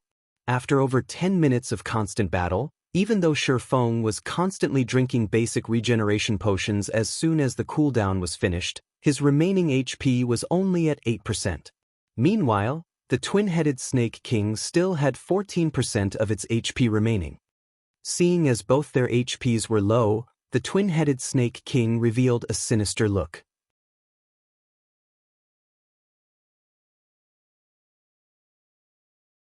Its size faintly increased by a fold.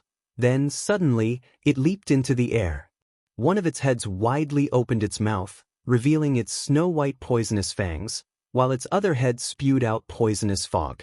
The twin-headed Snake King used an attack pattern that contained both attack and defense, and as long as Shi Feng closed in on it, he would be trapped in the harmful fog. Going all out now? Currently, Shi Feng could withstand the poisonous fog for 3 seconds at best or take 1 strike from the Snake King itself.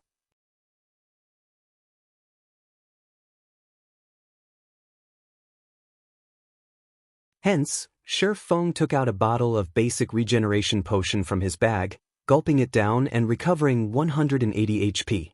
In his other hand, Shi Feng took out a polymorph scroll. Just as the twin-headed Snake King was about to land, it was immediately turned into a sheep. Thundering flash. Chop. Double chop. Earth splitter. After a series of attacks, the twin-headed Snake King only had 5% of its HP remaining. However, it had transformed back into its original form, while its surroundings were filled with poisonous fog. The twin-headed Snake King's recovery speed increased by a fold while inside the fog. While its enemies would madly lose their HP, Shi Feng immediately retreated, using Abyssal Bind on the twin-headed Snake King. Shi Feng then took out the Tier 1 magic scroll, Continuous Flame Bombs, and started chanting. 5 large fireballs smashed onto the twin-headed Snake King's body, taking away the last of its HP. The twin-headed Snake King dropped 4 items as it died. System: Twin-headed Snake King killed. Level difference of 5. EXP obtained increased by 500%. Obtained 5,000 EXP. Shi Feng finally loosened his breath. As expected, a level 10 rare elite was extremely hard to deal with. If he did not possess the Silver Moon set equipment and the Tier 1 magic scroll, he would have been the one to die in this battle. Fortunately, Shi Feng killed it. Amongst the 4 items dropped, there was the level 8 Mysterious Iron Staff, Song of Life, meant for clerics. Its overall attributes were quite good, and it also increased the levels of recovery skills by +1. It was absolutely a top-tier staff. The next item was a level 10 Bronze Cross Shield with average attributes. However, shields were considered rare items, so it was already pretty good that one dropped. The final 2 items were the Snake King's Gall and the Snake King's Skin. Both were rare materials in making poison and leather armor. The quest items had already been collected, so after some rest, Shi Feng returned to turn in the quests. He obtained the rare forging materials, and his experience increased to 91% of level 5, just a little more before reaching level 6. Looking at the time, it was not long before the arranged meeting time. So, Shi Feng started heading towards the level 8 area, Physis Canyon. You're tuning into the Wang Lin's Journey YouTube channel. Don't forget to subscribe and join us on this journey to catch the most captivating stories.